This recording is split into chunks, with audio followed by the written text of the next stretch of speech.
Hey everybody, it's Alex here, and on today's episode of the YaBonks Show, I have a very special guest with me today. I have Anthony Bevan from DeHedge.Fund, a new project that is launching on the Red Light chain, and DeHedge is looking to be analogous to bank CDs, and they are looking to offer around 15 to 20% in annual rewards, all backed with revenue streams and an investment portfolio. Bevan, do you want to say hi to the audience and say a little bit about yourself? Hi, yeah. As Alex just mentioned, I'm Anthony Bevan. I'm the CEO of DeHedge Fund. I myself have been in the crypto space since about 2014. Really got involved around 2015. Fell in love with the space, but as everybody knows, there's a lot of bad apples. And myself, and my team really wanted to bring something that was stable, realistic, and something that could help clean up the space. Awesome.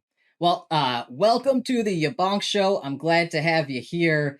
And you touched a little bit on what DeHedge is. So would you just want to give me a quick elevator pitch and a high-level overview of DeHedge Fund and what it's about? Yeah, so as I mentioned, myself and my team, we really started knocking our heads together about 2 years ago after multiple rugs, as many people have been through. What could we bring to the space that could offer competitive but realistic returns? Not only for the DeFi space, but something that would appeal to real-world investors, people that are used to getting less than 1% from the banks, or if they're lucky, 9 or 10% from S&P 500. So we developed this concept where we would lay a load of foundational investments that would offer realistic, stable, and long-term rewards. And then from that, we can offer a realistic return of around 15% as a base rate. And that then increases as the treasury grows and the backing increases, so will that APR. Okay, very cool. And do you have any news or announcements that you want to share with the audience before we jump right into how this all works? We've got a couple of things coming up. We have a couple of major partners coming up. I can't release any names yet, but it will be fun, and it's definitely a bullish thing for DeHedge anyway. All right, that's exciting news. All right, so let's jump into the big picture here. So first, from a purely numbers-based perspective, what value are you proposing to create for users in a conservative scenario, as well as from a wildly successful scenario, and what do you expect realistically somewhere in the middle? Yeah, so as I just touched upon, the base rate that we offer is 15%. That's a return that we can easily meet. We've tested things over the past 18 months since we got together, close to 2 years. We know that our foundational investments can touch that 15% as a minimum. Obviously, as a business, the business makes a profit. We will be funneling the money all back into the treasury. So as the treasury grows, that APR will grow. On a wildly successful scenario over the next 3 years, we could increase that APR 100%, 200% plus. The world is our oyster. Luckily for us, we are launching in the bottom of the market. A lot of our foundational investments are the likes of Ethereum validators, blue chips coins that will be stored in the treasury. As you know, when you hit a bull run, them blue chips could 5, 6, 10, 15x. That's all going to the treasury. The team's not going to take anything that is allocated to the treasury. That is purely the treasuries, and that's purely backing. So on a perfect scenario, yes, within 2 years we could be offering 100% plus APRs. As the lowest range, it will be 15%. It will not go below that. We know we can make that. The things that we've tested, even going into the bear market, we've managed to produce the minimum of 30%, which means we can return 15% to the investors The other 15% covers costs like gas fees, etc., and then whatever is remaining goes into the treasury. In a mid zone, and very possible within the first 12 months, we could see that APR increase to 25 or 30%. Wow. Okay, so if I understand this correctly, conservatively 15%, and wildly successful 1 or 200 or even more percent, and realistically probably somewhere in the middle. You said probably like 30-40%. Yeah, that's realistic that we could offer that 100%, but Okay. we will never go below that 15%. We know we can make that even going into a beer and being in the beer for over the last 12 months.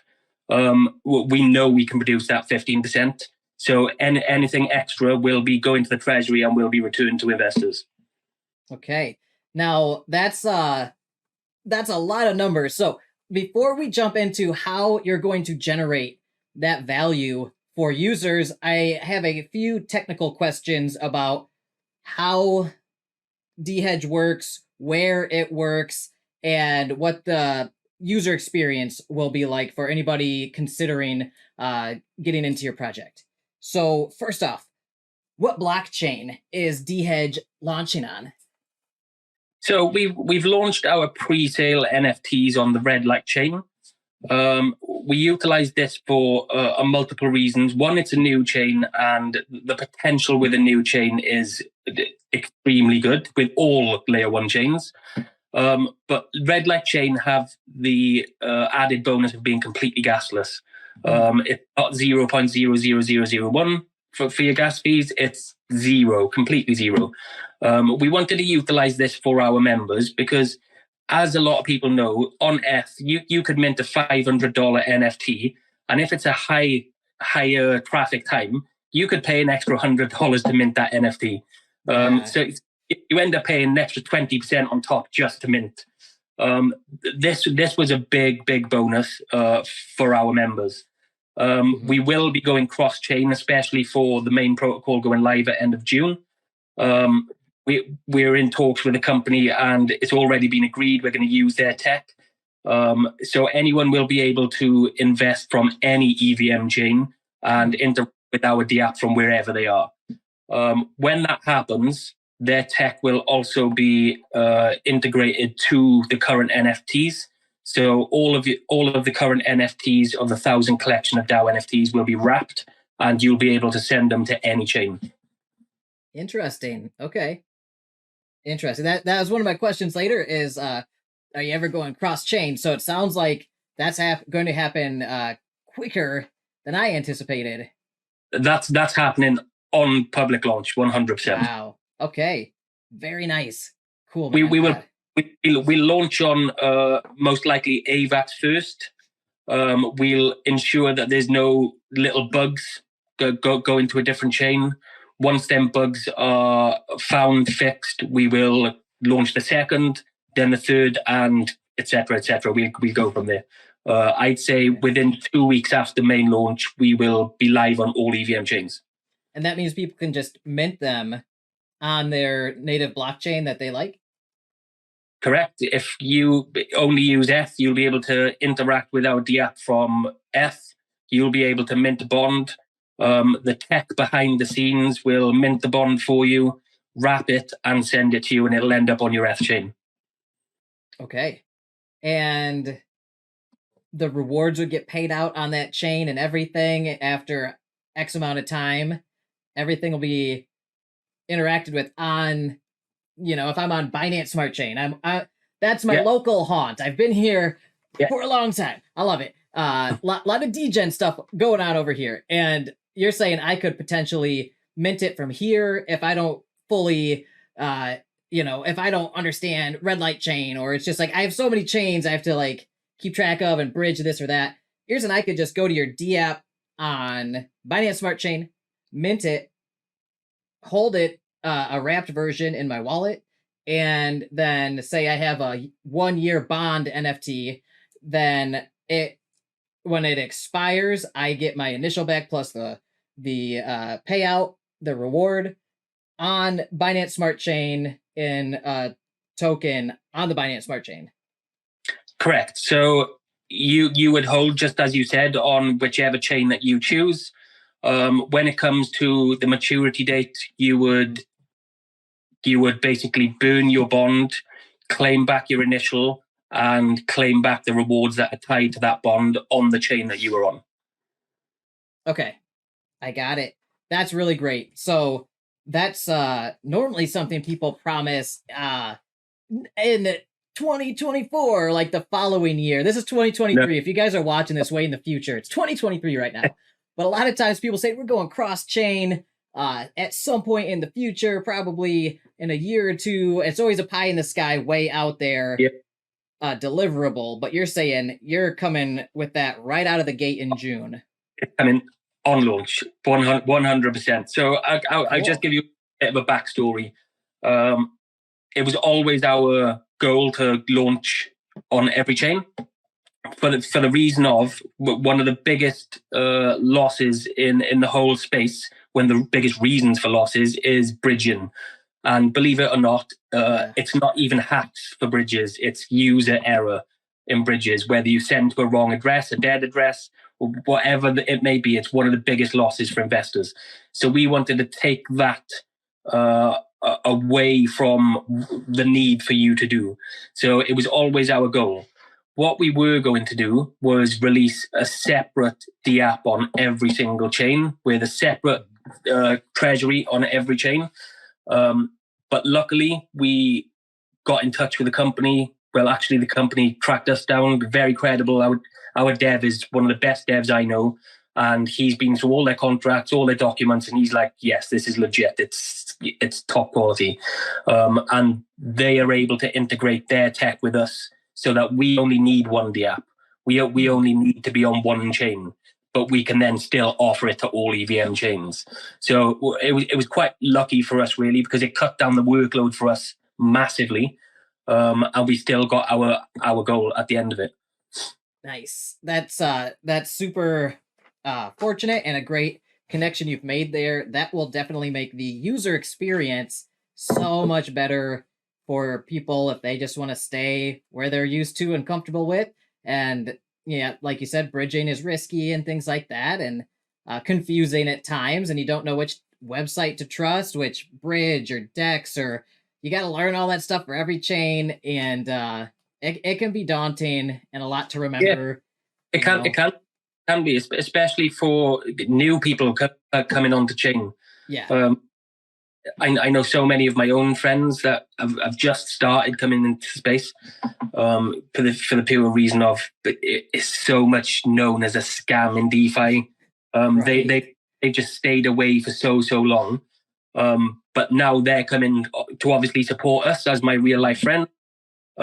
Just to get them to try and add a network to MetaMask is like trying to how to build a rocket.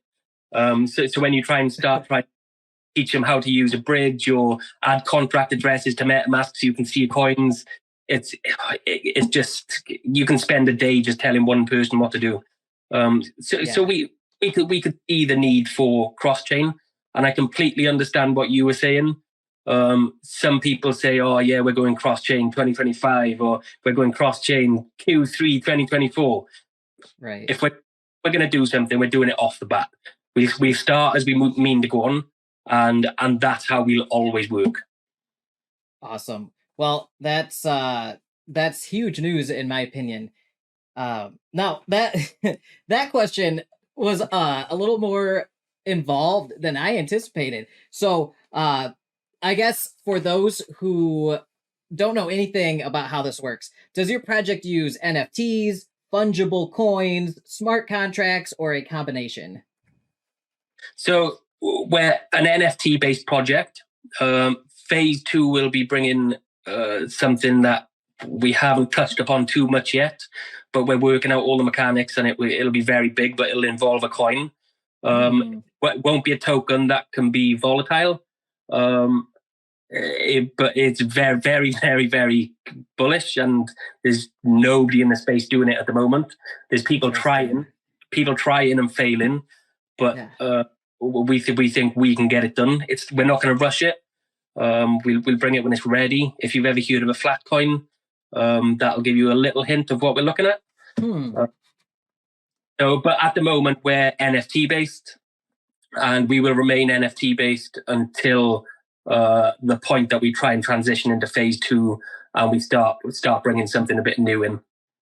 Interesting. I made a note of that, and I will keep that in mind as your progress unfolds and I watch you guys develop. I'll be looking out for the flat coin concept coming out here. Anyway, what's that? I send you a link, a little bit about it, and you can read up on it. Okay, yeah, cool. Sounds good. I love learning new stuff. Now, are there different types of NFTs, and how much do they cost? Yeah, so at the moment, we're in a kind of a seed round, a pre-sale round. This pre-sale round is 1,000 NFTs. The NFTs are a collection that will make up our DAO.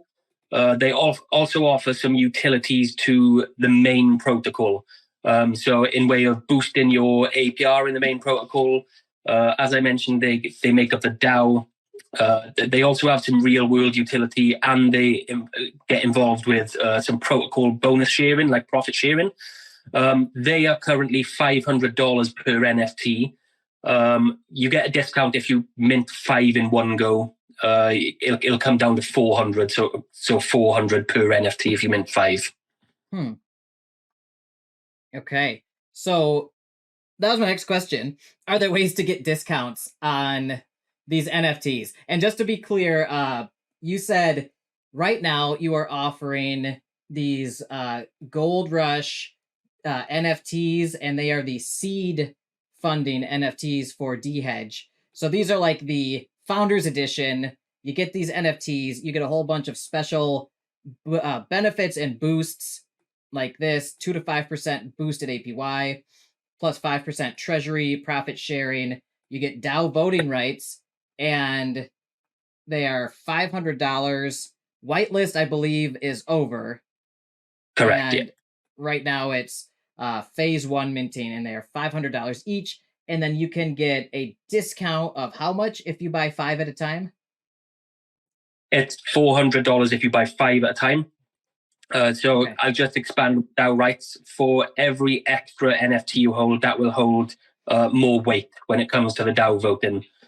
So if you've got a holder that's holding 10, holding max wallet of 10, and then you've got a holder who's holding 5, the max wallet holder will have more weight when it comes to a vote. I see. Okay. So good to know. The more NFTs you have in your wallet, the more weight you have per vote. Is that right? Yeah, okay. Correct.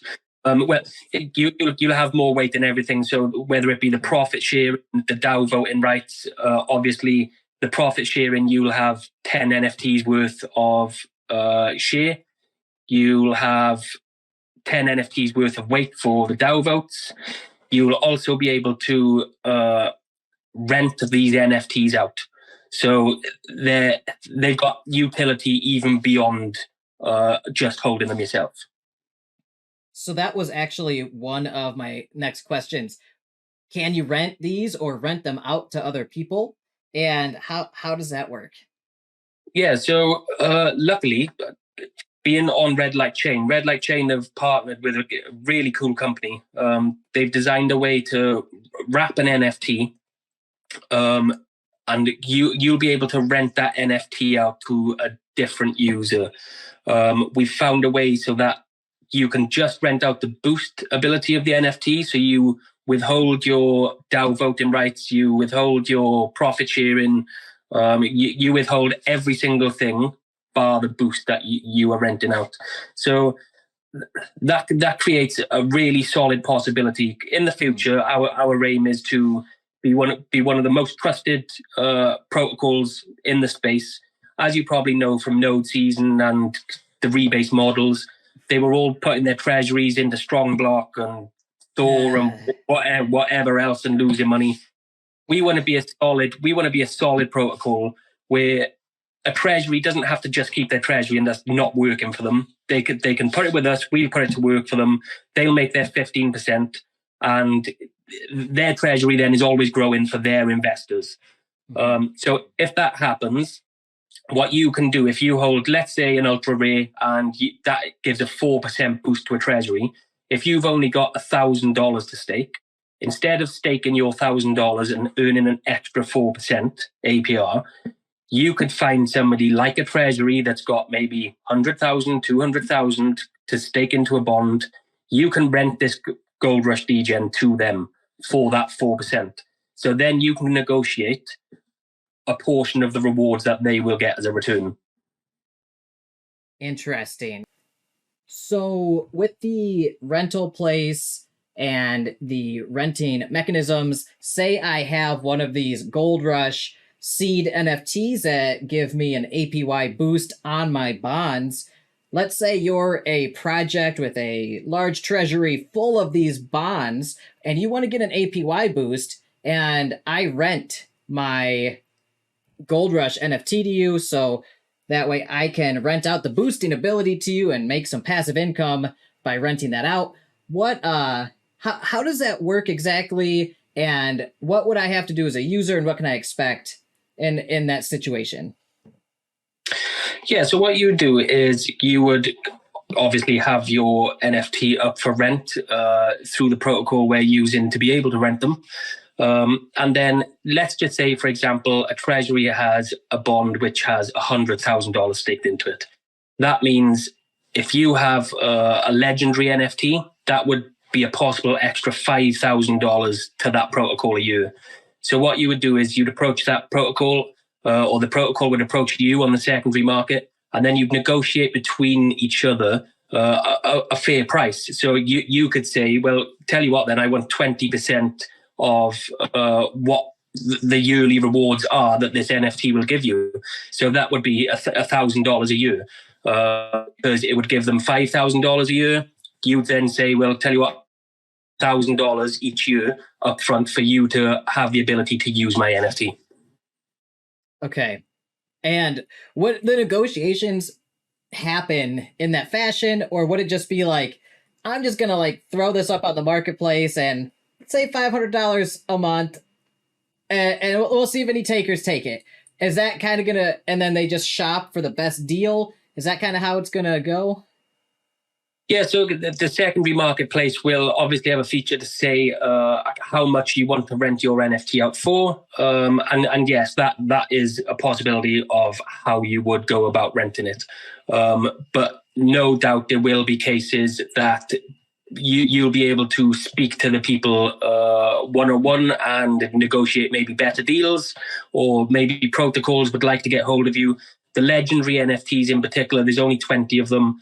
They'll be gone pretty quickly, and there won't be many around on the secondary market for use. So in that instance, I'm pretty sure that people would get in contact with each other and try and negotiate better prices. Okay. And that communication would be able to happen through this marketplace? Yeah, correct. All negotiations can happen through the marketplace. All specifics can happen through there.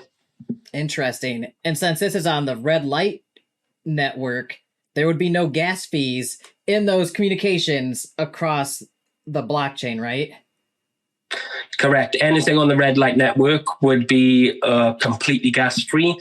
Obviously, when we're cross-chain compatible, that may change. If you mint a bond on S, and you want to send from red light chain, then that's fine. But if you mint a DAO NFT on S and you were to rent it to somebody, then obviously it's going to cost you gas to be able to get that over to them. Okay. And the renting will be able to then work cross-chain as well? Yep. Everything will be cross-chain, every single thing. So use the tech given by the company that we're in talks to. It would wrap the NFT and send to the chain that the bond is on, and then the user that has rented the NFT can then bind that NFT to the bond. Who would pay the gas in that situation for the wrapping? Would it be the person who's offering the DAO NFT for rent, or would it be the person renting it out? So I would personally say, obviously, because it's the person who owns the NFT would need to give permission to the person to rent it. It would be the person that is the owner of the NFT will pay the gas. So that would obviously have to be worked into whatever rental price that you've negotiated.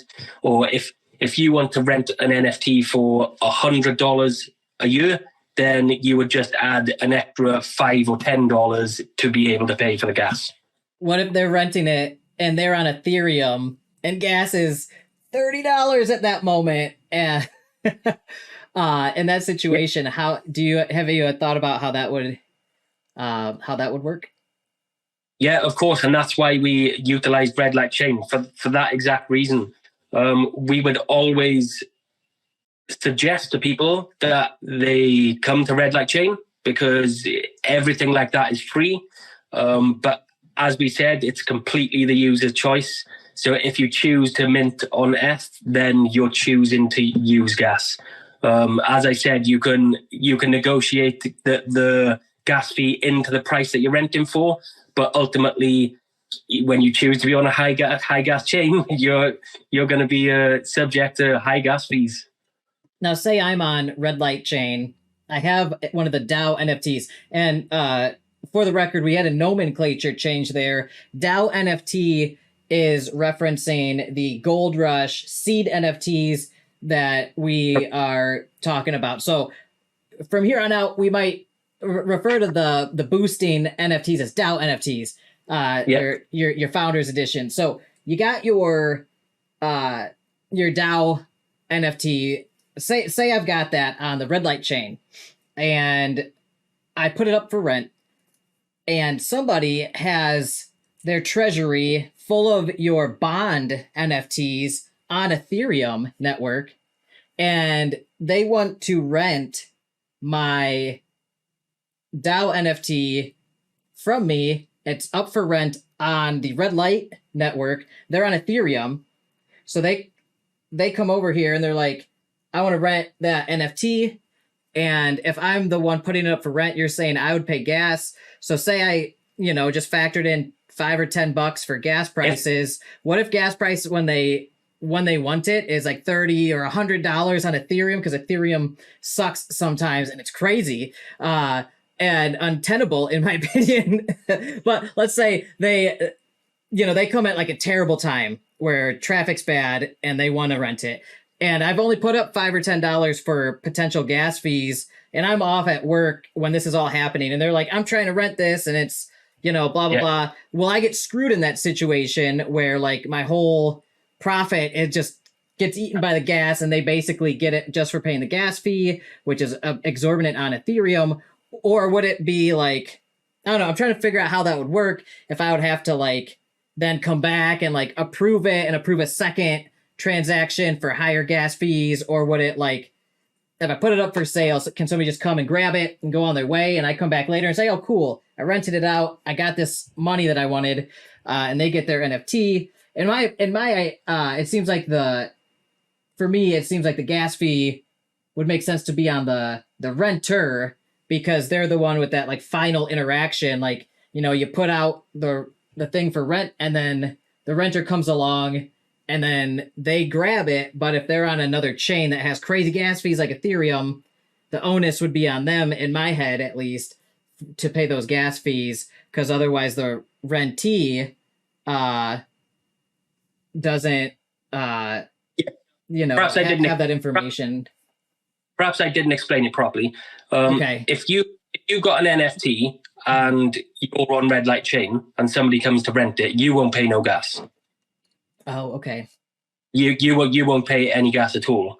If you're on Red Light, then the only thing you'll need to pay is any listing royalties, tiny small percentages, and that's it. Okay. It's the same as listing your NFT on any marketplace. All you pay is that marketplace charges as a listing fee, and that's it. Okay, all right. The listing fee, that makes sense. So if I'm trying to rent it and if I'm trying to rent one out on Ethereum, the listing fee could be $5, $10, $30. But then if somebody's on the red light trying to get it, they wouldn't pay any gas fee to rent it out. I would just be paying the gas fee to list it from Ethereum versus somebody on red light pays zero gas fees if they're going to put one up for rent there. And then whichever chain the person's coming from, they still have to pay the gas fee on that transaction for the action to actually rent it out. Yeah, correct. The gas fee you'd pay to list it on the marketplace, because you're not manually. Obviously, if you were to manually send it to somebody, then but it would need to be on the marketplace, the rental marketplace. So you'd pay the gas fee to list it, not to send it. Okay, and that's great. We talked about this because NFT rentals is a very new thing. A lot of people are trying to do it right now, and people are doing it in different ways on these secondary NFT marketplaces. So I'm glad we discussed how that would work, especially across chain, because I've never had that conversation before, and I've spoken with probably half a dozen different projects trying to do NFT rentals this year, but nobody has really mentioned renting them across chain until now. Yeah, so now that's a great conversation we just had. Yeah, it's a really, really cool concept. And when we went into the details, like I said, I'm not personally amazingly tech-minded. I've got different experience and different skills. I leave that to my CTO. He's one of the best I've ever seen, and I've seen quite a few. He went through the protocol that we're discussing it all with and doing all of this with. He went all through their documents, all through the contracts, and even he was blown away. He was like, "This is legit. This is not being done." So yeah, we were very lucky, very, very lucky. Awesome. That's super cool to hear. I'm really excited to see that in action once it's up and running. That'll be really exciting. The NFT rental thing, it's like 2023 is the year of NFT rentals, in my opinion, and it'll be awesome to see all these like secondary marketplaces compete for the best way to do it. Now, are there any fees, like any taxes or minting fees, performance or managerial fees for any of this stuff? If I'm a user and I come and I mint one of these DAO NFTs, or say in June, I want to mint some of these bond NFTs, am I going to pay a fee, like a buy or a sell fee at any point in time during this? None at all. Everything runs through the treasury. There is a breakdown of what's allocated to Team Wallet. Whatever is allocated to the Team Wallet, we will take 50%. 50% of that will be put for project development. Other than that percentage of profits, there's nothing that we will personally take, especially from the original DAO NFTs that we're dealing with now. The team take none of them funds, none at all. We don't get any percentage whatsoever. It's all to create our foundational investments, and every single cent of it goes through the treasury. Okay. All right. Good to know. So no buy or sell fees on the on either NFT. Is there a minimum staking period, or is there like a minimum lockup period for these NFTs? Any of them? Yeah, so we've gone with a 1 month minimum for bonds for locking up, just purely so we can get the funds to work. I mean, if you allowed somebody to do it for say 3 days, by the time you pay the fees to get into investments across chain, the protocol is paying gas itself to spread the money out. by the time you got that money back, you probably wouldn't have made your feedback. So we have to put a minimum lock of a month. It gives the protocol time to generate returns on that and justify paying the returns that we're offering. Okay, and let's use conservative estimates, because where I come from, we follow conservative accounting principles, as everybody should. Okay. Anyway, so let's say it's 15% return, conservatively. If I rented that out for 1 month, would I get 15% divided by 12 months? In that final return after my 1 month is over, the bond disappears, it matures, and I get my initial back plus like 1 point whatever percent. Correct. Okay. So we didn't want to punish people for locking up for a short amount of time. That's not what we're about. We want to reward everyone exactly the same. If you're trusting us and you're locking up, whether it be for a month or 12 months, you're going to get the same returns, just divided by 12, like you said. There will be a slight bonus for people that are locking up longer. If you're close to end of term and we raise the APR, then you won't see the raised APR. You'll just get the APR that you were quoted at the beginning. Where somebody that is in longer will have their APR raised, and come to their maturity date, they'll have extra rewards from what the initial was. Okay, so if I understand this correctly, you're guaranteeing, or I shouldn't say anything's guaranteed in DeFi, by the way. Nothing's guaranteed, but you guys are saying you're trying to set this up so it's almost, it's going to be very, you're going to be very confident that you can do 15% minimum. So that's going to be our conservative baseline. So let's say 15%, somebody has it for 1 month and they get, 1 point whatever percent. But let's say I've got somebody with a 3-month bond and somebody with a 12-month bond. Now, off the bat, we both minted them at the exact same time. Let's say I bought the 3-month bond and you bought the 12-month bond, and we bought them today, or let's say June 1st, whenever you guys launch. We bought them on the same day. Now, let's say 2 months in, you guys have a wildly successful trade, and all of a sudden you guys are just sitting in a ton of cash, and you say, we want to give some of this back as extra goodwill to the bondholders. So in that situation, let's say you want to throw an extra 5% onto the return. If you're holding it for 12 months and I'm holding it for 3 months, I only have 1 more month left to my bond till my bond matures. You have 10 more months. So your capital is at risk for an additional 10 more months compared to mine, but I'm getting the exact same amount of return in that time period. So you're saying if you guys have a boon and you want to share additional goodwill from the excess, then you will be looking at how much time to maturation they have left. And if it's a certain percentage of their entire bond lockup period, then they will either qualify or not qualify. Is that right? Correct. It'll be time stamped in the contract. So depending how far your maturity date is away will be dependent on if you get the added boost or not.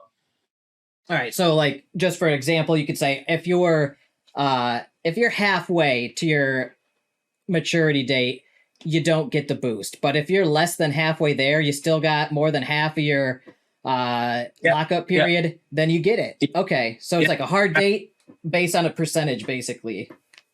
Yeah, correct. Cool. That's that makes a lot of sense. So in that case, let's say I have 1 month left, and for example, this is an example. Do you know that value, by the way? What percentage of the lockup period has to go by? That's time stamped in the smart contracts. Is it 50%? Is it 75%? It's going to be 75%. 75%. Okay. Yeah.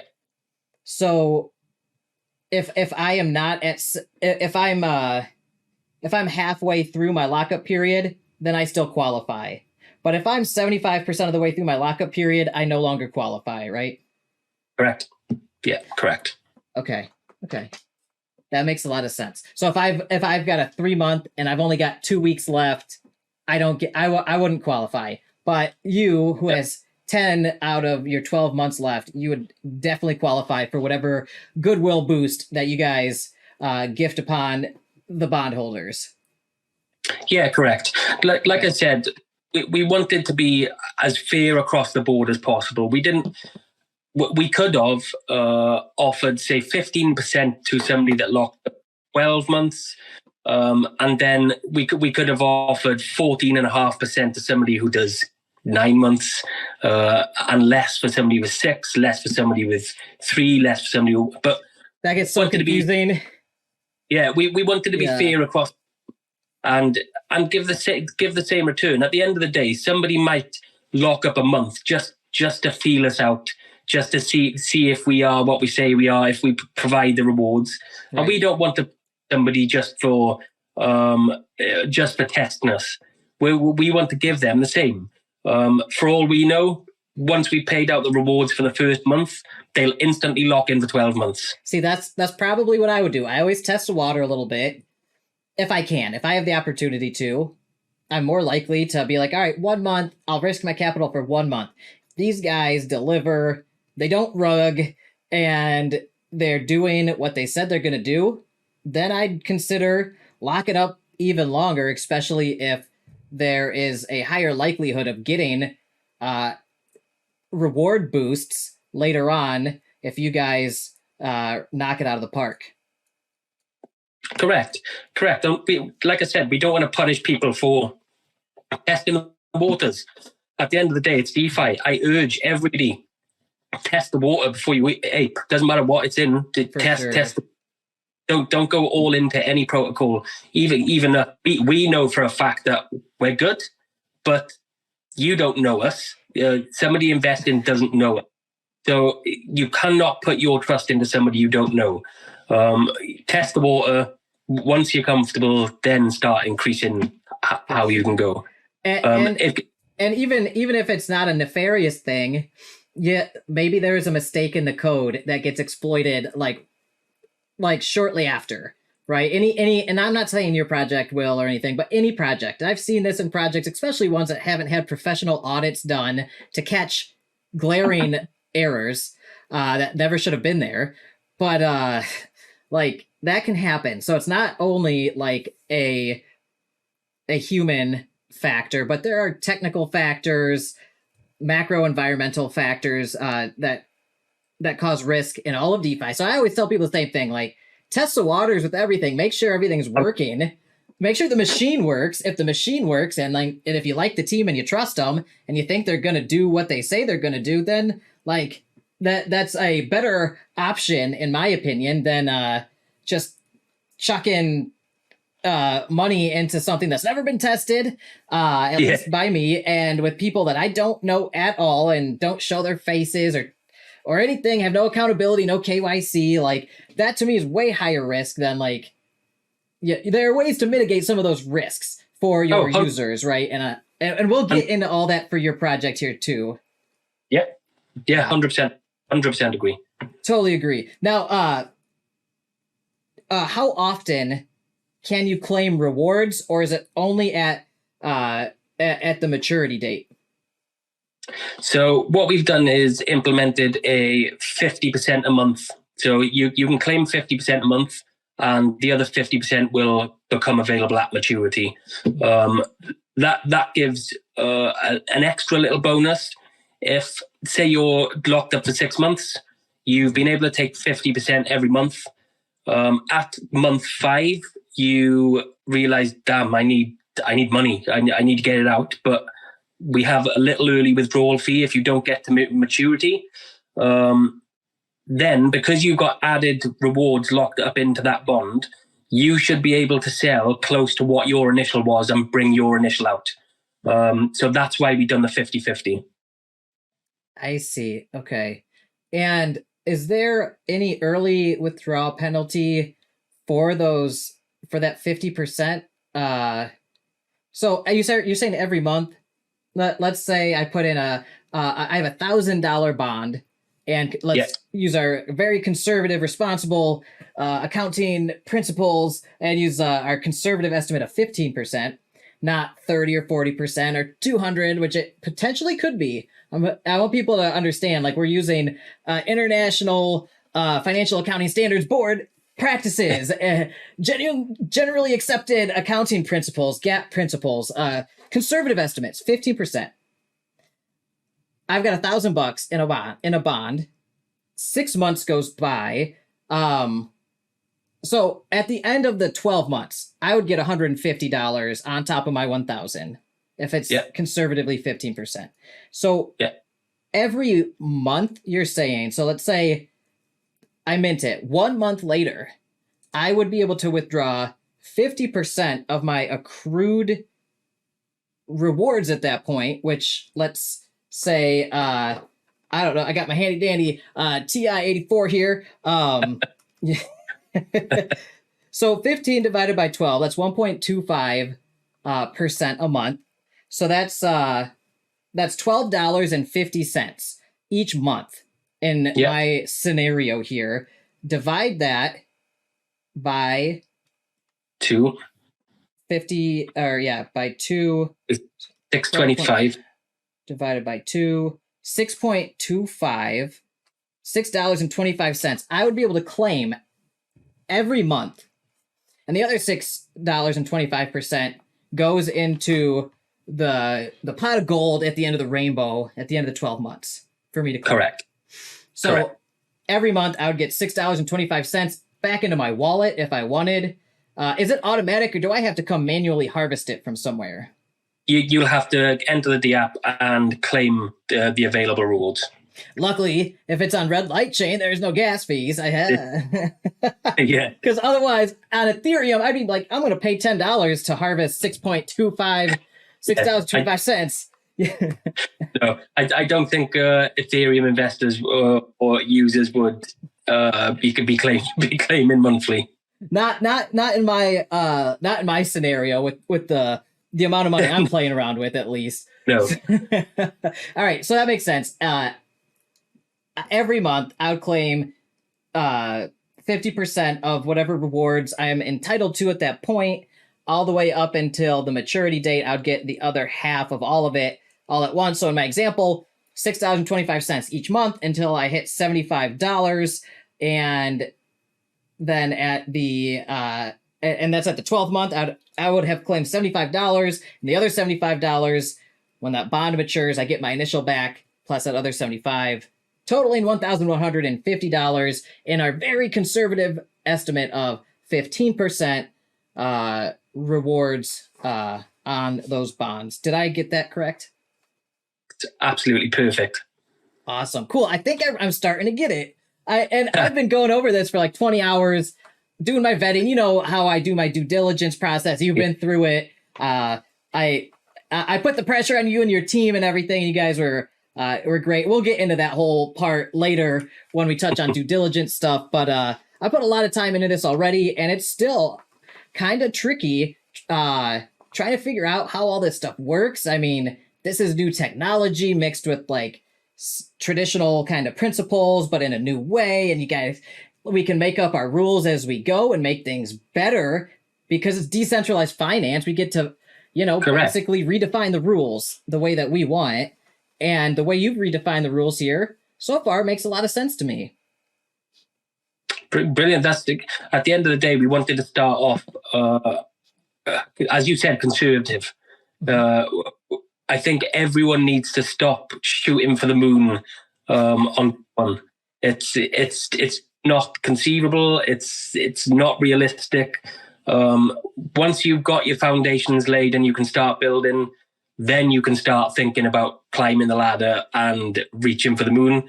But people have got to start being realistic in the world. I mean, I've told you before, we're on that little bend, ready for adoption. But the way the space is at the moment, it won't happen because normie, as I call them, and including some of my friends who I mentioned earlier, they won't touch DeFi. They will not go near it, because everything's scam, Ponzi, everything's offering 500,000, 10,000%, and it's just not realistic. And a normal person can see it's not realistic. It's only, I've been there myself, the likes of the people that get involved in the hype and they think, oh yes, I found one, I found a golden one. It's not a golden one. It's just a piece of steel painted gold. What, you mean 2% a day isn't realistic? Yeah, it's like exactly. Not only 2% a day, but offer auto compounding. It's just can't happen. Wait, so I thought I was gonna have $10 billion from my $1,000 in 2 years. You're telling me that's not gonna happen? I remember being told I was going to have 15 Lambos in 12 months. The Lambo calculator is the classiest thing that's ever come out of DeFi. We've got to start moving away from that. So that's why we come in conservative. We'll only offer what we've got the backing for and what we have in the treasury to offer. When we're at the peak of the bull run, we're obviously going to be able to offer some good returns, some very, very good returns. But then we always make aware to people, when the market drops again, we will be following the market. We will be following what we can give. What the treasury allows us to be able to return is what we will return. And that's our whole philosophy. We'll never overstretch and never, ever overpromise. We'll always underpromise and overdeliver. That's what we're going to live by. And literally that's the way you're supposed to do it. I mean, I've been studying accounting really hard the past few months, trying to figure out how to set up my internal operations here at not only the YaBonks brand of businesses, but also I run a nonprofit 501c3 charity. It's I can't screw that up, right? And CPAs are expensive. My whole family, they're all CPAs. Luckily, I can bounce ideas off them, but I still got to learn this stuff for myself and figure it out. And one of the resounding principles of responsible accounting is conservatism. Always use conservative, under promise and over deliver is the name of the game in finance. And the people who do just the opposite and they promise the world and deliver a rug pull, they're it's basically a marketing scam. At that point, right? And exactly what I touched upon is it's the people that get involved in the hype. And as I said, I'm guilty of it. I've been there. I've done it. I still participate in those because you can make money on them if you know what you're doing. But it's so high risk. You could get totally wrecked overnight. I don't recommend it unless you're a hardened veteran of DeFi. Yeah, so I always give myself play money. So I've got my money that I use to live on. I've got my trading account. That's my bread and butter. I always make my money to live before anything else. And then a small 10% of what I make, I'll keep as play money. And I'll enter some meme coins. And moving into the bull run, AI is going to be absolutely huge. There's going to be a load of crazes come around. And yes, I am going to follow that craze and I'm going to get out. As you make money, but it's super, super, super risk. I wouldn't advise unless you know what you're doing. There's bad actors around, and we've got to change the narrative around DeFi, because the only way everyone that's in now will make it is if adoption comes, and adoption will only come when the space is a lot safer than it is right now. Safer and more educated, because the space is growing by leaps and bounds. The amount of people coming into DeFi, it really hasn't slowed down that much. We're at the exponential part of that S curve. The adoption's happening fast. You can't stop it. And it's how can we educate people more and more, faster and faster as they enter this space to protect them from losing their asses before they find the cool stuff in DeFi, the people actually trying to build new ways to do finance, honestly, like to give themselves custody of their own funds and give people control of their money again, and give people new ways to earn that previously were unavailable to the layperson like myself. Normally, like a lot of this stuff, only if you're a banker would you have access to some of these tools, but now it's like we can make the tools. We don't need centralized authorities telling us what to do. And there's a fine line there, though. It's like, well, we want our sandbox to play in and do whatever we want, but like we still don't want people peeing in the sandbox we're playing in. So it's like we still want to be able to like tell the teacher, hey, this kid he just peed on my sandcastle, get him out of here. Like, how do we find that balance of a fun sandbox we could do whatever we want in, but also not fall prey to predators and wolves and scammers out here that are just trying to take advantage of everybody? Because that's a very real thing, and all new people skin their teeth on that at some point, and it hurts. And it's always just like, please don't be playing with the rent money here. Play with your, like you said, your 10% that you set aside for play money, your recreation, your disposable income. This is what I'm going to take to the casino on a Saturday night and get some drinks and put some in a slot machine. Boom. That's my DeFi money instead. Exactly. Yeah. So exactly, man, and we'll dive into, like, we have a lot of shared philosophies, by the way. For anybody watching, Bevan and I have had already very long conversations on our shared philosophies. I've listened to all of his other AMAs, and we share a lot of the similar values, and we want a lot of the we want similar things for the DeFi space. We want to make it better. Like we I don't know. I like the people who are building earnestly, and it's like a network's forming of good actors, and the bad actors, once they expose themselves, they get shaken out, and it's like this network we've got just keeps growing stronger and stronger and stronger. And it's great. It's giving like everybody, all like the normal people out here trying to have some fun in DeFi, a really great selection of what I would call solid projects that aren't going to rug pull you. Sure, anything can go wrong technically, or macro environmental stuff like the markets and whatever, or luck. You know, there's luck involved. You can trade things incorrectly, but at the end of the day, I want like a dozen or 24 really cool projects that are like not going to rug pull me. And I know they're not going to rug pull or embezzle the funds without me knowing what's going on. Like, I want people who will run this honestly and give me just like a few DeFi games to play with my funds. And we share a lot of those same principles. I've come to find out.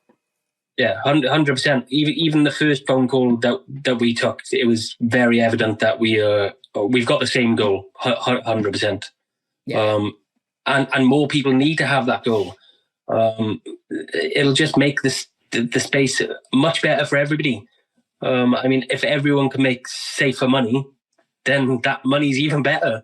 If there's less risk where you're putting your money, you can be more confident. And in this space, there's a big problem with mental health issues. Oh, yeah. Rightfully so. If you've built a wallet up to 150, 200, 300,000, and then overnight you've had your wallet hacked, or you've made some bad plays, it's emotionally unstable, and it's very bad in the space, and it's something that we are very passionate about. I come from a mental health background, so it's very something I'm very passionate about helping and changing in the space. Well, I come from somebody with mental health issues. So I come from the side of the coin where I am literally the archetype of a degenerate, bipolar person with depression issues. I have all these issues. I'm bipolar 1, so I get manic. I over invest in highly risky endeavors. I start crazy businesses. I do all sorts of high risk stuff when I'm borderline hypomanic, right? And at the time, I think I'm a genius. I'm like, I'm going to be a millionaire. 15 Lambos this year. Here I come, right? And then I get rug pulled or something, or like slow rugged, which is even worse because it plays mind games with you. You're like, but they said, no, they're going to turn it around. Don't, like, it's going to be okay. We're all going to make it, right, guys? Right? We're going to the moon still, right, guys? What's wrong with the rocket? Why isn't it working? Why is my bag going down? I don't understand. The market cap looks great, but my bag is worth less and less. I don't get it. Oh, all of a sudden my $4,000 is now worth $400. I'm screwed. How do I tell my wife? No, I've got marital issues. That makes me more depressed, right? That's real stuff that people out here, and I'm lucky. Like the stuff I just said, it's all very personal, all very true. But like, I'm a lucky one because I have learned to de-hedge, to hedge my bets basically, and like not go all in anymore. Because those conversations with my wife sucked. And I'm like, I screwed up. And then my mental health just like destroys me, right? So like I have to keep myself in that, like, it's been a learning experience, man. And I don't want anybody to go through it. But the type of people who are attracted to the DeFi space because it is so high risk, high reward, they are the ones most susceptible to mental health issues and the consequences of those things. Yeah. 100%. Yeah. 100%. And man, that's what we're working towards, is to make that space a safer space for every individual. And that's what we need to strive for. We need to build that network of safe protocols that are all in contact with each other. They all know each other. And they can harbor a safe network for people to get in and be trustworthy of where they're putting the money. Absolutely, man. It's so important. And I didn't have that. Like, nobody has that at first because nobody knows who's who out here. It takes a while. You gotta, normally you get so wrecked that you end up in what I call like DeFi self-help communities, like my community, discord.gg/YaBonks. Come on in, guys. If you got rug pulled lately, come into my, my safe space and, share your story. We can relate and we can give you some comfort, and then we can all try to make better decisions together. And what I've learned, my role out here is not only am I meant to educate people on DeFi, I'm bringing, like, my content brings new people into DeFi. And it's part of my responsibility to educate them as I'm bringing them in. And then also the people who are already here, I want to educate them even more so they can better protect themselves and to just share my experiences, literally like the good and the bad. I'm not out here saying I'm making millions, this and that. I'm not like trying to front or stunt or any of that stuff.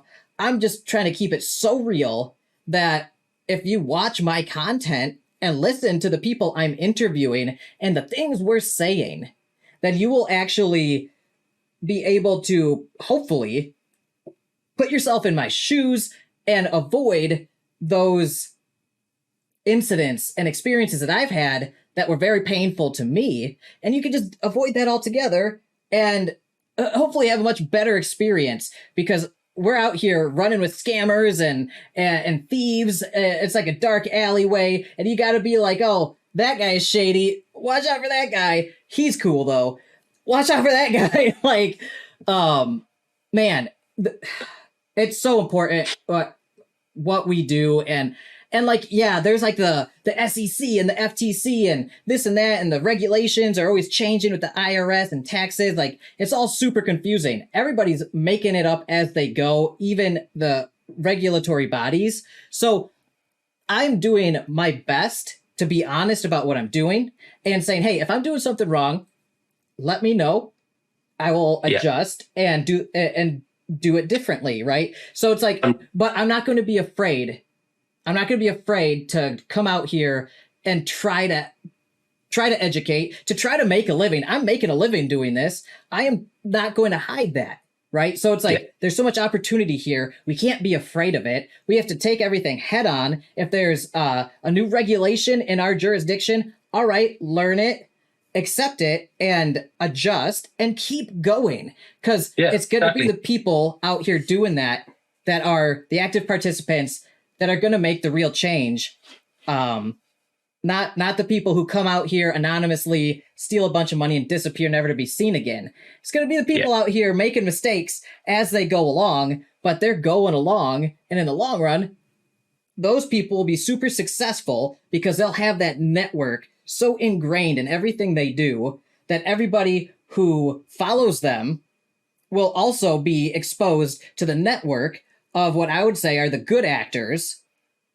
And then all the bad actors, it's like, wait, you don't know this project or that influencer or this, or you're not in that group. Okay, sorry. Yeah, exactly. We'll talk later, but you're not developed enough, or like you don't hang out with the good crowd.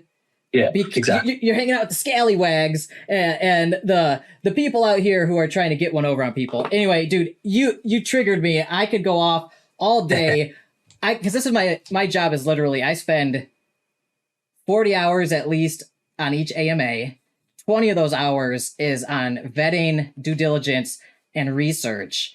And a lot of that is time I spend that goes to me discovering, they don't meet my qualifications for due diligence. Yeah. After my due diligence, I put in 15 hours and this project, I don't want to work with them. Okay, 15 hours, boom. Now I'm on to the next thing. Meanwhile, I didn't get paid for any of that, but that's just the price of trying to do things in the way that I think is showing best effort, in my opinion, right? Don't get me wrong. I'm not shitting on anybody else's business models or whatever, but like I got such a big responsibility to not screw over my audience or my own reputation that I got to be really careful who I work with. And I know where you live, like Bevan. I know where you live. I looked up your home address. Same with your business partners. It's so important to do all that stuff. So off topic. Sorry for getting way off on a tangent there. No, 100% agreed with everything you said. It's just the way the space has got to go. And if it's going to go that way, it's not just a network of projects that are going to send it that way. It's people like you who are vetting them projects and a part of that network, but a part of that network by enabling other projects to be vetted by you to be able to access that network and become a network of projects. It's only going to be when others start doing their due diligence like you do that that network can grow.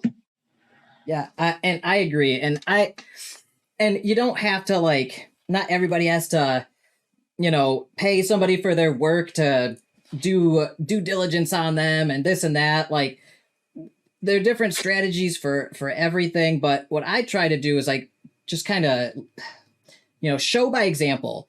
This is my process, and I'm very upfront and clear and transparent about it because I want other people, users, participants in DeFi to do the same thing for themselves, right? Like, go out of the way on your due diligence. If you're going to put money in this project and you didn't do any due diligence, if you lose money because of some red flag you should have seen, that's the only person who's accountable is yourself at the end of the day. And as if you're a mental health professional, then you are probably well aware accepting responsibility for some like dumb decision you made is really hard for some people, including myself. And I don't want to be like, oh, I screwed up, my bad. But like time and time again, I have to. And that's why I now do so much due diligence, especially before I let people and projects on my channel. 100%. Completely. Yeah. Well, thanks for letting me rant, dude. I had to get that off my chest. I have to have that rant at least once a week on my channel. It's part of my education about how things actually work out here. All right. Now, speaking of real life stuff, say I have a 12-month bond and 6 months into it, my car breaks down and I need $2,000 quick. I got to sell my bond somehow. I got to get some of that capital back. I know it's an emergency. I know there's an emergency fee. What is the emergency withdrawal fee? So the fee's only 5%, only small, but you can sell on the secondary market also. And that's one reason we kept 50% building in the bond of the rewards, because if you go off what your example was earlier, you'd have 50% of your rewards building for 6 months. So then you could add that to the secondary. So if you've got $1,000, that was the initial, plus the rewards that have added on, you could then get somebody else to buy that off you and get pretty close to what your initial was, because they're not only buying your initial bond, they're also buying the rewards that are stacked in that bond. Okay. So in my example, if I were to say sell my $1,000 bond after that first month, I already took $6.25 out. That person could potentially get that $1,000 plus $6.25 that's left in there in our conservative example, that 50% that I did not claim yet. They could get that basically for free, almost, just paying me the $1,000 I need for my capital back. I dodge the 5% emergency withdrawal fee. I get my full capital back. They get basically $6.25 for doing nothing other than, so they're already up 1.25% on their position, instantly taking that position. Okay, it's starting to make sense to me. Okay. All right, so can you compound your rewards into your existing bonds, or do you have to mint an entirely new bond if you want to add to your position? Compounding will be integrated, and you'll be able to compound your full rewards. So even though 50% is claimable, you'll be able to compound up to 100%. So it will actually compound then? Yeah. So it will compound. So you'll only be able to compound once a month when your rewards become available. So if we enabled it to be able to compound daily, then you could maximize too much, just like everybody knows from.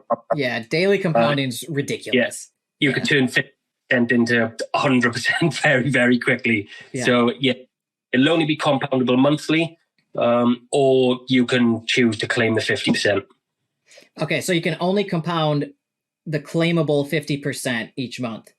No, you can claim up to 100%, because that value then gets added to the bond. So it's the same scenario when you come to sell it on the secondary market. If you were to have £1,000 initial, after the first month you've compounded, that would then be $1,012.50. So then you'd have an extra value in that bond to be able to sell on the secondary market.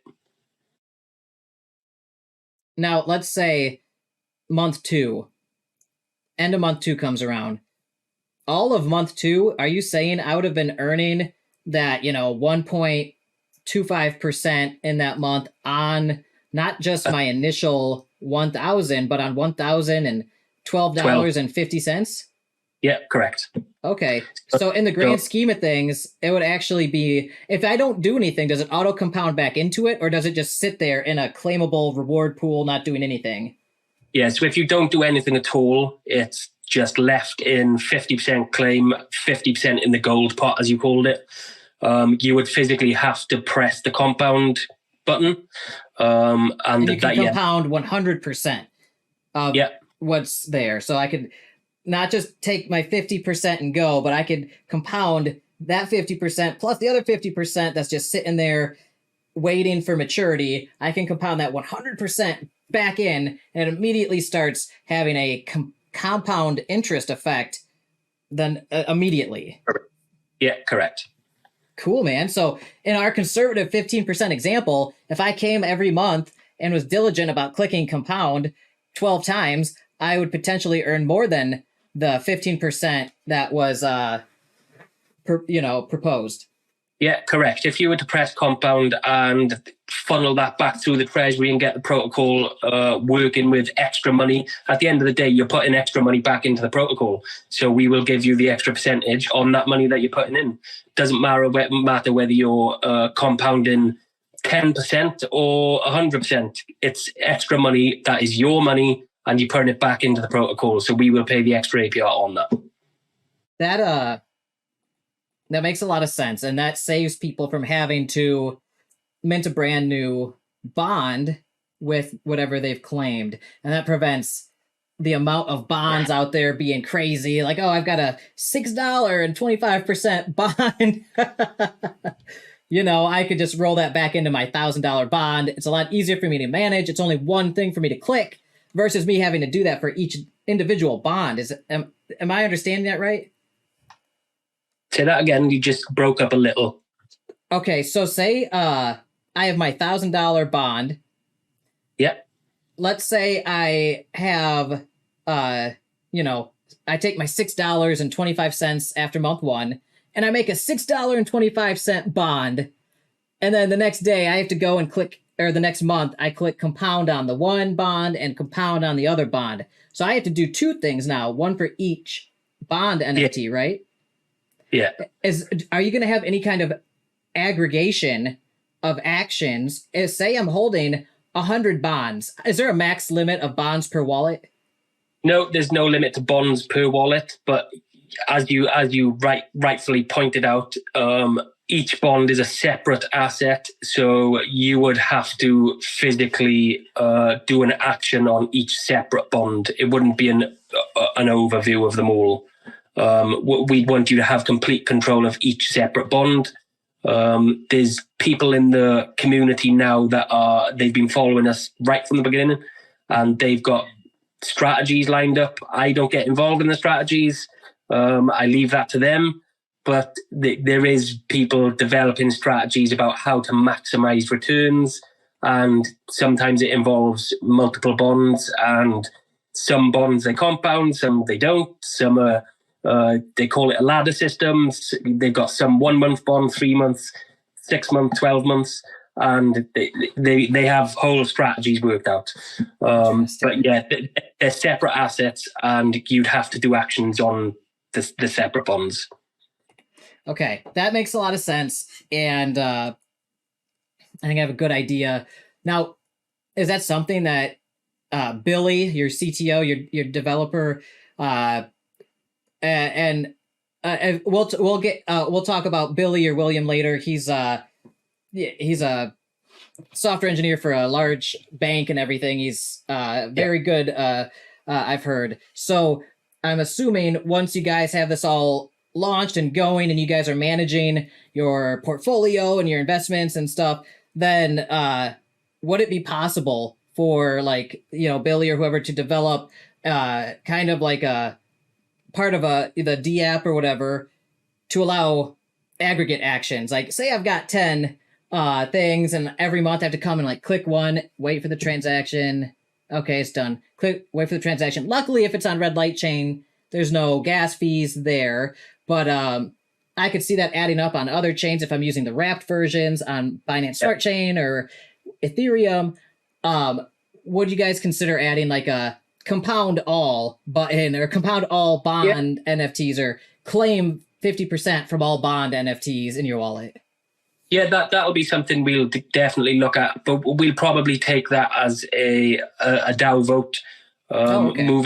Moving forward, we'd want the DAO and the community to have a big say on where we move things. If that's something that is wanted and needed, we would put a poll, and 100% it's something that we could do. Nice, cool. All right, good to know. It's a potential that, because I could see some of those treasuries, say they've got 100 $1,000 bond NFTs, and every month somebody's got to sit there for 1 hour or 2 hours. It's click. Yeah, I know that's an extreme example, but Yeah, I hope somebody wouldn't have 1,000 different bonds in the wallet. You never know, man. You never know.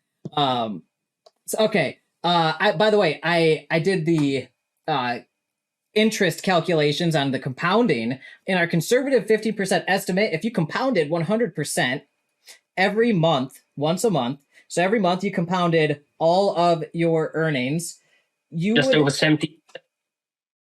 What's that? What's it come to? About just over 17%, maybe? 16.2%. So you basically get an extra month of rewards. And that's the most conservative estimate, 15%. Yeah. Yeah, end up with 16.2%.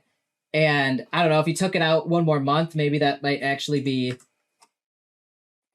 more accurate, it's 17.7%. So yeah, maybe the following month when it matures, it's like 17.5+%. So yeah, I put it out before as just over 17. Yeah, and that's a big difference. 2.7% additional is no joke. So especially, and we're using conservative estimates. So in your more realistic projections, if you are trading as and investing as you think, based on your past experience, and you're hitting 30 or 40%, then that things get pretty crazy from there. Like just that little bit extra. Let's say you're doing 36% a year. So what? That's like 3%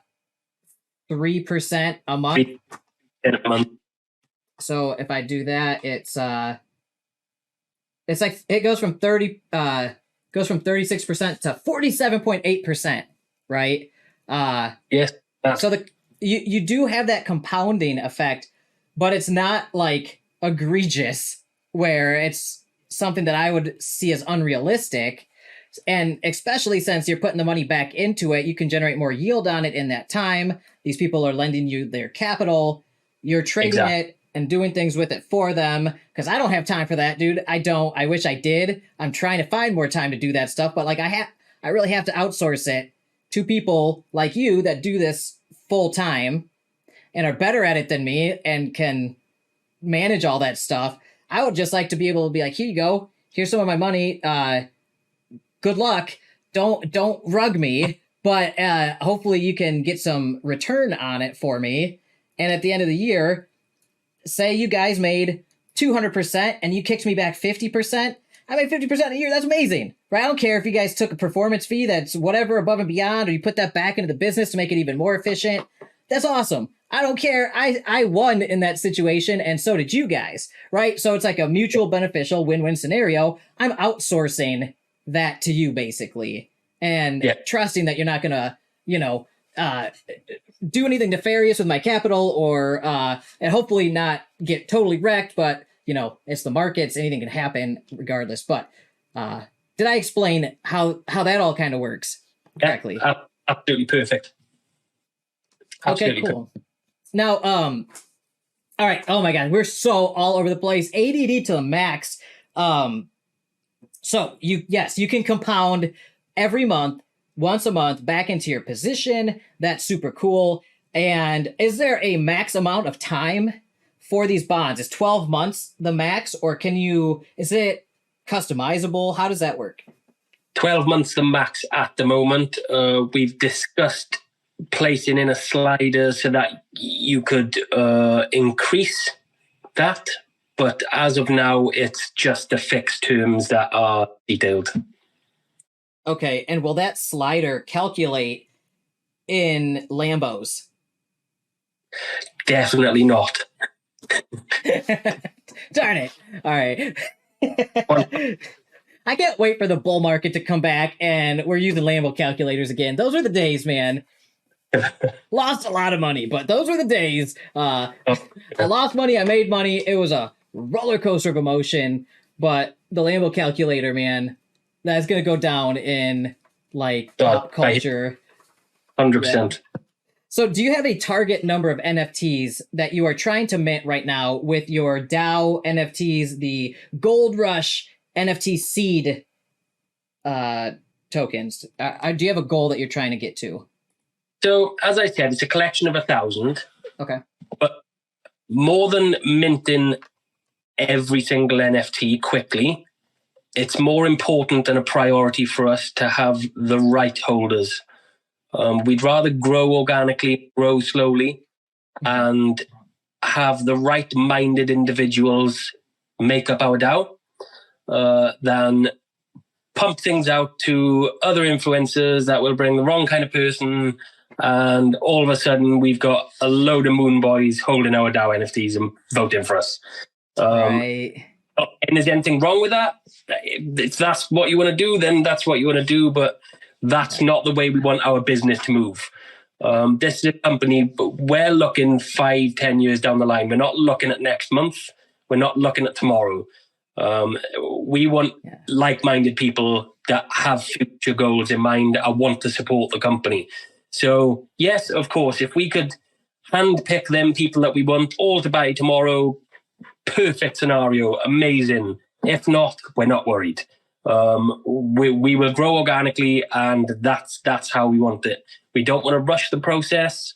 As I said before, every funding that comes from these NFTs is directly placed into the treasury and into foundational investments. So that will happen in 6 months' time, 12 months' time, 18 months' time, however long it takes to sell them out. So the more it goes, it's all going into the same place. So we're not really worried about selling out quickly. Okay, so with those 1,000 DAO NFTs, it's open-ended. Like, you're going to let those sell until the 1,000 sells out, and then that's it. So it could sell out in a day, a week, or a year. It doesn't matter to you guys. It's you're looking for the right investors, because honestly, and I'll give an example in traditional finance, there are a lot of investment groups, private investment groups and hedge funds that are very selective about their investors. And you have to have certain things or be a certain kind of person in certain scenarios to be able to even qualify to put money into their investments and allow them to manage your funds. So that's a very common thing actually in the finance world. And I don't see anything wrong with it. And you're not putting like a hard stance, like you need to have this, this, or that. You're saying we would prefer this type of investor that is maybe more of an educated participant that is more concerned about the longevity of the entire project versus, like you said, Moon Boy, super fast-paced gambler. Oh, I only got 1 or 2% this month. FUD. Let's, because you can have angel and demon customers in business, right? The demon customers can be too expensive to even just deal with. Like the amount of time you have to put into being like, no, that's not correct. That's you're slandering us, blah, blah, blah. Like there is a cost to the wrong kind of participant in any project. And then the angel investors, like there's a reason angel investors are called that, but like there are also like angel customers. And say some of your users here are just like, they love this idea. They love what you're doing. They believe in you guys. They'll go out of their way to help you guys grow, to help spread the good word about what you're doing versus causing a PR nightmare for you to try to put out those fires while you're trying to manage the business, right? Yeah. I mean, at the end of the day, we've had people in our Discord come and speak to us and inquire about the NFTs. And I'm open, and so is everyone else that is helping us in the community. We're open, we're honest. If somebody comes in and says, if I buy an NFT now, as soon as it sells out, what's it going to be worth? Am I going to double my money? My first words are, if that's what you're looking for, this probably isn't for you. Whilst I'm not going to stop you investing, of course, if you want to buy one, you carry on, buy one. We'll happily have you here and facilitate whatever you think you want from this. But the truth is, we are not guaranteeing you double your money as soon as mint out. We're not guaranteeing a floor price going up to $20,000. That's not what we're doing. If you still want to invest after hearing that, brilliant. If not, it's fine. You can stay in the community, have fun with everyone. We like to have a good laugh in the Discord. We've got a really good community growing. And if you just want to be there for that and not invest, then that's great too. We're not going to push them on, but we're not salesmen trying to shove these down your throat. So that's how we handle ourselves, really. I'm the exact same way. I'm not a salesperson out here. I don't do commission affiliate stuff for finance products or crypto or DeFi stuff. I'm not trying to sell anybody anything. I'll sell you my Amazon products in the description below. Check out the camera I'm using, the Sony ZV-1. If you use my Amazon link, I'll get a small commission at no extra cost to you. And as a benefit, my camera won't rug your ass. So that's why I'm cool pushing Amazon affiliate products for stuff I actually use, I have no problem. I'm like, yeah, I love this camera. You'll probably like it too. It's not going to rug you though. And it's got a 30-day Amazon Prime money back guarantee, right? Yeah. But DeFi and crypto projects, I don't have those same assurances. People 100%. could blow up their account the next day, and then they'll be like, I used your affiliate link because you told me it was your next 100x play, bro. What the hell? And I'm just like I don't know, man. I don't like that stuff. I'm not a salesperson, at least not for DeFi stuff. I am a TV show host and interviewer of entrepreneurs, software developers, project creators and founders and leaders in the space. Like, I'm here to educate and to share like the cool stuff you guys are doing. And I also like that you're not here to try to push stuff on people, but it's like, hey, this is what we're trying to do. We're trying to make this new thing in DeFi. It's decentralized finance. Check this out. And for me, it's great because of my trusted network of people and projects that I try my best to do due diligence. Keyword, I try my best. It's never perfect, but this gives people an option for a long-term play. Most, a lot of these projects some are short-term, some are medium-term, some are, 1 year plays, some are maybe 3 year plays, but like something like this, I could see if you guys are performing really well, be 5, 6, 7, 8, 9, 10 years and beyond. Like, this could be a kind of thing that's like sustainable. And we'll get to your investment portfolio and diversification strategy and how you plan to manage this. But yeah, this isn't we're gonna double your money in as soon as we mint out, you know, and then you guys can dump and leave and then the project's dead. Like, no, this is more like conservative. Here's what we are very confident we can do. If we do better than that, which is most likely, you're going to benefit from it. And then the next year we'll have even more funds in the treasury to produce even more returns on whatever you have to give you an extra additional boost to goodwill on what we are attempting to conservatively give you guys. 100%. Cool. All right. So, man, we just finished page 1, bro. I'm sorry. I have the most ADD when I get talking with people that I enjoy having conversations with. I like talking with you, Bevan. You're of a similar mind with a lot of this stuff. All right. So the Goldrush seed NFTs, 1,000 max. There's no cutoff date, and people will get 2 to 5% APY boost on top of whatever their bond APY is. Their bond APY is 15%, and they've got the rarest, highest tier DAO Goldrush Founders Seed NFT. They'll be doing 20% instead of 15%, because they'll get that 5% APY boost. Plus, they'll also be getting a steady stream of treasury profits. 5% of the treasury profits get split between those 1,000 seed DAO NFTs, right? Correct. And as the treasury grows, we will adjust the percentage that's going into the DAO NFTs. So the minimum is 5%, but we have room, what the treasury has the backing, to increase that also. Okay, so 5% treasury profit share minimum, and then you're gonna scale up there as you guys have more and more trading success and investment success with your portfolio. So that's super cool. It makes these way more valuable than what people would probably initially expect. So $500 mint price, only 1,000 of them, so they're pretty rare. You guys are going to raise approximately $500,000 max from these. Probably a little less because you sold some at discount for whitelists and stuff like that. And also you're giving the buy 5 or more and you get 20% discount offer. So you're offering discounts, but max you're going to make is 500,000. Max you're going to raise funds. Your fundraising max is 500,000, but you're probably going to fall somewhere between 350 to 500,000. About 400 on average. So you're going to be starting this this whole operation.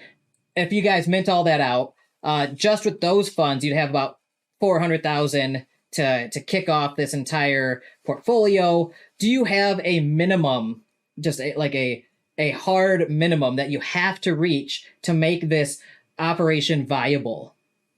No. So when we started, we've done all our testing on just bonds alone. So everything that gets invested into bonds, we can provide the return just from that. We didn't need this NFT round. It was a late addition, actually, to the project. We decided to launch this NFT round for one major reason, and that is because we are so low in the market. With right at the bottom, 2024 should be a good year. We got Bitcoin halving coming. We want to take advantage of the low market to lay our foundational investments. So whilst we could easily achieve what we are offering just off bond investments alone, this NFT round will solidify our foundational investments, very much like we've already invested in. So we've already invested in ATCC Property Group. That's going to be a future return, but next year, once that starts returning, that's going to be heavy returns, and that's all basically free money, you could call it, because it's not something that we provide a minimum return on. So that builds the treasury, and that is, as I said, free money for investing. Free cash flow, yeah. Free cash flow is a revenue stream that will go directly back to all investors, whether they be NFT holders or bond holders. It'll go straight back to them. And much like that, where it'll be the likes of Ethereum validators, AVAX validators, things at the moment that are $40,000 or $50,000 to buy, but at the peak of a bull run, they're going to be $300,000 to buy. Right. And so if you take an Ethereum validator, for instance, the average return is 6 to 9%, dependent on price, obviously. If we were to buy an Ethereum validator now and Ethereum was to go up, say, 6x, 7x, that 6% then becomes a 40% return. And that's feeding the treasury. That's all direct into the treasury. So everything that NFTs are buying and laying the foundations with are the assets that are going to be producing major returns going into the next bull run, and all of that will be fed back to investors. So as I said, we can provide what we've advertised with just bonds alone. These NFTs will produce extra revenue streams and create an extra bonus for everybody. Okay. So this business model is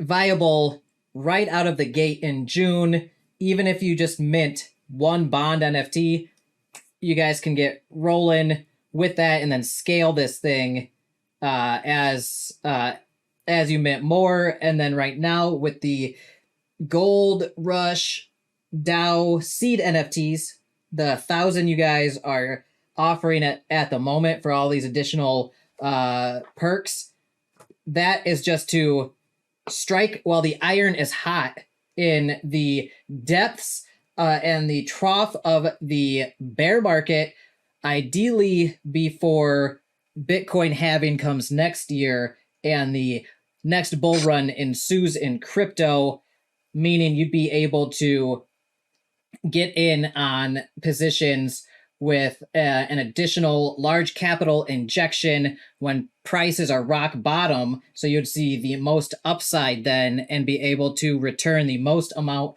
of rewards back to bondholders, DAO seed NFT holders, yourselves, and the project treasury, thus giving you additional leverage and wiggle room for future operations, right?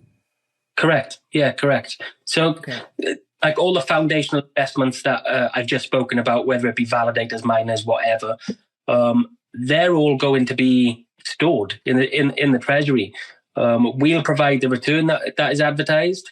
And as we enter the bull run and the market starts to go up, we'll strategically start to sell off some blue chips or Bitcoin, whatever we have in the treasury. We'll start to sell on the way up, and then that USD value will be held in the treasury. And as the cycles carry on, the market will start to come back down. The cycles will repeat over and over again. As adoption takes place, then cycles will get less volatile, but the cycle will still go. And as the market comes back down, any extra money that's left in the treasury that's not been returned to users, investors in us, we'll buy in the bottom again. And that will repeat and repeat and repeat. And that's how we'll create the back-in, and that's how we'll be able to raise that APR. Okay. Now, the external sources of revenue and these investments to support your business and the 15% minimum rewards that you're shooting for on the bonds and everything like that. Let's jump into that. That's my next segment here. I want to talk about, can you see the screen, by the way? I can. Okay. So this was from your Medium article about how you're going to allocate the funds and what investments you guys are going to put the money into. So we've got slow growth over here and medium yield on this side. So do you want to walk me through this? I guess I'll kind of ask generally, how have you decided to allocate and diversify this portfolio from like a high level? And then I'll ask you about each one of those areas as we go, okay? Yeah, no problem.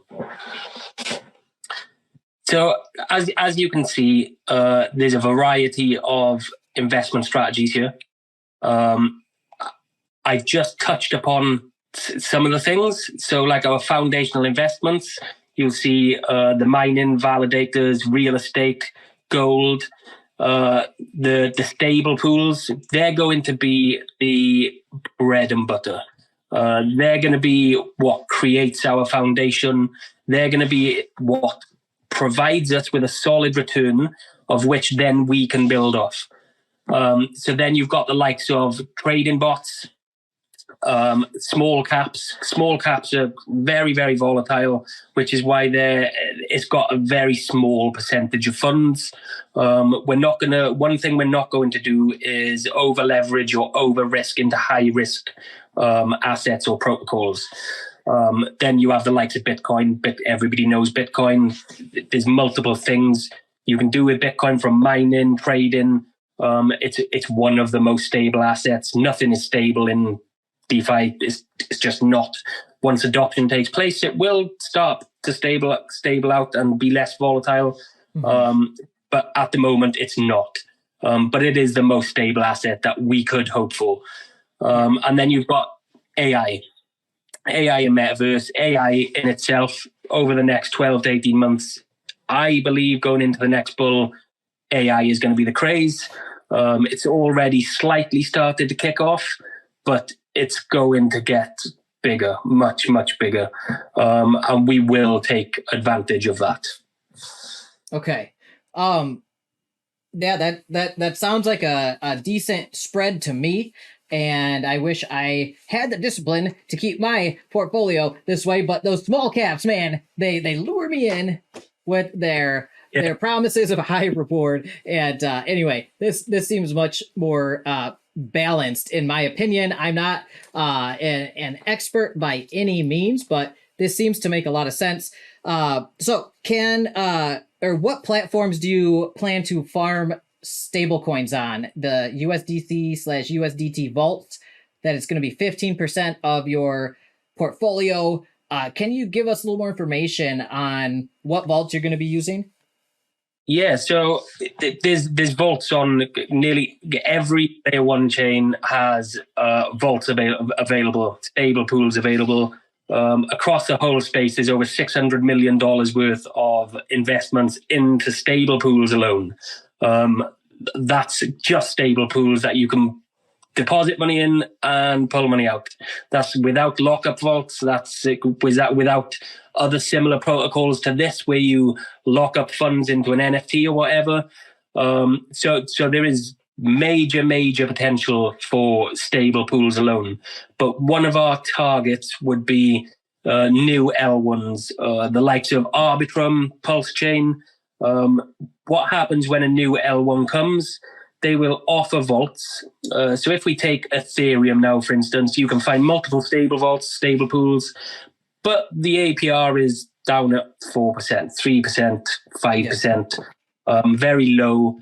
What happens when a new chain launches is they'll increase that APR, sometimes can be very high, 40, 50, 60%, to pull investors on the chain.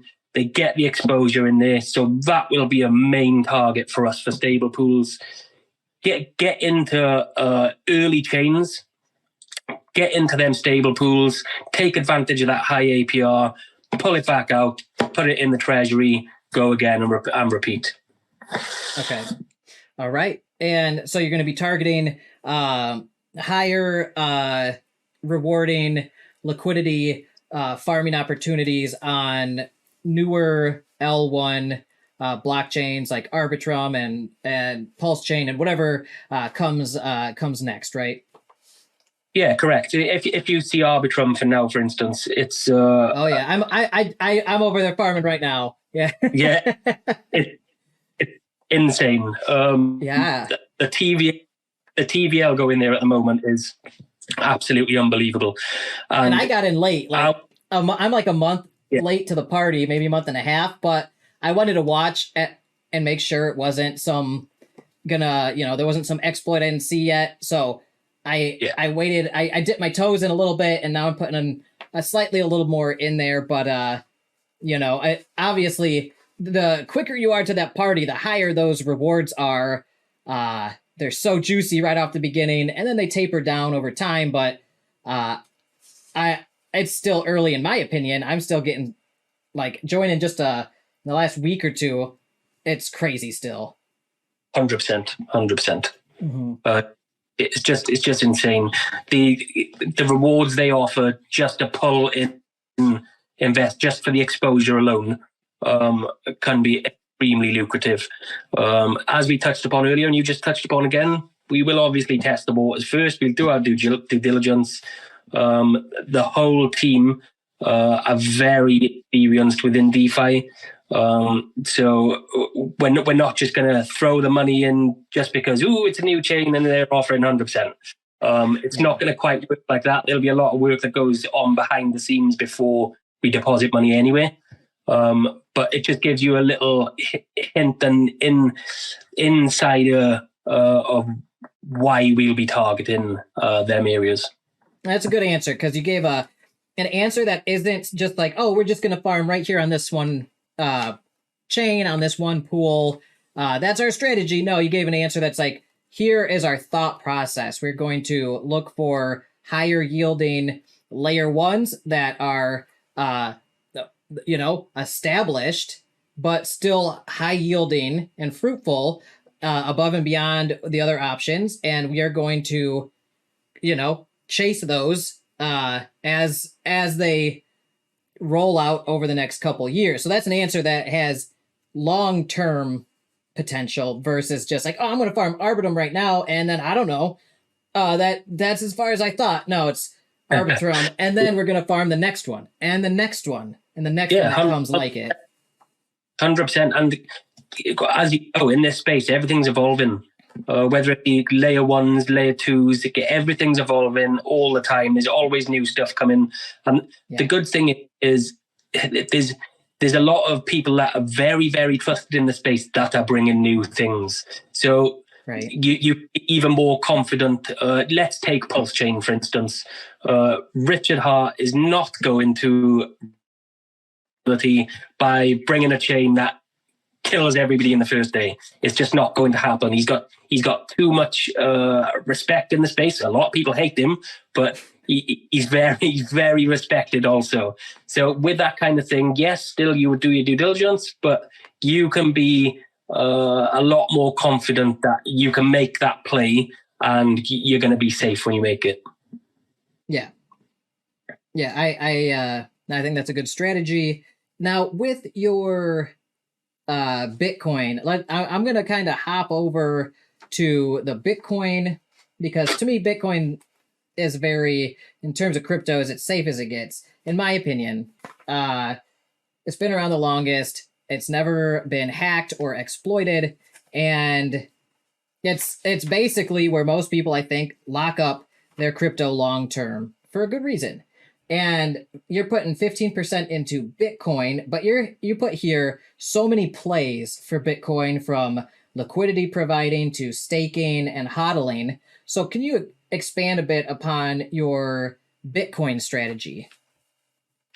Yeah, so as the words actually say, there are so many plays for Bitcoin. So one of the main coins that we will trade is Bitcoin. It's the safest coin in the market, without a doubt.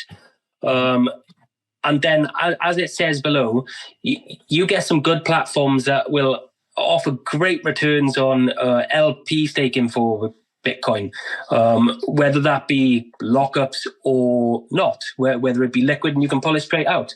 There is so many things you can do with Bitcoin, including miners. I mean, individual miners for an individual person, not too lucrative, it's too expensive. But when you make strategic partnerships, that I do, and you've probably seen that, we can utilize other protocols that already have the space available with a mass amount of miners. We can negotiate good returns on their miners, and yeah, we can use that avenue too. Yeah, I know. I set up those deals all the time behind the scenes, by the way, between projects that I work with, and I know a lot of people out here. So if you ever need an introduction, or you want to throw, like, if you found this and you want to ask me if I know of a provider that can beat that, ask me, and I will freely put you in touch. I don't take anything for putting those deals together, by the way. I just do it to kind of help out people that have helped me out with my YouTube channel and furthering progress in the space, right? So yeah, I'll hold you. Yeah, dude, I know so many of the Bitcoin mining projects out here. Like I can introduce you to all of them. So I will happily do that. And who knows? You're probably already in touch with the major players, but if not, I can shore up those gaps for you. So, all right, now the next safest, in my opinion, is gold. And by the way, gold, Bitcoin, and stables, to me, are like the three pillars of stability right now. Yep. In my head. In my small understanding of the world, fiat and stables, and gold and Bitcoin, it's like a triangle of stability. What is your gold strategy here? Yeah, so our COO, he's actually got real experience as a gold trader and a precious metal trader. So our plan was always to branch into physical assets. One of our main goals is to make that bridge between real life investing and DeFi. And one of the things that, as you said, the most stable thing there is and is always appreciating is gold. In 20 years' time, gold will be a lot more expensive than it is now. 100% it will be. Oh, yeah. So that was always a plan. And we're furthermore utilizing the projects that are coming around. You've had one on this show, the Alchemists. Yeah. Projects that are tokenizing gold and making it available on DeFi.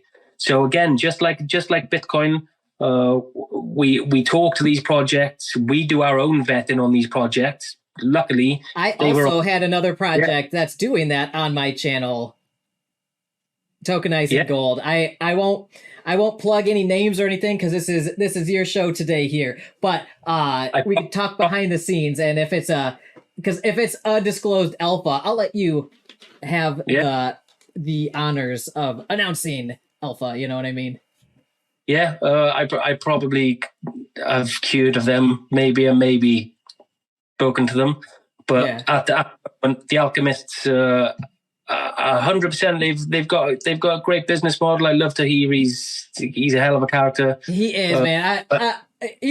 In my opinion, he's a great guy. I've spoken with him a lot, and we have fantastic conversations, man. We talk about the whole spectrum, the whole gamut of everything, from crypto to religion to, you name it, man. He's a cool and interesting guy. He is a cool and interesting guy, and he's got really good business models. He knows what he's doing, and his team know what they're doing too. They're not amateurs in the space of business. They have their head screwed on. Yeah. So just like the Bitcoin mining, we will utilize that, and we will negotiate returns and ways to invest in these vetted projects to be able to maximize our returns and still hit that sector of assets that we were aiming for anyway. So with the partnership with Alchemists NFT, are you going to be utilizing some of their physical gold business operations? Because they're doing gold mining. They're also doing gold trading. Correct. Are you going to be dabbling in all that through them? Yeah, so we've got a good partnership going on with them. We are going to get entry to all of their phases, and we are going to take part in everything from the gold mine to the gold trading. We are going to be taking part in all of it, 100%. Fantastic. And if anybody watching, if you don't know about the Alchemists NFTs and how their gold mining operations and all that works, check out my AMA with them. I did it a couple weeks ago. It is so in-depth and thorough. We cover everything. Yeah. It's a long one, buckle in, but it's a good one. And Benita, their business partner from Quindo Global Investments, they do commodity mining and deals all over the world in a dozen different commodities at least, and their gold mining operations are no exception. And her values and philosophies with giving back to the communities and everything like that are right in line with mine. And I really had a great conversation with her and Tahir and the rest of the team. So if you haven't checked that AMA out, go check it out. I am willing and able to talk about that because I have vetted their team according to my standards. I did the best I could, and I liked it. I liked them so much I brought them on my channel. And also, I am willing and able to talk about that on this video because Bevan here has partnered with them. So I feel like I have free reign to say to talk about them during this video. 100%. All right. Now that we have covered the physical gold portion of your portfolio here, can you tell me a little bit about the other kind of stable type investment, at least in my opinion, the real estate and rentals? You have 15% here for real estate investments. Can you explain your strategy there? Yeah, so again, similar to gold, we have members of the team that are experienced in the real estate sector. So it was always our plan once we had the back in the treasury to branch out to physical assets, as said before, with the gold and the same with real estate. But we've also come across another project who are experts in the real estate industry, and we have partnered with them. They're called ATCC, and they have their own property group. The property group is designed to facilitate digital nomads. So whether you be an entrepreneur or whether you're just a DeFi trader, an investor, somebody who spends quite a lot of their work time digitally doing something from your phone, from your laptop, from wherever you are. They are going to be luxury resorts specifically designed for like-minded individuals to get together and have villas, clubhouses, safe spaces to converse with each other and to basically bring like-minded brains together. Digital nomads tend to travel around a lot. And what tends to happen is they will get an Airbnb or they'll get a hotel. They'll, very much like I'm doing at the moment, sat on a sofa holding a phone up trying to do things. So these spaces are designed so that they have workspaces. They have specific spaces that are designed to facilitate them. So we've invested into their property group. So we've bought shares in the mother company. So it's happened a lot earlier than what we were expecting to get into the real estate side of things. But the scope and the potential of that is absolutely massive. It's a market that hasn't yet been tapped into. Very surprising, because I personally would have thought some other bigwig after COVID would have come around and done this pretty quickly, because after COVID, as you know, everybody started working from home. It's become the norm. Digital nomads have increased massively, but it's an untapped market, and they're well on their way to getting the first place done, the first resort done. All soil testing, etc., has taken place. The build phase will start very, very soon, and the target is to have multiple properties within a couple of years done, and a mass amount of properties within 5-10 years. So yeah, really, really excited about that. Okay, and if I understand this correctly, you said for your real estate portion, you are partnering with ATCC, and I believe that stands for Alpha Traders Country Club. Is that right? Alpha Traders Country Club, that's correct, yeah. Okay, so Alpha Traders Country Club is investing into co-working spaces in luxury destinations for digital nomads, and those digital nomads will be able to stay at these co-working spaces like an Airbnb, but then have communal working spaces with like-minded individuals that they can hang out with and interact with. So if they're traveling abroad, want to be somewhere cool, they can do so and then hang out with other digital nomads and entrepreneurs. Is that right? Correct. Yeah, they're specifically designed for exactly what you just said. They'll have gyms on site. They'll have pools on site.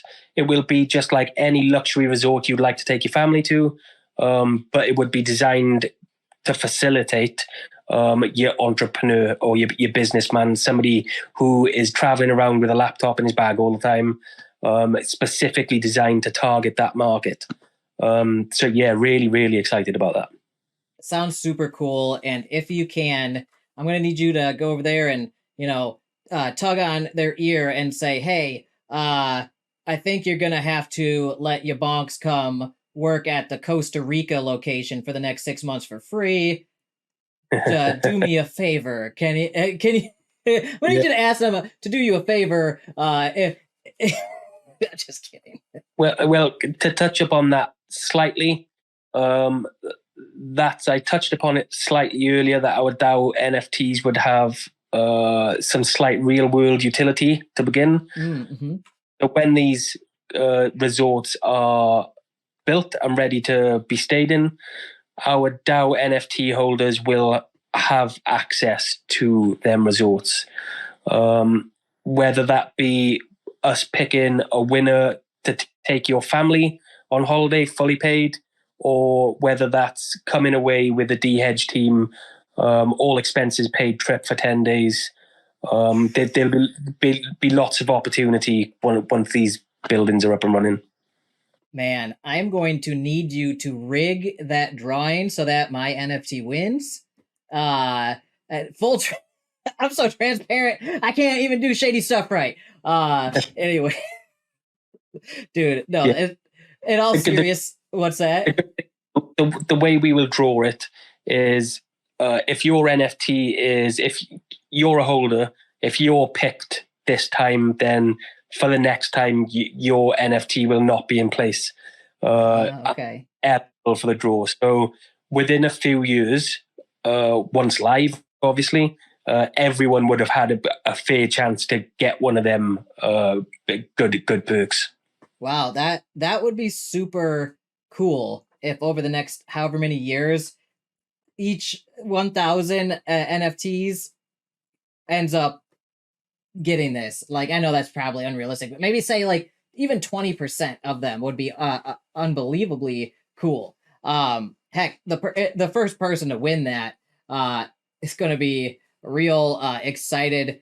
If you're if you're listening to this back and you just won, I want you to go look at the Costa Rica property. It is so cool looking. I actually read the investor deck for ATCC's property group and their initial 3 properties, and the Costa Rica one is my favorite. It's so cool, man. I would love to go spend 10 days hanging out at that place, chilling on my laptop, getting work done for the YaBonks channel. You know what I mean? Yeah, amazing potential. Amazing potential. Super cool.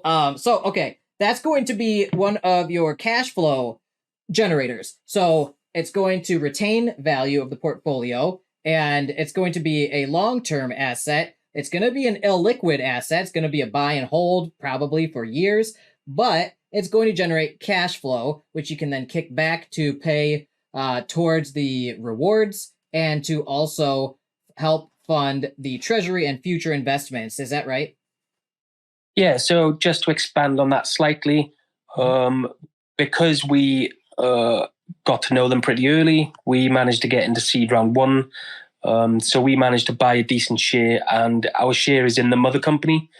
So it's not just in one property. Nice. We've got the share in the mother company, so in 5 years' time, they could have 20 properties. We will get a return from all 20 properties, not just the first property. So I said earlier on, we have a long-term focus, and it's not just a year down the line. We're thinking 5, 10, 50 years. We want to be set, and we want to create ourselves a foundation that in years to come, we are self-sustainable. We don't need to worry about absolutely anything at all. And these early investments are the key to our foundations. So you bought share in the mother company and not in any specific property. So you'll have exposure proportionally to whatever they expand into. If they buy 20 properties, 100 properties, you'll get X% ownership or equity of that. What is how much share in the mother organization do you guys have right now? So we've purchased 4.23% of the mother. Nice, dude. Nice. Are you? Oh, that's huge. Are you planning on buying more than that in the future? Yes, we are. We've been lucky, and they've given us an open-ended offer. It may not be to the same share price as what we paid now, but they have given us an open-ended offer, and we can pledge more when we want to. Very cool. Now, for anybody watching, I have not personally vetted ATCC or their team. I am familiar with them. I'm in their Discord. I've looked around a bit. I've read some of their documentation. However, I haven't done my full due diligence process on them because I haven't really worked with them on anything yet. But I am going off of Bevan here and trusting his judgment and his due diligence and vetting. Bevan, I am assuming, and I know I've heard you say this before, but for anybody listening, that you have vetted their project and team and done your due diligence. Is that right?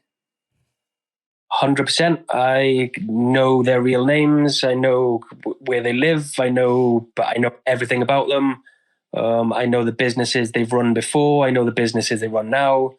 Both of them are majorly experienced within their fields of real estate. They've built some extremely valuable businesses, and yes, they've been thoroughly vetted. Awesome. All right, good to hear. All right, so let's jump real quick to. I know we touched on this when I asked you about the Bitcoin, but the mining farms and validator nodes. Do you just want to kind of sum up your strategy there? I know we've talked about it in pieces, but do you want to give a little bit more of a cohesive strategy for mining and validators? Yeah, so again, always part of the plan. These are part of our foundational investments. As touched upon earlier, we're right at the bottom of the bull market, looking like market's starting to turn around. Now's the time to get in, because once the market starts coming up, the returns become exponential. It's not just the standard 6 to 9% we would get now on an F validator. It would be however much the coin price goes up would be the gains that our treasury are making, and the same with miners. So right now we're partnered with Cadena Hashing, one of Cadena's biggest mining facilities. They've offered us a partnership, and we've got a percentage there. They're running the miners, and we've estimated a return at around 16% to begin from our offer, and that's at current Cadena price. So if Cadena was to go up, if Cadena was to increase 10x into the bull run, we'd be getting around 160% return. So that just puts into perspective why we're setting our foundation at the bottom of the market, and the kind of potential of what we've got to build off. I think that's a great addition to your portfolio. I also have a segment of my DeFi portfolio allocated to projects that give me Cadena mining exposure. I also believe in the in that thesis there that, you know, right now you can mine it, get like 10-20% yearly, but I'm thinking next bull run it's going to 10x. Personally, my opinion, just guessing based on historical. I mean, even if it just goes back to previous highs, that's 10x at least. So then, like, it's unbelievable the returns, especially if you're still holding the coins that you mined that entire time. I think it's a great long-term play. Not financial advice, yada yada yada, but that I think that's a good idea. All right, now speaking of not financial advice, what are some of the small caps that you're looking at and are interested in to speculate on? So I won't go into any names, because I don't want anyone going and investing in anything just because I've said a name on here. But as we all know, small caps are very, very volatile. Yeah. But if you know what you're doing and you know how to follow not just coin names, but teams, there's multiple teams within the space that are known for being trustworthy. They may not always launch a project that does 1000x, but they're known to launch projects and for the projects to be successful, relatively successful. When you know how to find these can be very, very lucrative. They're very, very risky, extremely risky, which is why we put such a small percentage of our portfolio to them. But they are extremely lucrative, and we know of teams in the space that we have vetted and we can follow and we can make good money. Our COO in particular, he is an amazing trader, and his personal funds, he makes most of his money trading these small caps. So yeah, we're lucky to have a wealth of knowledge and know people within the space, and we can really take advantage of that and utilize that. But again, even knowing people and having that experience, it's still super high risk, which is why there's such a small portion applied to that sector. All right, good to know, and I totally agree. So speaking of kind of high risk, but also highly speculative, potentially high reward. Down here, you have So you have 5% going towards small cap investments. You have 15% going to AI, metaverse, and gaming investments. Do you want to touch on that a bit and what your strategy is there? Yeah, so with AI, you've got the obvious like ChatGPT and things like that. They are really going to be really going to be something for the future, and really going to excel over the next year or two. AI is just starting. It's just becoming a major factor in the space. Yeah. And we will take advantage of that craze in particular. And I'm not meaning the risky ones that are just launching and trying to take advantage of the space. We will find legitimate, already very valued parts. So ChatGPT, as I mentioned, for one, that will grow exponentially, 100%. It will. There's other gaming sectors like my metaverse. They're doing really good things. Really gonna grow over the next 12 months. And yeah, we'll be hunting for them vetted and trustworthy teams so that we can take advantage of the exponential growth that is to come. Okay, sounds good. Now, the last thing on here that we haven't touched on yet, you have 15% going towards trading bots using AI to maximize the yield. And it says the strategy takes a minimum of 3 to 6 months to maximize results. Do you want to explain your trading bot strategy, maybe what trading bot platform you're going to be using? Do you want to give me a little more information on that? Yeah, so there's a few trading bot platforms. So you can open up a bot on KuCoin. So you probably use KuCoin. Oh yeah. Yep. So we've tested strategies with bots, and we've been testing for months and months and months and months. So we have a decent strategy that we can go to even just on centralized platforms like KuCoin, but we can also utilize things like, James Pelton. I don't want to advertise anybody's bots, but James is my good buddy. You can talk about James all you want. Yeah, so James Pelton, he's just he started his own project, and he's utilizing bots and proven to be pretty good and bringing some good returns. So when we can see people like actually James saving up to get one of those. Yeah, so when we can, and the good thing is he's very transparent. Showing all the returns. If there's a loss, he doesn't hide it. It's a loss day, some downtime, but the uptime is very consistent. Mm-hmm. So when we can see that history, we will be utilizing that kind of area. Okay. Yeah. No, I love James. He's a good dude. I could text him at any time. Like, I know him and his wife and his family. They're wonderful people. I know it's tough being a YouTuber out here in the crypto and DeFi space. And he's one of the people I can like lean on and be like, how do you deal with this social or political situation as a YouTuber in this space? And he gives me really sage advice. He always keeps it real. And he's always super helpful. So yeah, I only have good things to say about James. He's a wonderful person. So I think that's cool that you're going to incorporate some of that into your trading bot strategies as well.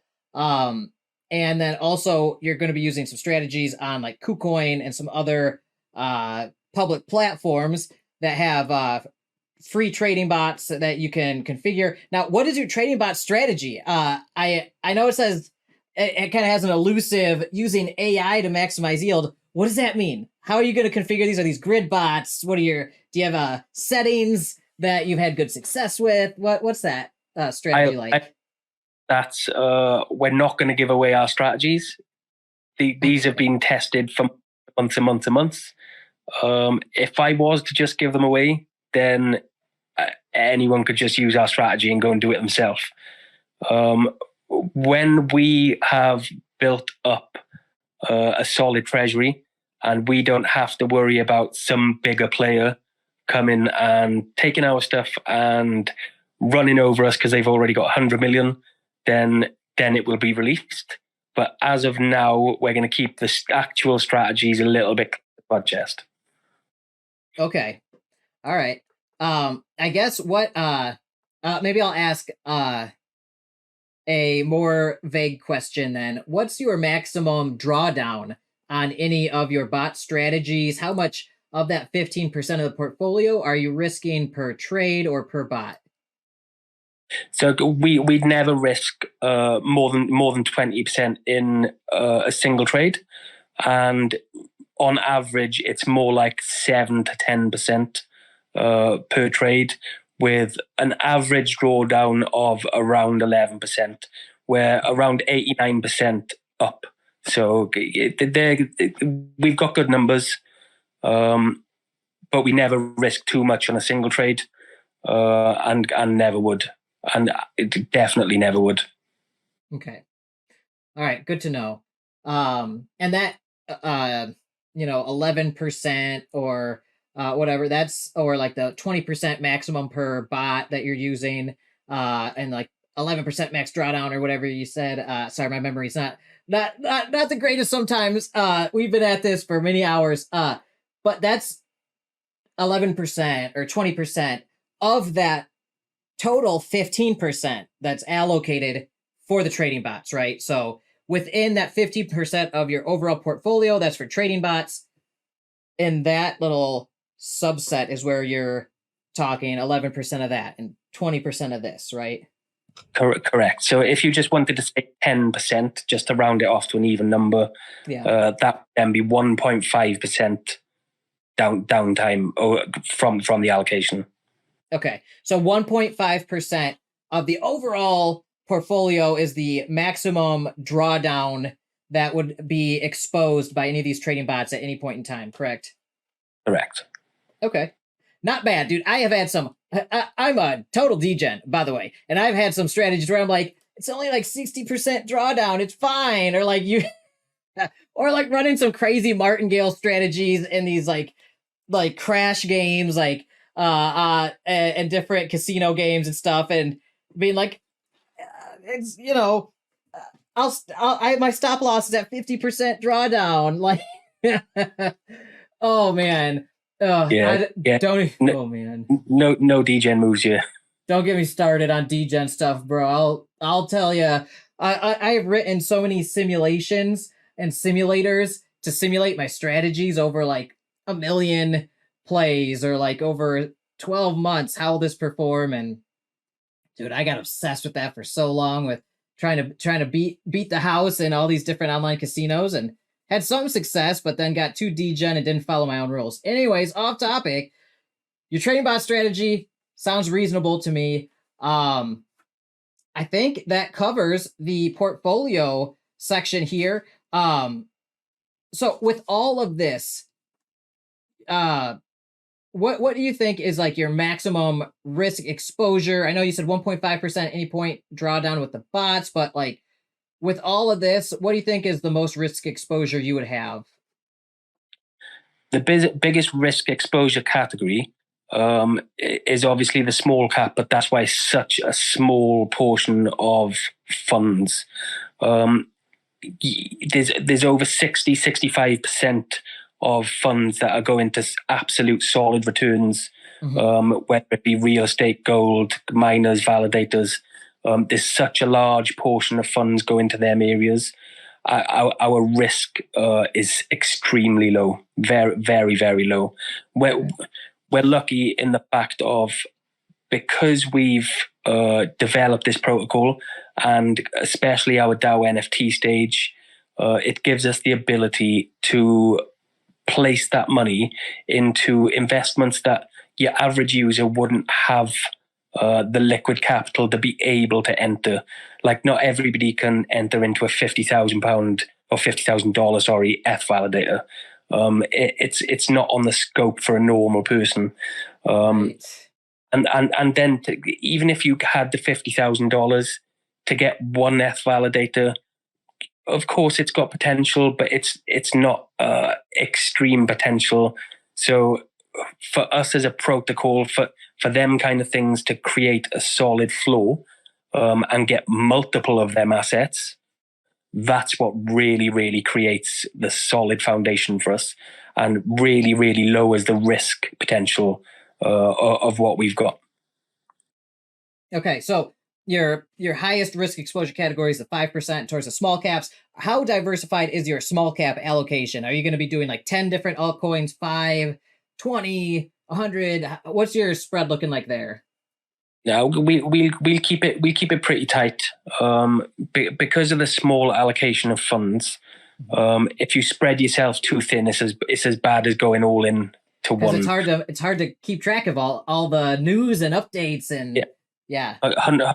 I think the key for small caps and what I do personally, with my personal funds, I'll pick 5 to 7 small caps and I'll diversify through them. Depending on how much funds that is, you can lower that or widen it slightly, but 5 to 7 is normally the sweet spot. Mitigates any risk of one failing. The likelihood that the rest will fail isn't very likely. Small caps may look scary, but by small caps we don't mean shit coins. We just mean smaller capped assets. There'd be small cap blue chips, small capped altcoins. So yeah, that's the kind of funnel that we'd be looking at. Okay, all right, good to know. And let me close this and so I can focus on the next section here.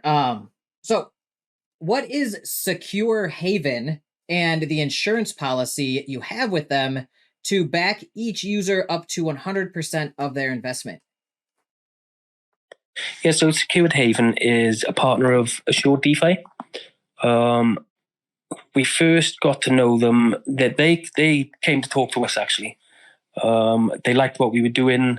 They wanted to help us get in touch with Assured DeFi so that we could have our audits, etc., and our KYC. And they come up with this concept of an insurance pool. And first of all, we thought, never really heard of it in DeFi's. Yeah, I'd like to know more. So what we do as a protocol, we add funds to the pool, and then that enables our investors, if they wish to do so, to go to Secured Haven's website, prove that they've invested through us, and they can then pay a small fee. I believe it's 0.1% a day, to be able to insure the funds that they've put with us. Okay, cool. Yeah, that's super interesting. And I know last year I had some live streams that I did with some other influencers in the space, and we talked about that projects, eventually insurance companies are going to surface in decentralized finance. However, they're tricky business models. You got actuaries and you've got all sorts of different things, and it's a new space. How do you evaluate some of this stuff? How do you validate or invalidate claims? How do you budget and price this stuff out? So, but it's inevitable. It's coming, and it sounds like you're part of that now. So it's cool to see a project like yours taking part in basically an insurance policy for the holders here. So you guys are paying, you said at like 0.1% a day for this policy. What's that? No, so that's what the investor would pay. So if you bought, if you minted a bond, say, and you invested your $1,000 that you mentioned earlier, you could then go to Haven and insure that $1,000 through their insurance pool. Okay. You would pay for the insurance premium. I see. So it's not a blanket policy for everybody in the project.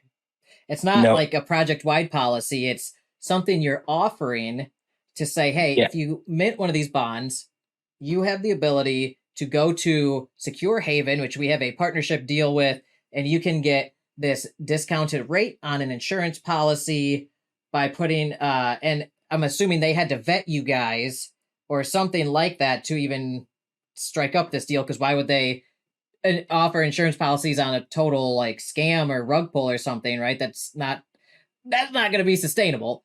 If Yeah, so, so it's us that we've got to provide the insurance pool. So as you said, they vetted us. They're official partners with Assured DeFi. Assured DeFi also KYC'd us and vetted us. So yeah, it was a long process, but I personally believe that it will bring some investors that may not know us as people some confidence, and maybe allow them to just get the foot in the door and think, okay, I'll give it a test as I can get insurance out on it. I personally wouldn't push people to get the insurance, just purely because I know we're not going to rug. I know we're here to help the space, but it's there as an investor's choice if they wish to do so. Now, what's a claimable event? What if some of the investments go awry and like the bond is, say, worth a fraction? Say it's like 50% of its initial value. Can somebody make a claim and get 100% back and go their way? What are the conditions there that you have set up for that pool? Yeah, so just a drop in market price wouldn't be a claimable event. It would need to be the company failing or malicious intent. Okay. So if we were to liquidate the business, anyone who's insured would be entitled to their share of the pool. If crypto is to die, it's not going to, but let's just say in the worst world, crypto in total died, then we've done nothing wrong. The company's done nothing wrong. We haven't chosen to liquidate the company, so then there wouldn't be a claimable event. Okay, so if the business were to fail because of mismanagement or malicious or nefarious actions, then that's a claimable event. Macro environmental factors like crypto. Now, what if the business were to fail because of like macro environment, like the say crypto market tanks, right? And your trades go sideways and your investments whatever, and you guys have to close shop. Like, I know that's unlikely. If you guys really spread out how you guys have devised here, what would that count? Like, if you guys go under because of your investments and stuff, would that be considered a mismanagement or something like that? Yeah, well, a business at fault kind of claim. If the company had to close for any reason whatsoever, then that would be a claimable event. Any liquid assets that are left would be property, basically, of the people that have invested. It goes back to they would get preferred liquidation. In a liquidation proceedings, they would get preferred payout before everybody else, right? Yeah, correct. And the same with like the ATCC investment. It may not be returning returns right now, but that would still be held by DeHedge as a company, and we would have to distribute that to anyone who's invested, or we would need to allow DeHedge to remain as an entity, and then when returns started coming back in, then we would be able to pass it back on to anyone who's invested. Everything that is liquid or becomes liquid in the future would be passed back to anyone who's invested. Okay. Now, how are you funding this insurance pool right off the bat? Do you And how much have you funded it with? So it's going to be initially $10,000. Doesn't seem like a lot, but we're going to put a percentage of the team allocation into that pool as we go. So I think I mentioned to you before, we're not in a rush to take money. We'd rather grow the business. Mm-hmm. We are all okay for money. We're not doing this for the money side of things.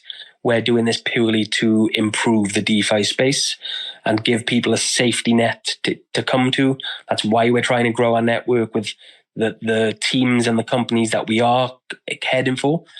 So the team allocation will be looking to be filling up that pool more. Okay. So starting out, you're going to have the $10,000 in the insurance pool, and people can sign up for that after they mint their bond NFTs for 0.1% per day of their rewards. Is that right? Or yeah, correct. 0.1% of it's 0.1. What I think that the maximum term is 30 days to begin, and then you can extend. So it's 0.1% of what you've invested. Oh, okay. Okay. So if I put $1,000 in, and then I insured it for a year, that would be 3.65, or no, that would be 36.5. Help me out with the math here. If I were to insure, say I got $1,000 bond for a year and I insured it the entire year, what would that cost me, and would it still be profitable? $1,000 bond, 10% to be 100, 1% to be 10, 0.1% would be $1 a day. That's what you'd pay. So it'd be $365 over the year. Okay. Yeah. Okay. So can somebody get this insurance at any point in time, or only at the time of mint? So after they've minted, they would go to the secured haven DApp, proof of purchase with whatever you've invested, and then you can take out the insurance. Okay. So even if I've got a week left in my bond, I could go insure the last 7 days? Yeah, you can get it at any time of minting. Okay, interesting. Do you think if, like, say, for whatever reason, say, like, hypothetically, I don't think this is going to happen. Obviously, I'm always trying to think positively, but I got to cover all contingencies. So, like, let's say, things are looking rocky with the company and people are, like, getting nervous. Do you think there's going to be a run for those insurance policies? They could very well be. That's what the insurance pool is there for. Okay. If you started to see something that didn't look great, yeah, of course that's what it's there for, as a safety net. And yeah, of course, people could run to that and take it out whenever they want, right up until the day before maturity date. Does that 0.1% per day go all back to the service providing company secured haven, or does any of it go back into building up that insurance fund of $10,000 initial? So there's, I think it was a 70-30 split, that 70% goes to the secured haven, the insurance providers. The other 30% would come to us, but it would go directly to the pool. Okay, so you're giving us your word that the 70-30 split with the secured haven fee, that 30% would go into building up that insurance pool, right? 100%. So that means, like, if I were to insure my NFT for a year, yeah, I eat 36.5%, but, like, I could insure it the whole year if I really wanted to, especially if I'm holding out that you guys are going to really do a great job on the returns above and beyond the conservative estimate. Then 30% of that, so like $120 or so, would go back into that pool. And if enough people did that, like, that thing could eventually be so big over a couple of years, especially, that it could pay out everybody twice over or something like that. I mean, it could Correct. outgrow the liability that it's protecting, right? Correct. And I just point out, just for transparency, if Secured Haven deem that we've done nothing wrong, and let's say 3 years down the line that insurance pool is 500,000 or $1 million, team are performing great, company's performing great, everything is good, nobody wants to get insurance anymore because we're trusted, people don't need the insurance, right? We can then empty that pool. We can pull that pool out and put it into the treasury. And you guys are would that be a DAO type decision? Like, you guys are just gonna be like, nobody's using this. 100%. 100%. That's complete DAO decision. Okay. By year 3, so right now, we're just starting to build a DAO. As you know, that's what the NFTs are for. By main launch, we're going to be beginning with the DAO votes and getting the DAO involved. By year 3, we want to be full DAO. We want to build a DAO that wants to push this project and wants to be a part of the success. So by year 3, that is where we really want to be. Okay. And I'm going to touch on the DAO thing and that here shortly. I want to shore up this portion of the conversation while we're on the topic. So that's cool that you are offering an insurance policy. So you're insuring up to 10,000 off the bat, and it will potentially grow and grow and grow. And as long as you guys keep operating with good intention and don't completely fumble the ball, then this insurance policy can grow to a self-sustaining size on its own just from people utilizing it. And I think that's a really cool idea. I would love to see more projects utilizing a real insurance fund. In the rebasing days, there people throwing around insurance fund, and then we're just stealing that money. Or using it for who knows what whatever they wanted to without any. And everybody, man, I saw so much craziness in rebasing season with insurance. With I say quote unquote insurance funds because these were not professional services. This was part of the project, just a term they threw on a wallet where they siphoned money into and eventually just ran off with it. But you're doing this through Secured Haven, who is a partner with Assure DeFi, which is a known trusted player in the space. I've known about Assure DeFi for a long time. I've read 1 million of their KYCs, and the founder is well known in the space as well. So I love it, dude. I love it. It's a great concept. Yeah. Great idea. Yeah, 100%. It'll bring something substantial to the space, I think. Absolutely. And if I'm ever, because for me, sometimes I might get cold feet, or I might be like, oh, what have I done? Should I have bought this NFT? I've done that 1 million times, and I'm like, am I going to lose it? You've given an option at least to say, hey, you can have insurance to know that like you pay a very small fee, but you can secure your investment up to this amount. Now, just to play out scenarios, to wrap this section up, in a worst case scenario, everything blows up. There's only 10,000 in there. Obviously it'd be a little more, let's say there's $20,000 in there, but there are $50,000 worth of claims against it. How would it just get divided evenly in that case? So you'd have your share of the pool, basically, if it come to that. Okay. All right, cool. And then in a liquidation event, you did say earlier that they would have preferential liquidation proceedings. Is that above and beyond that insurance fund, or is that only for the insurance fund? No, so as I touched upon, any liquid assets, any revenue providing assets that could be liquidated would be liquidated, and 100% investors will be paid out first. That is 100%. We are here for the investors, and that is the bottom line. That would remain business failing or business not. Whatever is liquid will always be fed back.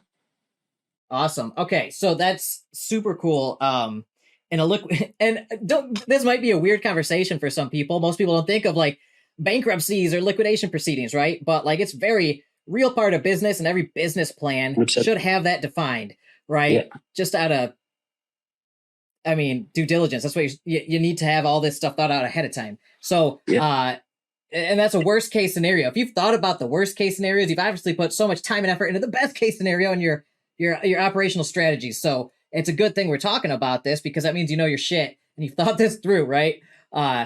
It's a professional thing. It's been a long process. People have asked us because the bottom bones of it is we've got quite a simple concept. Yes, okay, we've got strategies that we will keep close to our chest because they fucking work. Excuse my language. No, dude, you're good. You're good at this. This late into the YouTube video, YouTube doesn't care as much, so we're good. But they work, and that's why we're keeping them close to our chest. But what's taken us so long to develop is because we've done our research. We haven't just thought, I'll tell you what, I'm going to make a token, or I'm going to get some art done for an NFT, and I'm going to launch it. This has been 2 years of self-funding, putting our asses on the line, and I left my full-time job. I've been a full-time trader for 2 years. Wow. I put my trading aside so that I could concentrate fully here for everything from the technical side to the legal side of things. Everything has been thoroughly researched. There's not been one stone unturned. So that is why it's taken us so long. We could have done what many other people have done and launched within 2 weeks, 3 weeks. Got a couple of influencers to get us a community of 1,500 people, launch a token, but it's completely against what we stand for. So 100% everything that we say, we've made sure we've researched. It's not just something that's flying out of our mouth because we've just thought of it on the top of our head. Yeah. And you are looking to create actual value for people more than just doing money grab, which leaves some people very destitute. Maybe there are some winners, but like there can be a lot of losers in those situations. Yeah. And I've seen it time and time again, but you're actually trying here to provide the value that you are proposing for users of these bond-like analogous type creations. I look, if anybody's got an issue with how I'm speaking about this stuff here, come talk to me. I'm totally open. I want to progress this space. So SEC, FTC, let's talk. Let's figure all this out, because DeFi is awesome and it's not going away, and we should all learn to work with it. So anyway, I think it's I think you have a well thought out business plan here, and I look over business plans all day. Right. And I've written business plans myself for over a decade or 15 years. I've been an entrepreneur, and you've thought this stuff through. It seems simple on the surface, but it's not. There's a lot of moving parts to it, and there are a lot of contingency plans. So just to conclude that segment, worst case scenario, liquidation event, anybody with the insurance policy, they're paying that 0.1%. And maybe there is a run. Say people see the writing on the wall a week before and 100 people jump in. What happens then is those people pay 0.1%. It all goes towards that pool. 30%, goes towards the pool. That pool gets paid out to everybody evenly. All the liquid assets get liquidated and then distributed preferentially to those insurance policy holders first until they're recompensed 100%. And then it gets distributed proportionally to the rest of the bondholders. Is that right after that? No, so the insurance pool would go obviously preferentially to the policyholders. Any assets that we would have to liquidate, they would be distributed evenly between all investors. That's what I meant.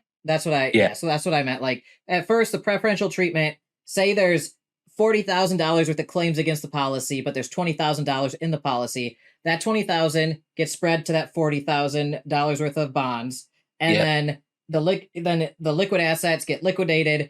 That fills up the rest until that $40,000 of insurance liability is met, once that is off the books, then the rest of the liquid assets that are left to distribute after that go to all the rest of the regular bond NFT holders, correct?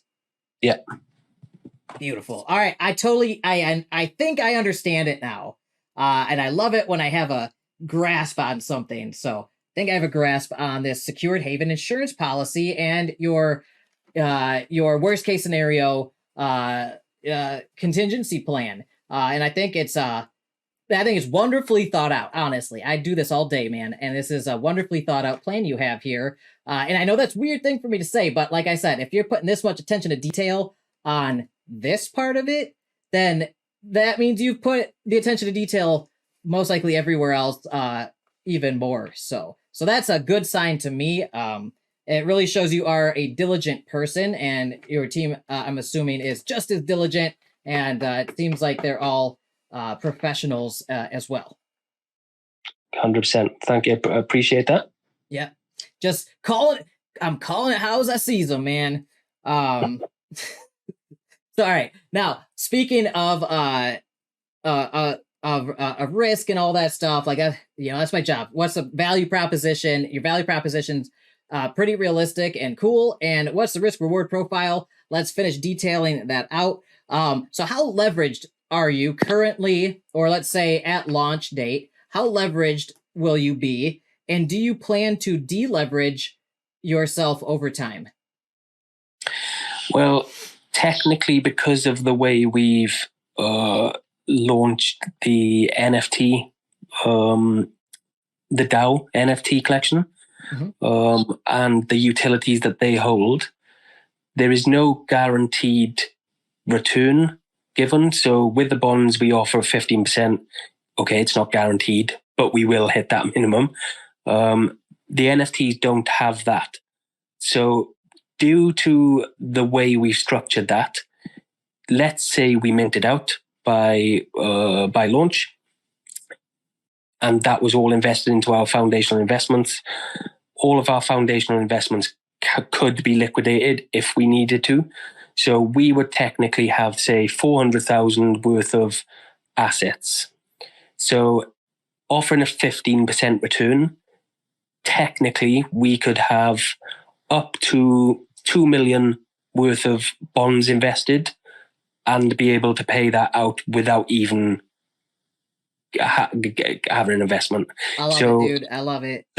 So right from launch, we are not leveraged at all. We are backed by assets that we hold. I love it. That's a smart idea with the utility NFTs that give you boosted perks and all sorts of governance rights and ownership over the thing long term. That's a great idea to bootstrap this thing, and delever immediately. So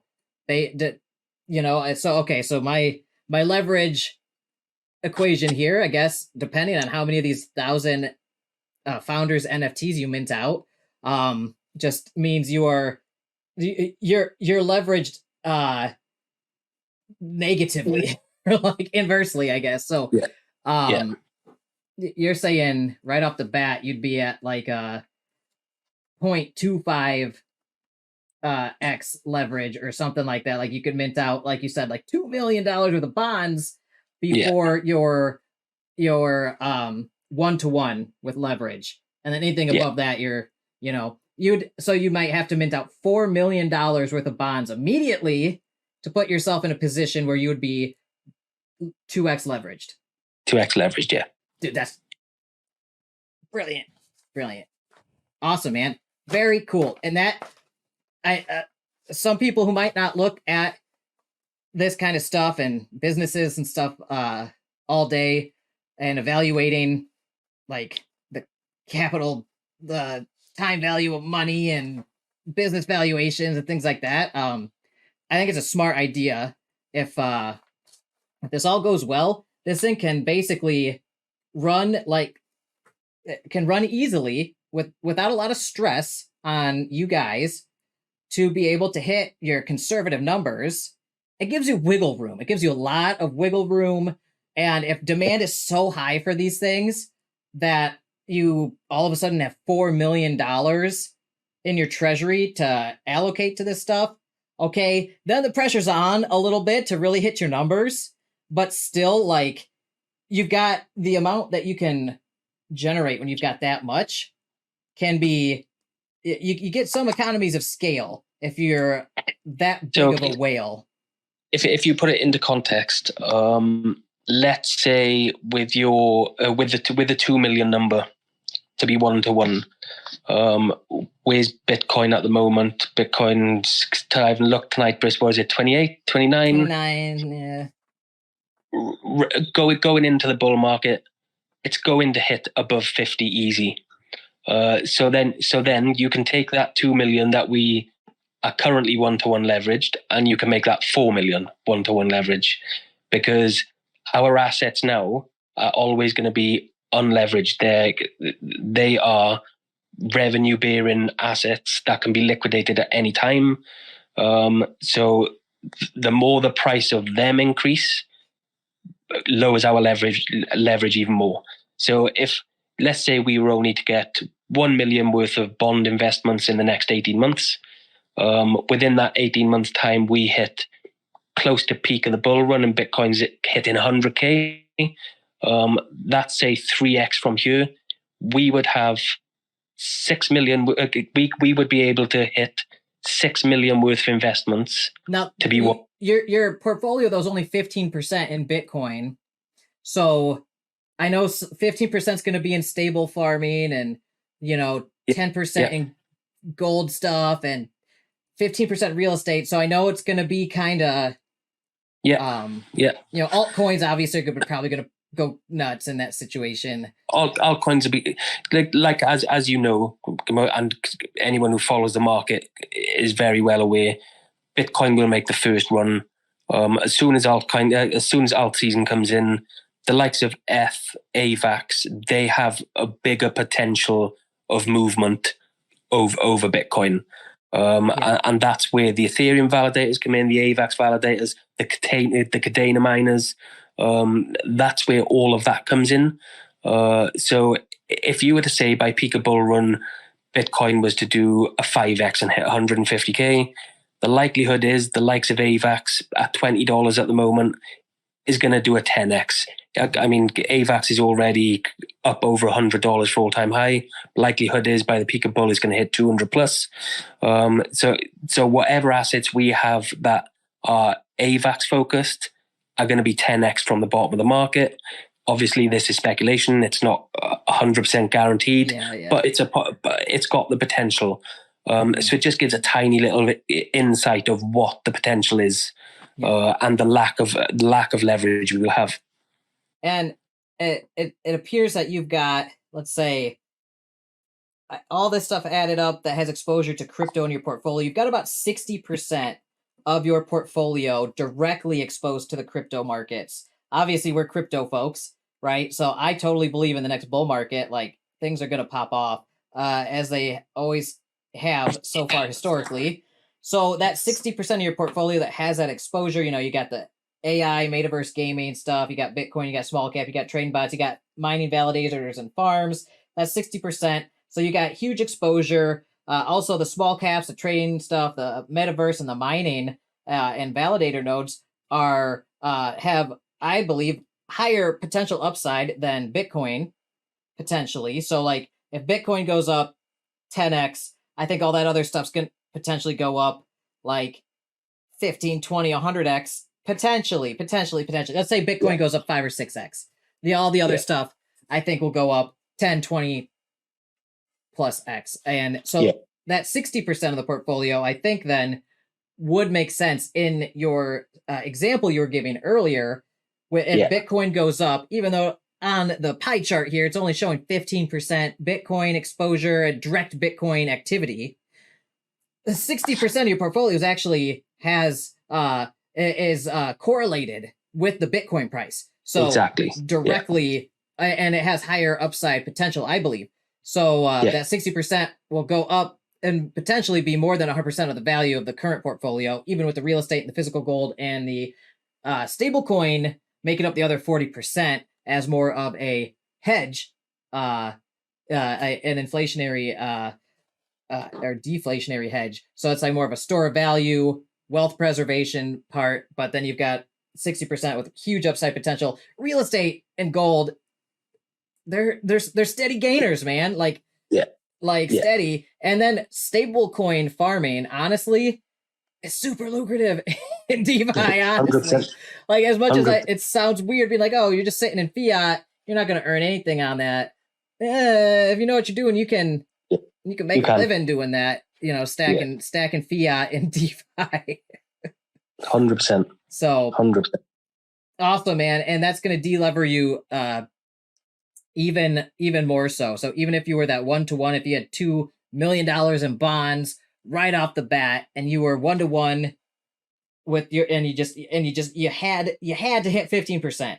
You had to make a 15% gain or more to hit your stated promise, or not promise, stated goal for your conservative returns. You're obviously shooting for way more than that, but $2 million, if you guys did that like that, a lot of doors open up for what you can do with this portfolio. 100%. I've seen it firsthand with some of my friends, man, that got deep pockets. There's a lot of angel investing opportunities that most people don't have access to in DeFi, honestly. So 100%.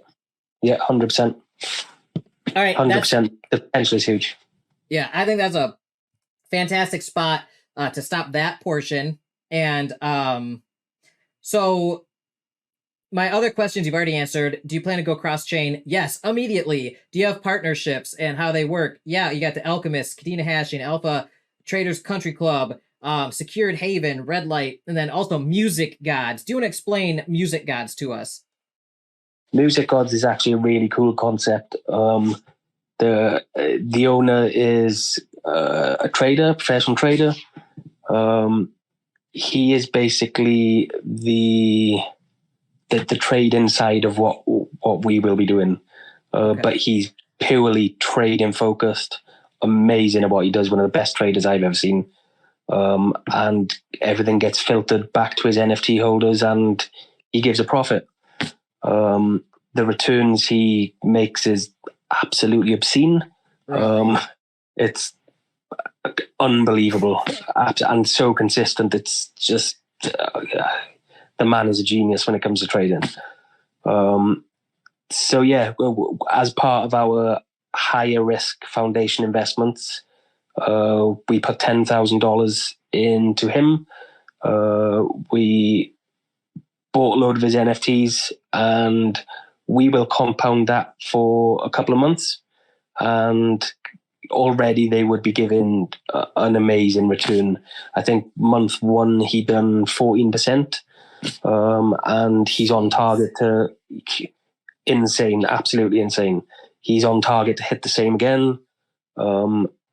But this phase now has ended, so NFT prices have gone up. So it won't be quite 14% for people that bought in now.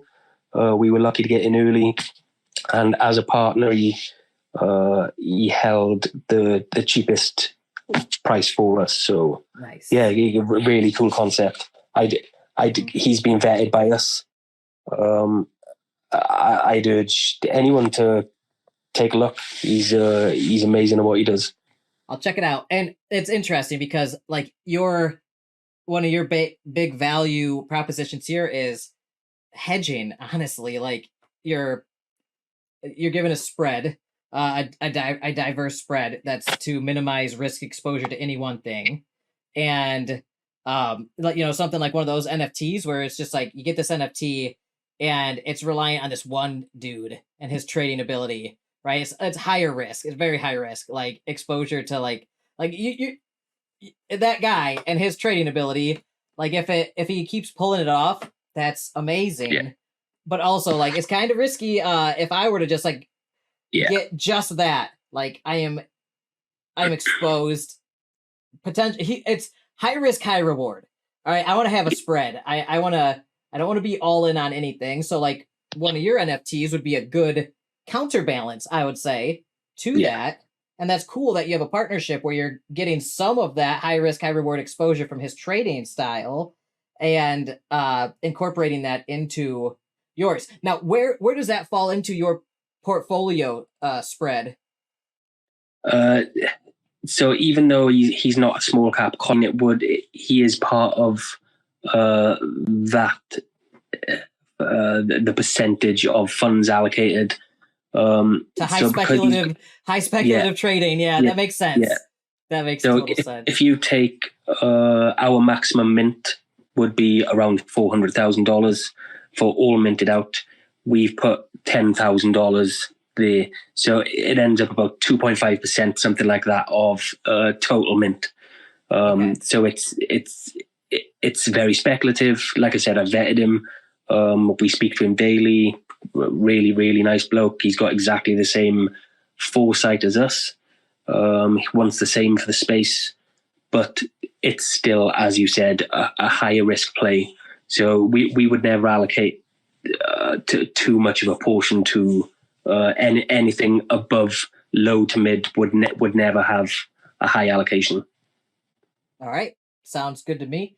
Do you have any other partnerships that we haven't covered yet that you want to talk about? We have some lined up. I can't mention names at the moment because nothing's been signed. Nothing's guaranteed. So I'm going to keep it to myself just in case I annoy anyone. Don't want to spill the beans too early. No. But as soon as we have confirmation that we can release anything, yeah, I'll 100% be announcing it. All right. Sounds good. So we got something to look forward to there. And all right, some kind of fun general questions real quick. Where does the name DeHedge come from? What does it mean? Yeah, so very much like a normal hedge fund, where the decentralized hedge fund, DeHedge, our project owner, Chaos, he came up with the whole concept.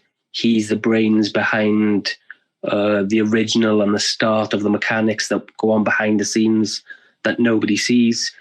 The percentage share that goes to the treasury. We also have a secondary treasury where blue chips and altcoins will be stored. All of their mechanics are his brainchild. Cool. Decentralized hedge. I like it. It's a lot of these projects out here are, a lot of them are decentralized hedge funds, whether they say it or not. Like a lot of these other projects, and you guys are just owning it and just like, no, this is it. We're running it like that kind of business, and this is how it. Like you guys are very clear about how this all operates. It's not like here's this token and this liquidity pool, and then we are gonna back the treasury with this and use that to do buybacks and burns on this token you're holding, but at the same time we're giving those tokens as rewards over here, and like I can't follow the math. It's too fuzzy. Yeah, it's too much. It's I like agree. This is clear cut. I know agree. what Agree. We wanted to be straight up to the point. This is what we're doing. This is what we're gonna offer. This is what we're gonna target for ourselves. We're open about our targets. We're straight and to the point, and there's no smoke, no mirrors, no funny games or trying to show you this in one hand but take it away with this hand. We're not about that. Yeah, I appreciate that, because DeFi and this technology is confusing enough as it is, and I don't need to be more confused than I already am most of the time. So I appreciate that. Also, for anybody curious, they're so transparent that this is something, let me share my screen, that I really like. You guys have a notion.site document here, which is your DeFund treasury is all public. So all of your wallets, the treasury here, the team wallets, you can follow all their transactions, you guys. Even the payment that they sent to me is all documented. If you click expenses and costs, and click expenses here, look, this is amazing. Nobody's doing this. I knew like one or two other projects that did this, and it wasn't nearly as thorough, and they were weird with it. But this was so upfront. Like, you got your marketing costs, and I'm assuming I'm part of marketing, and you can click open, and like here, 1,500 to YaBonks influencer, and it's about 40 plus hours of work that I bill for this kind of thing. It's going to take me about 40 hours. They got it all here. You can see the transaction to my business wallet. I pay taxes on all this stuff. I got business expenses, and I got people that help me. Like, I got platform fees, expenses. You guys are so transparent that it's all in here. You got your KYC, you got your audit stuff. You normally don't ever get to see this. Normally you're looking through a treasury, looking at these transactions, trying to figure out the context. And this is so above and beyond, like, not even in traditional business do you get this kind of insight, by the way.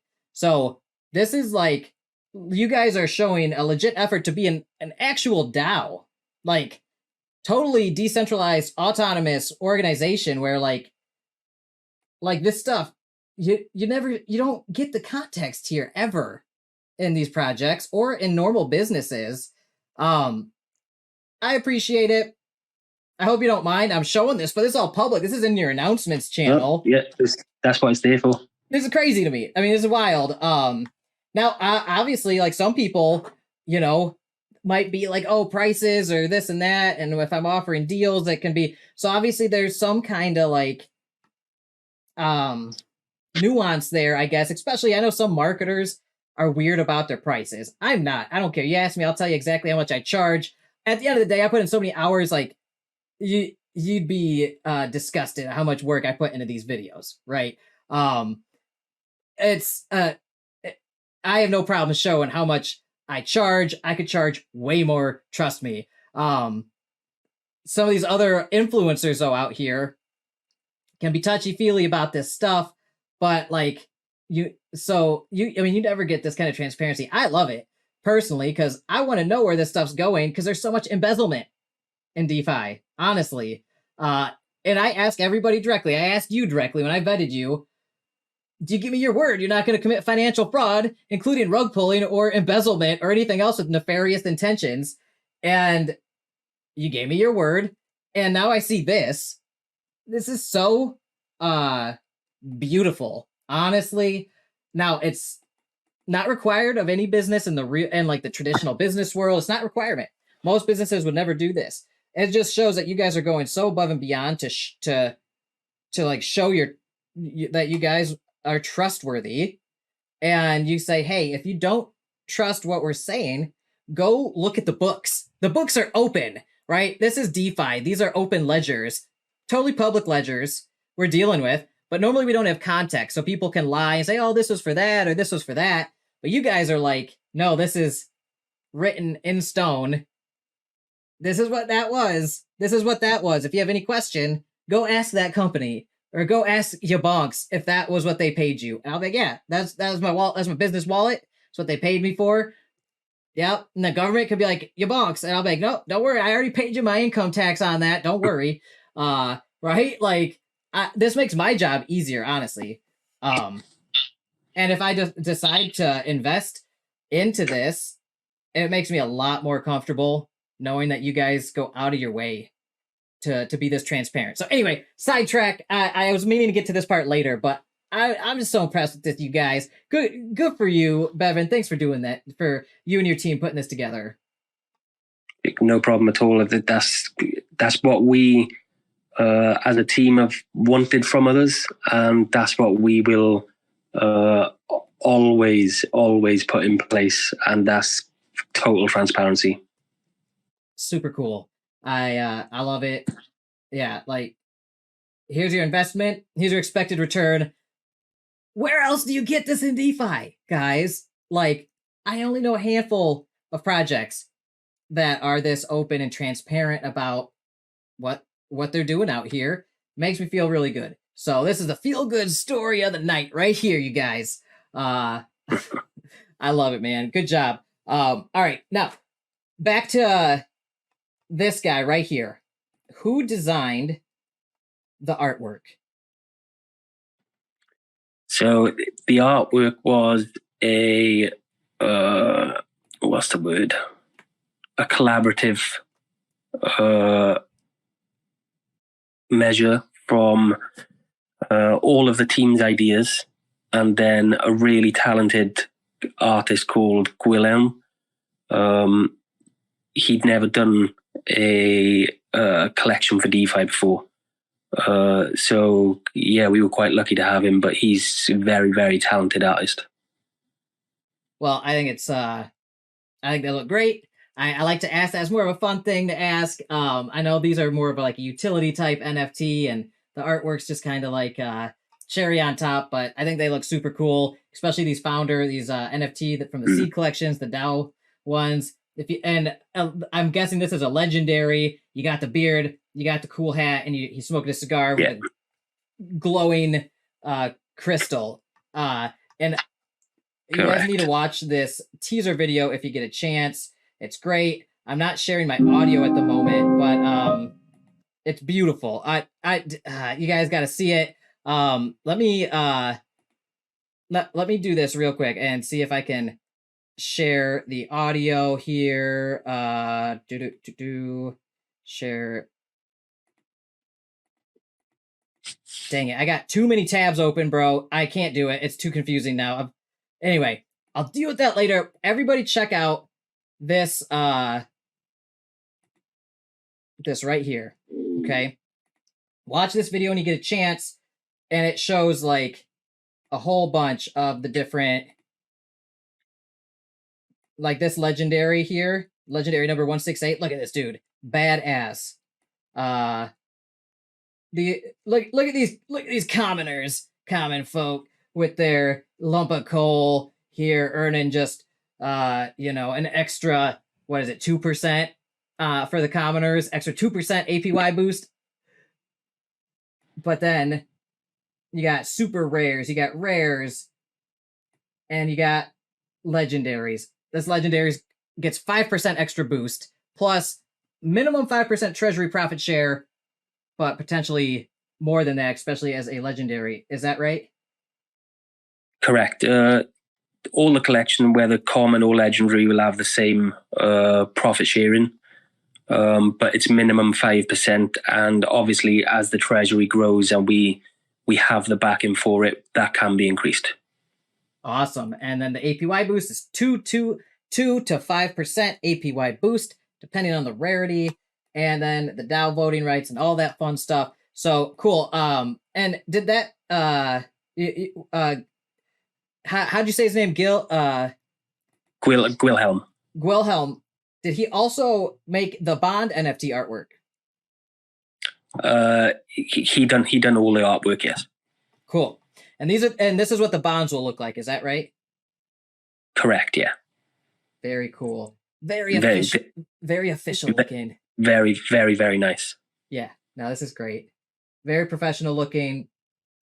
Okay, so and now kind of one of a nice fun question that is very relevant. What do you think is the best strategy for participants to use in your project?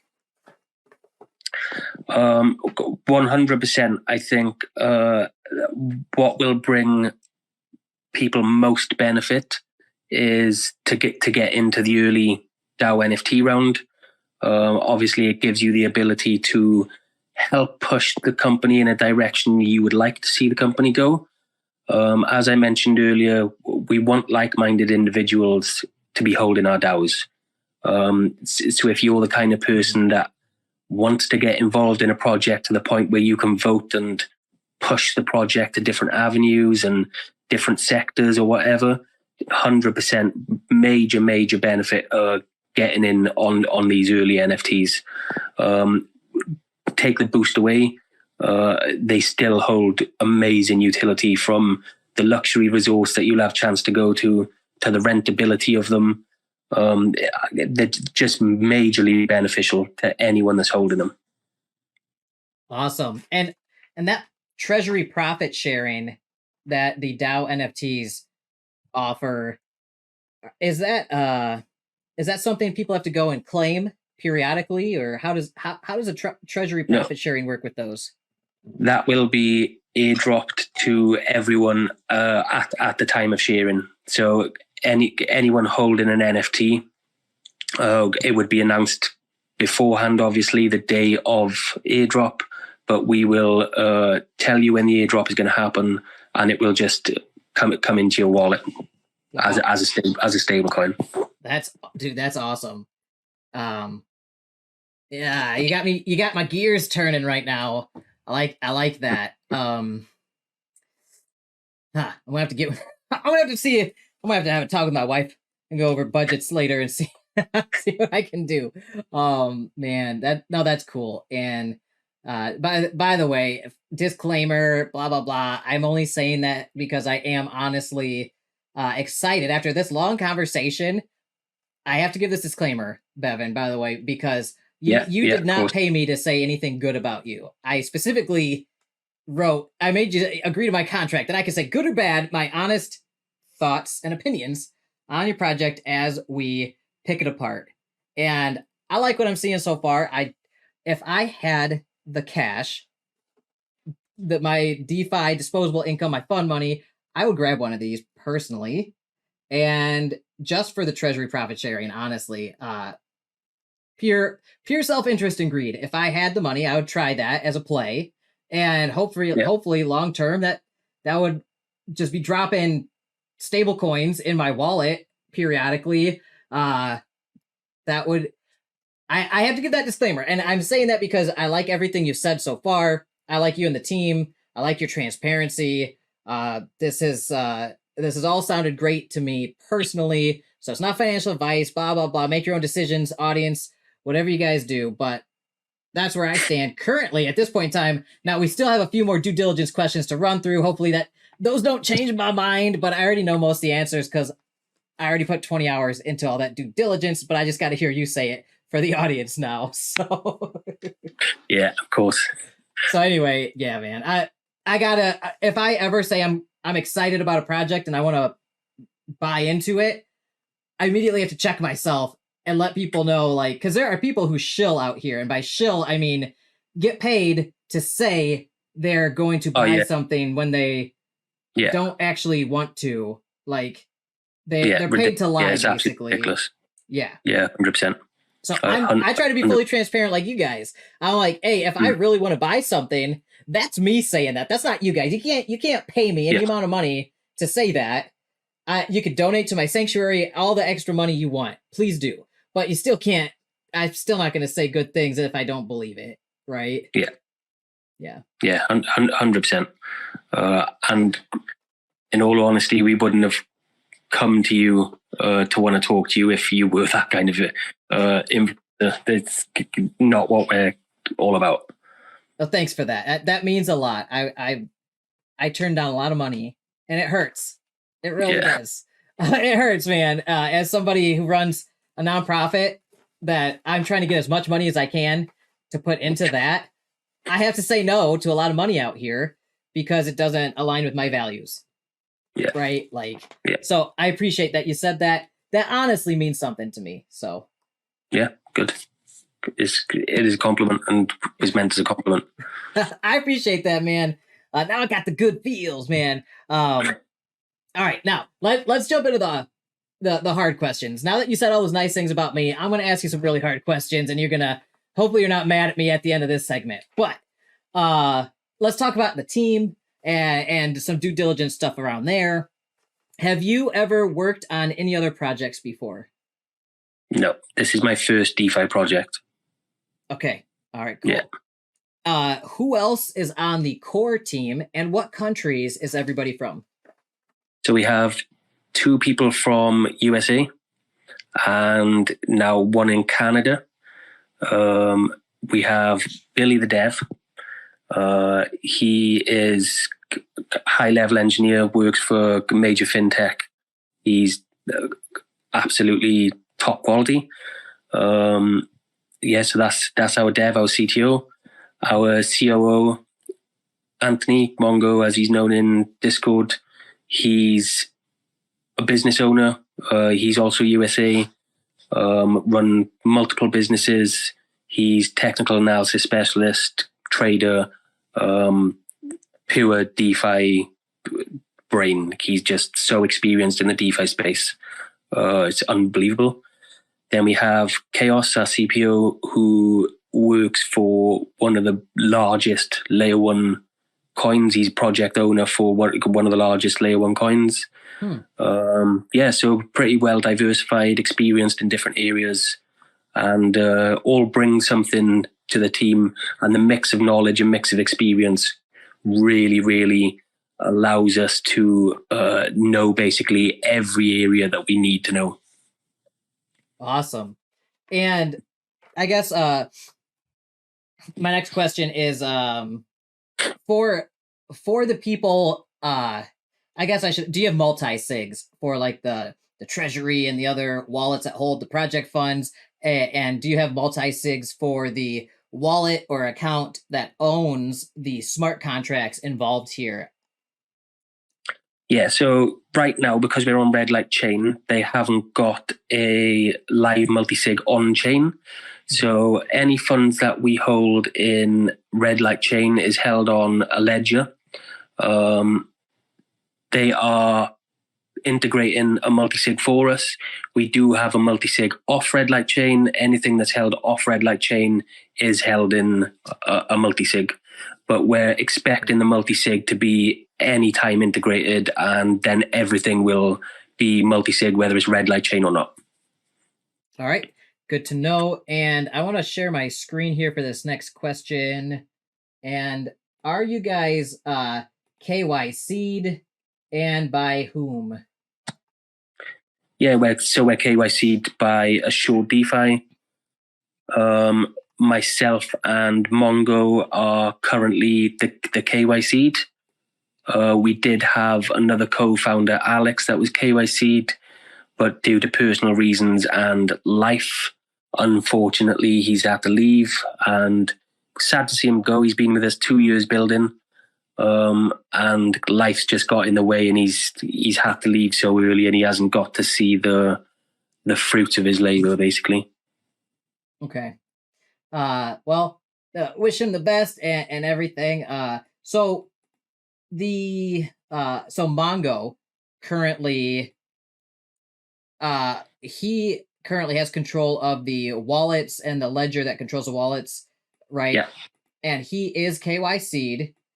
Yeah. And he has control over the treasury and the contract, it says. Now, Billy, for my due diligence, Billy has control over the contracts currently, right? Yes. So Billy the dev has control of the contract. We all have access to it. So if Billy was to want to leave the company, or God forbid something bad was to happen to Billy, we've all got access to the contract. Okay. We're not tech minded, so we wouldn't know what to do. We'd have to bring in a new dev. But we've got access to that if something was to go wrong. Okay. So you probably have like admin privileges on the contracts where Billy's the owner of the contract, probably. I'm guessing. So yeah. I don't know how your permissions are set up on the contract functions, but that's one way it could be done.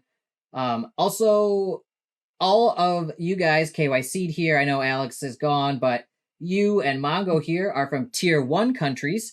And for those who don't know, Assured DeFi is great because they tell you what tier country these folks are from, and it's nothing against any one country or another. It's just for purely an accountability and legal standpoint. If you're from a tier 1 country, that means there is financial and legal accountability for their actions here. So if Bevan were to run off with the treasury, he's in a tier 1 country with strong law enforcement, with resources and capabilities to effectively legislate and pursue crypto-related crime, meaning he would get prison time, basically. 100%. Yeah. Correct. And same with Mongo. So he's also from a tier 1 country. Tier 1 countries are like USA, the UK, Canada, a lot of the European countries, countries like that. So you said earlier you are from the UK, and is that right? That's correct, yeah. And Mongo, what country is Mongo from? USA. USA, okay. And Billy is from which country? USA. All right. And then what about are there any other team members that control treasury or smart contracts right now, or will be on the multi-sig in the future that I haven't mentioned yet?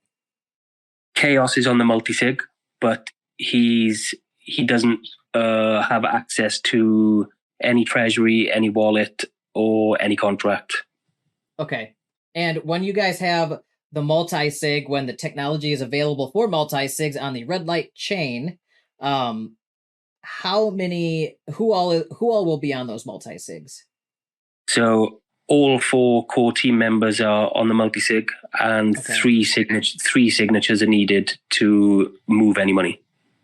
Okay, and so you need 3 signatures out of 4 to move any money, and 2 of those signatures are you and Mongo, who are KYC'd by Assured DeFi, correct? Correct. So when the multi-sigs are all set up and running across the red light chain, that multi-sig will still require at least half KYC members to vote on it. Now, the other thing is your project operating as part of a registered business entity? It is indeed. We are LLC'd in Wyoming. Awesome. And you guys can go look up DeHedge.fund in Wyoming's state business registry, and they there is some protections afforded here to users if they were to get screwed here in some kind of nefarious action, scam, or whatever.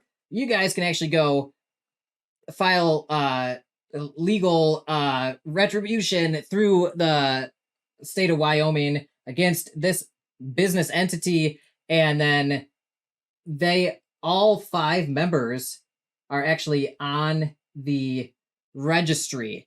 Now, this is crazy, so I want to make a point of this about how much I ask of projects when I'm doing my due diligence.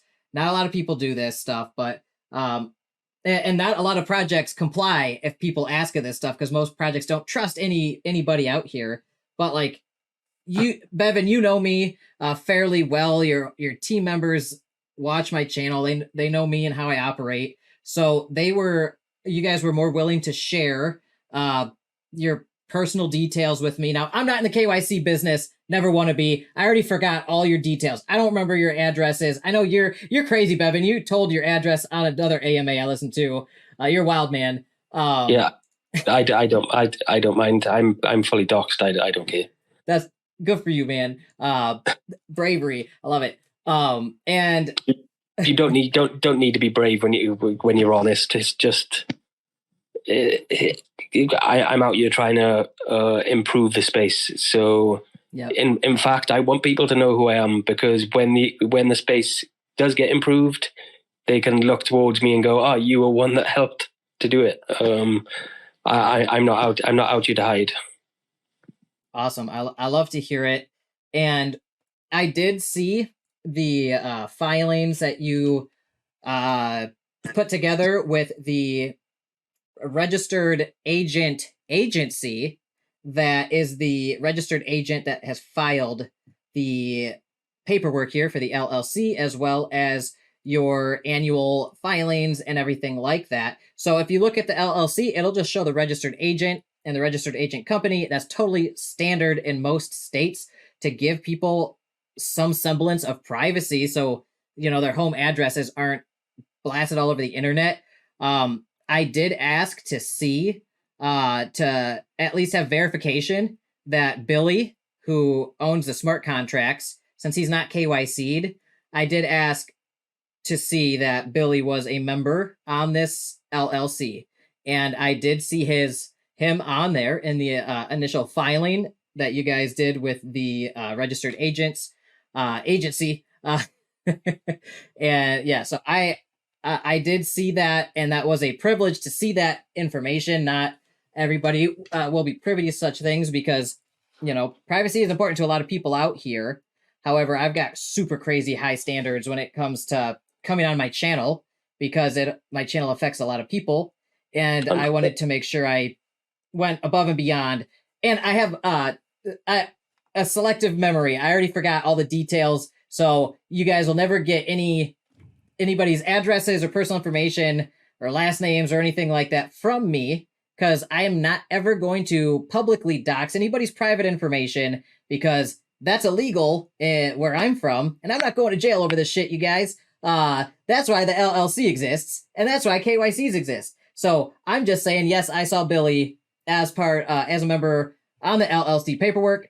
If anybody was ever concerned with any kind of funny business going on with the team or DeHedge, then they should go through the proper channels like the Assure DeFi KYC or the State of Wyoming Office of the Secretary of State, and all that. Those channels are proper and official and legal and all set up for that.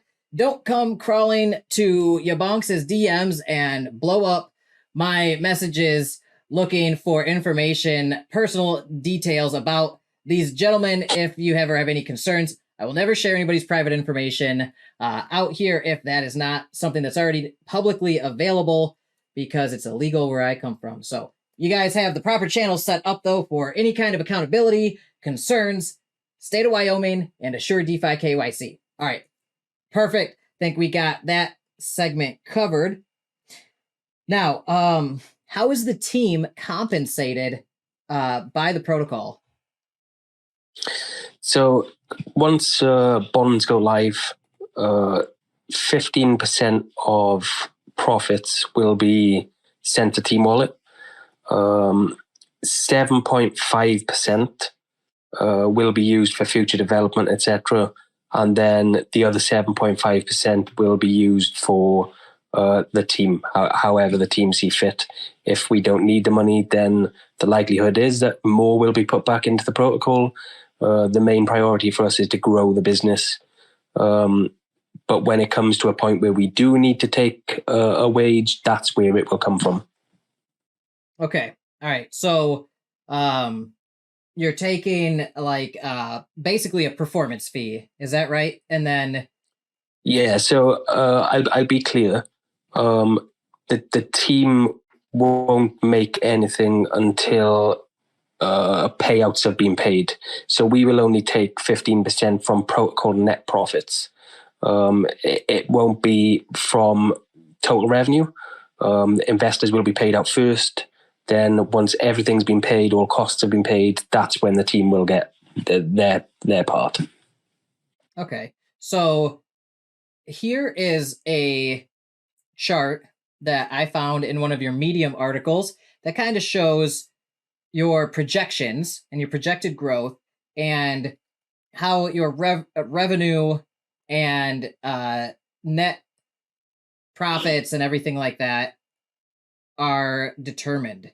So this blue line all the way up here, that is the treasury gross value. Is that right? Correct, yeah. Okay. And the red line below it down here is the required minimum bonds return. Can you explain what that value means? Yeah, so the required minimum, people may think it's just the minimum to pay bonds out, but it also includes costs to the company. Whatever costs are paid, that is the minimum return that we need to make for the company as a whole to survive. And that includes that, like, say, the 15% on top of the bond principal value? Yeah, it includes absolutely every cost.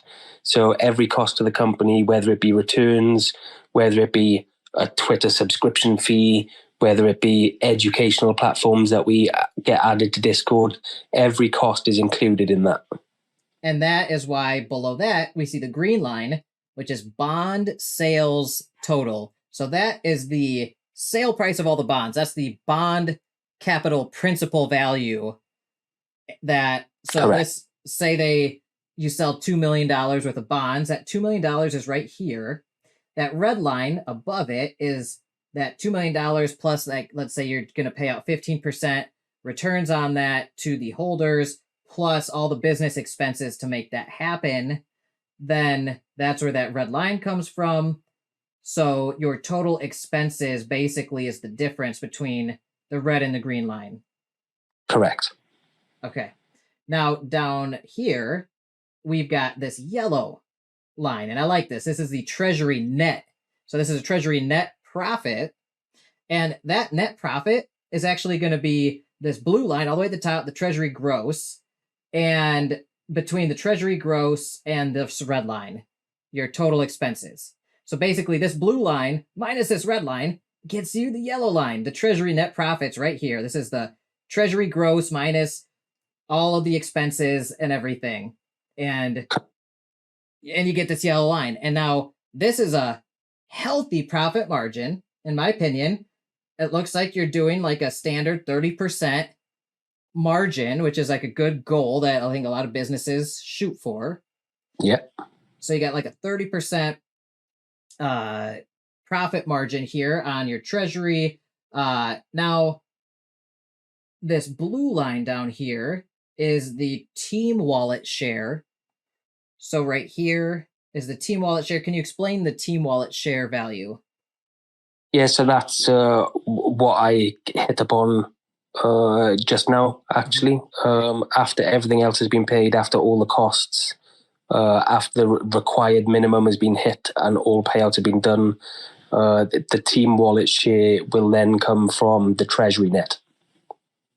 All right. So this treasury net also includes this orange value. So and this orange value is the revenue share gross. So this revenue share is going to be that minimum 5% of the treasury profits shared to all the DAO Goldrush seed NFT holders, 1,000 of those, plus the bond interest of 15% minimum, right?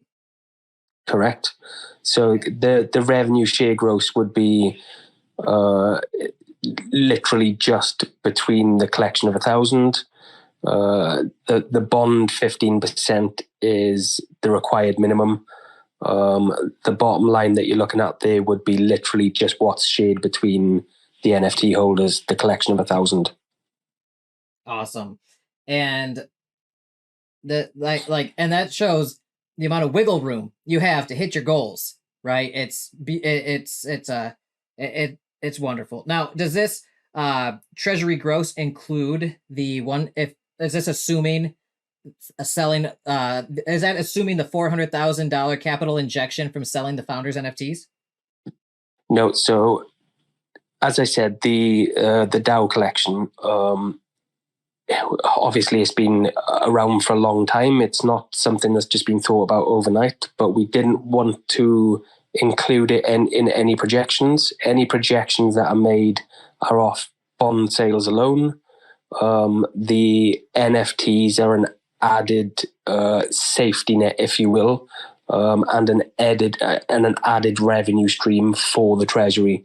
So whatever projections you see there are just on sales alone, without the NFT included. Awesome. Again, accounting standards, principles right there. You got conservative estimates. You're not assuming the large capital injection from the DAO NFTs.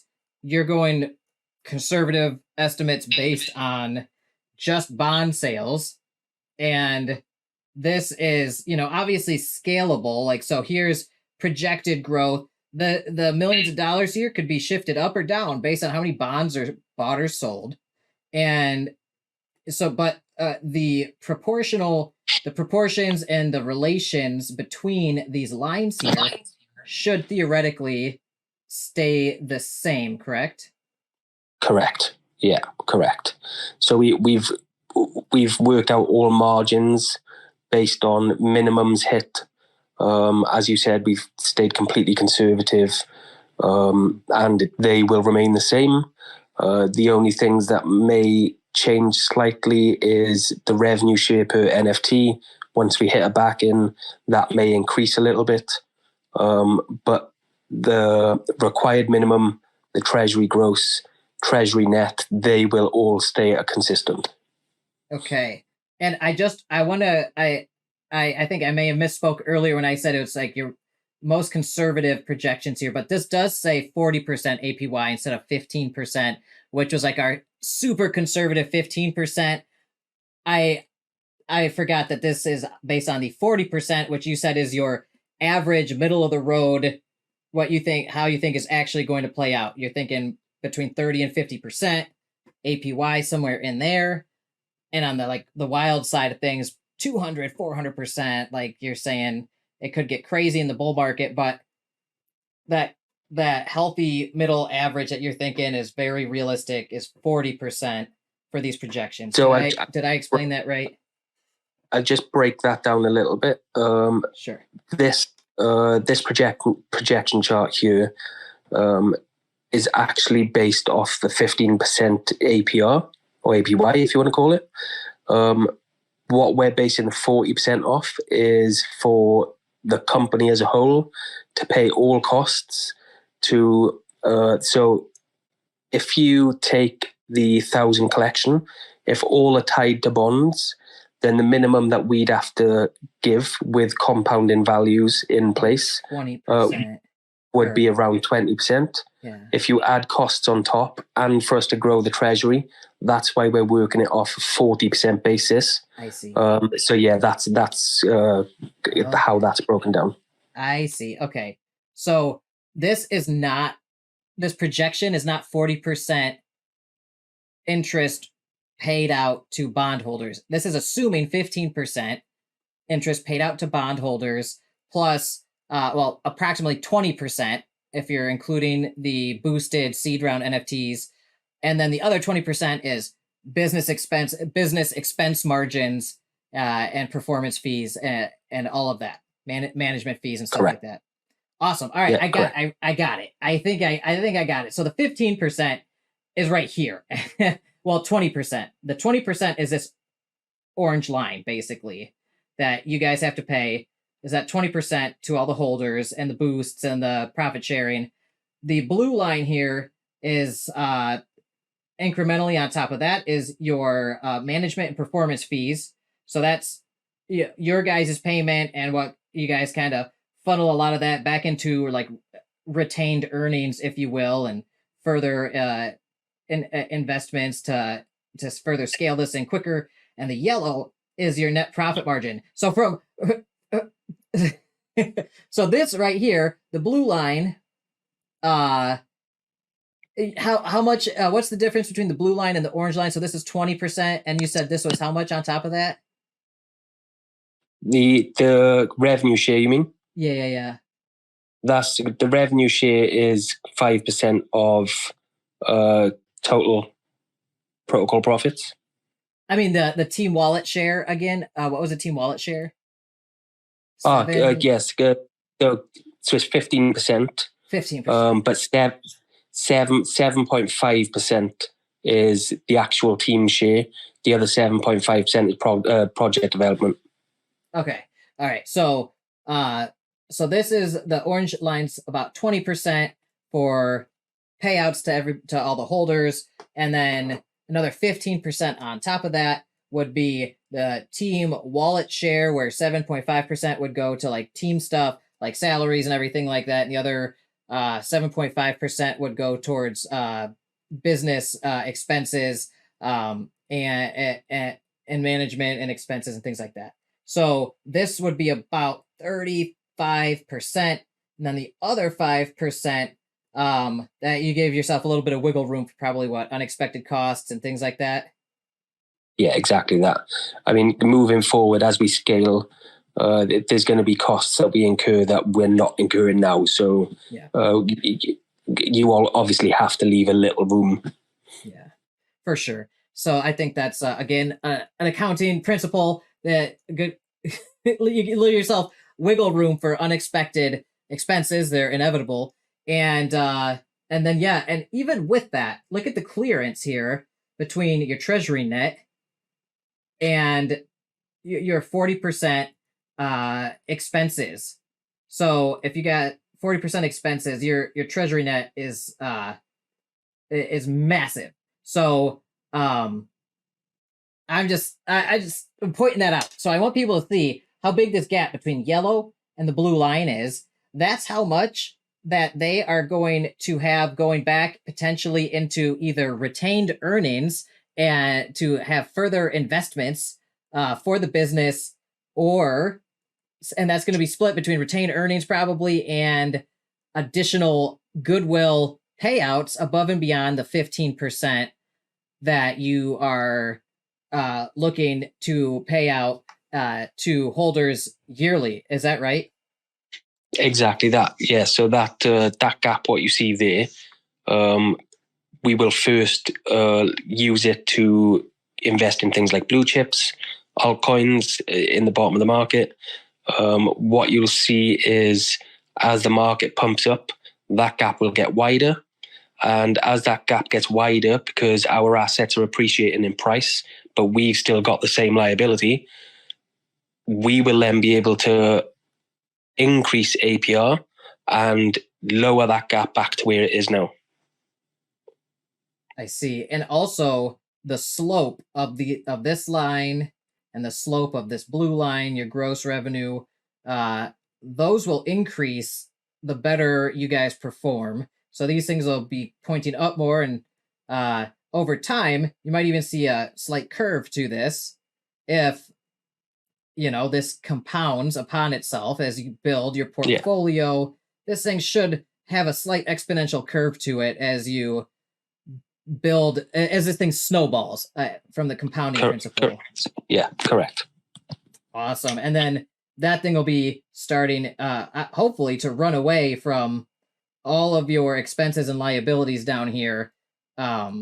So that's super cool. And eventually, if everything goes super well, will this yellow line, your treasury net, well, I guess your treasury gross is basically like we said earlier, even if you sold 2 million of these things right off the bat, you're still so much above your liability of what you would owe that worst case scenario, if you had to liquidate everything, you'd have enough to pay everybody back. Yeah. As long as you guys are operating for any amount of time, basically you start running away from that you're basically deleveraged right off the bat. It's yeah. So we basically if you wanted to include the DAO NFT collection, then you could say we have as close to zero liabilities as is possible. We will start off going live with bonds. We will start off being fully backed by assets. So yeah, it's a good position to be in for sure. Awesome. So what is this gross? What is your projection? Is this projection for the treasury gross for this slope line? Is this based on this 40%? This slope here, or is this above and beyond? So your projection here to meet all your expenses and everything. What's the growth of the treasury? If we got 2.5 million here, you're saying in 1 year and 2 years, you would hit 5 million approximately. So you're saying about 40 to 50%. You're saying 40% APY then yearly to get to that goal, right? Yeah. It's around that. Okay. Yeah, you basically spot on. Cool, because there's compounding effect. 40% here. By the next year, it's about 50% yearly. Yeah, correct. Awesome. So super. Well, dude, you don't see these kind of projections every day. I'm telling you, man. I do this all day. I've done this every day for almost a year, going on a year and a half now. Just in the DeFi space. And I look at these business plans and stuff and white papers all day. Gosh, I don't want to be mean, but like I usually am looking at rubbish when it comes to like looking at business plans and projections. You guys obviously have financing and accounting backgrounds. You guys know your stuff. Your projections are reasonable and conservative and following accounting principles. You're showing your target goal for your revenue, and you're showing all your expenses and your margins and everything, and it looks I mean, just looking at this, it looks healthy. It looks super healthy to me. Yeah, did I misspeak there? Or is that all accurate? That's you've talked through that completely perfect. Appreciate your feedback. Feedback is how you grow. For sure. So yeah, appreciate that. Hey, it's literally my job, and I'm studying accounting and finance in my spare moments, bro. I've got literally accounting cheat sheets hanging in my bathroom on hooks on strings that I flip through and read. Most people are like tweeting on their phone or watching videos. No, I'm studying accounting and finance in the bathroom. My wife thinks I'm an absolute nutcase, but I'm like, the better I understand finance and accounting, the better I am at my job. So for sure, 100%. Yeah, I think this is great work, you guys. Above and beyond what I come across out here. So also, I want people to remember, you guys have this Notion site where you are detailing your ledgers, your accounting ledgers, expenses and investments and revenue and distributions, all that stuff is public. It's and I hope you guys keep up with this. I know sometimes it's a lot of work to manage multiple accounting systems and make sure to come over here and input it here, write the details. I know it's tiring. It's a lot of work. But if you guys keep up with this, it will be super impressive.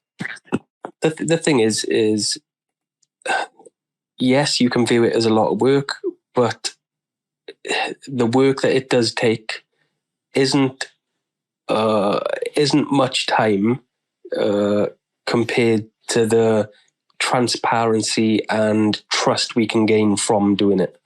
That's our main goal in this space, is to become a trusted team in 5 years, be the team that people look at and go, oh yeah, if you want a safe bet, go there. And the only way that is going to happen is this is the way it's going to be done.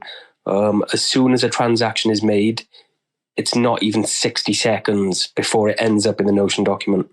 A transaction happens, the transaction hash is copied, we go into the Notion document, we record it there, and it's public straight away. That's amazing. So I agree. It's a total value add. It's a huge value add, gives you a gigantic competitive edge over people who don't do this. Now, I know a lot of people say, oh, this is unreasonable for any business to do. Sure, you could definitely argue that. I could also argue that you're adding such a value to people who have been used and abused through deception and betrayal in a very treacherous space, that this is a monstrous value add for people looking for some semblance of trust and transparency. Yeah. So yeah, at the end of the day, I'd agree with you, and some people would say it's not needed, but why go through all of that and show everyone all of this when you don't need to? But when you're dealing with a trustless space, and you're dealing with a space that has seriously harmed individuals, it takes this kind of content and going this deep into things to be able to pull that trust back and show people that, look, yes, okay, they might have messed you up, but there's still places around that are going to look after you. It's not an easy task, but we will achieve it, and it starts here. So yeah, this is what we'll carry on doing. Some people may think it's too much, but it can't be disliked. At the end of the day, we're just being transparent. So it's how we'll carry on moving forward.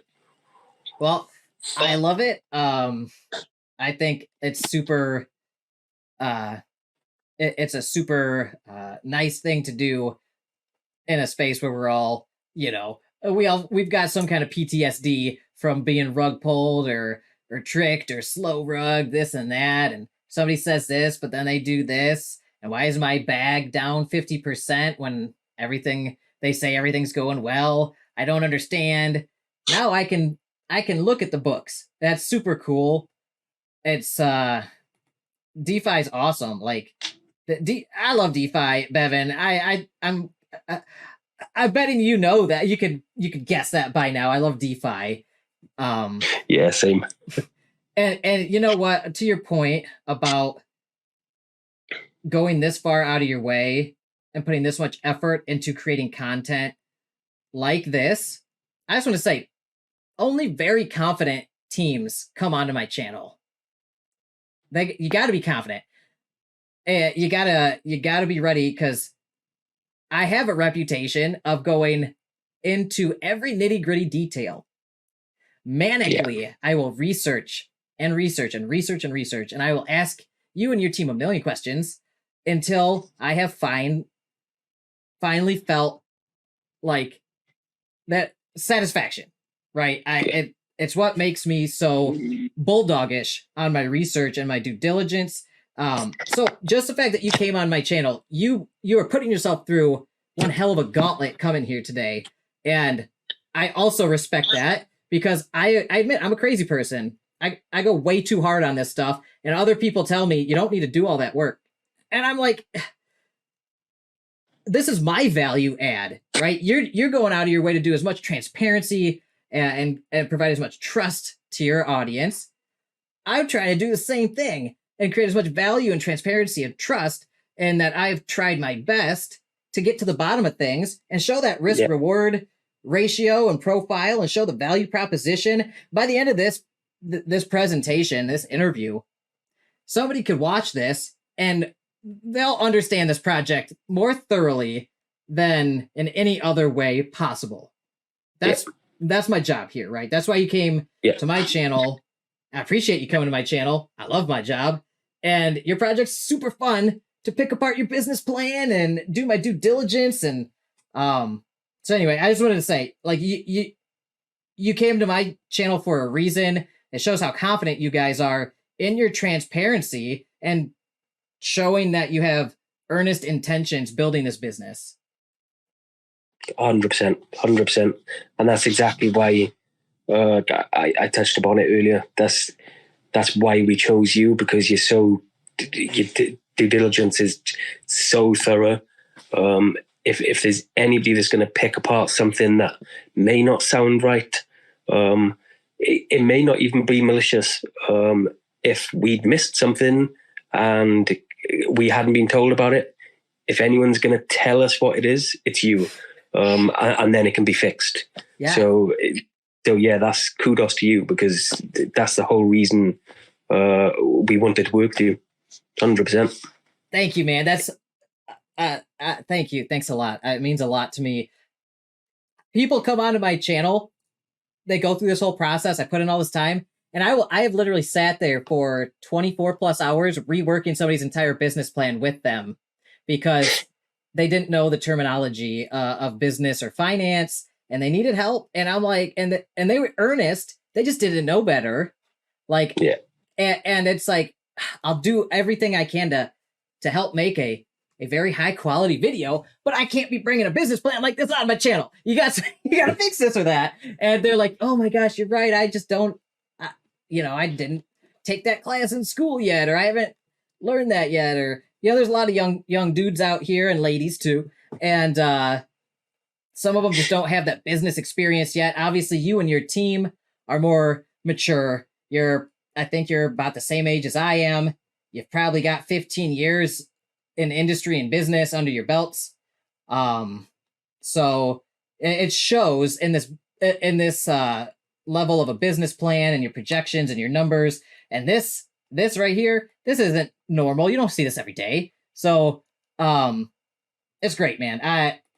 I love it when projects of this caliber and this much thoughtfulness approach me, because not only does it make my job easier because you already know your stuff. I don't have to help you with your business plan before I'm confident bringing you on my channel, because I want people to know, like, you guys know what you're doing and stuff, like, right? It's there. What I didn't have to do much education with you guys. You guys very well knew your stuff coming on here. I mean, your legal stuff. I read every bit of legal jargon, by the way. You know me. I'm manic. I'm a crazy person. Yeah. I read all this. This is so good. I'm about to fork your legal disclaimers. Like, Yeah. this is valuable. Like, you guys probably spent a lot of money on this right here. It was a lot of research and a lot of talk with a lot of people. Yeah. It's surprising. Just for them couple of paragraphs was a damn load of work. Yeah, it's so much work. Seriously, I'm probably going to copy and paste a whole bunch of this into my own disclaimers someday. I already know it. Like, this is a really well written compliance and disclaimer statement. And I'm showing it very methodically right now and purposefully, so that way anybody watching, this is not investment advice, right? This is not a offer to sell you anything. Honestly, none of that. Yes, I read this thoroughly, so I can paraphrase this, but like, they're going to update their documentation as things change. They're like legit. You guys, I'm very impressed with this. This is great stuff right here. Again, appreciate any compliment from you is amazing. So yeah, appreciate it a lot. Hey, you're welcome. I call them how I see them, man. And especially with the legal stuff, it's always changing. And this is great legal jargon for real. Everybody read this before you make any decisions. They did a great job on the legal stuff. And any regulators who watch my channel, look what I'm showing you right now. This is how it is. Not financial advice, yada yada. I'm not selling you crap. Whatever. Make your own decisions, people. This is DeFi. I'm just a publisher. I just publish the YaBonks show and ask the questions. So that's I think that does a good job to conclude that segment. Now I just got a couple more due diligence questions. So currently, do you operate as a DAO, or is that the end goal once you've put the pieces in place? So yeah, once we've built the foundation, the end goal is to be full DAO, but we will be transitioning to a partial DAO model straight off launch. Right now, it's decided on the team. The team decides. But as soon as main launch happens, it will be a partial DAO model, and then within 3 years, full DAO. Awesome. Good to know. So right now, the team is steering the ship as it should be, in my opinion. And once everything is coming together, then it'll be partial DAO. Important decisions, you'll include the DAO NFT holders on. And then by year 3, the goal is to let your baby free and let it set sail on its own. And then this thing should basically run as like a corporation where the DAO holders are like the board of directors and the shareholders voting Correct. on important things. Now, would that include could potentially they vote out you guys as like owning members or managing directors, I should say? Could you guys be replaced through a vote after year 3? After year 3, when it's full DAO, yeah. Good. If that's what was voted. My power is going in and out. It's a thunderstorm outside right now, but so I just want to let you know, if my whole setup drops, that's why. Yeah, no problem. So, but yeah, as you asked, by year 3, when we are full DAO, then of course, if the DAO voted to have one of the team replaced for whatever reason, that would have to be put to vote. and the vote would have to be stuck to. Awesome. That's super cool.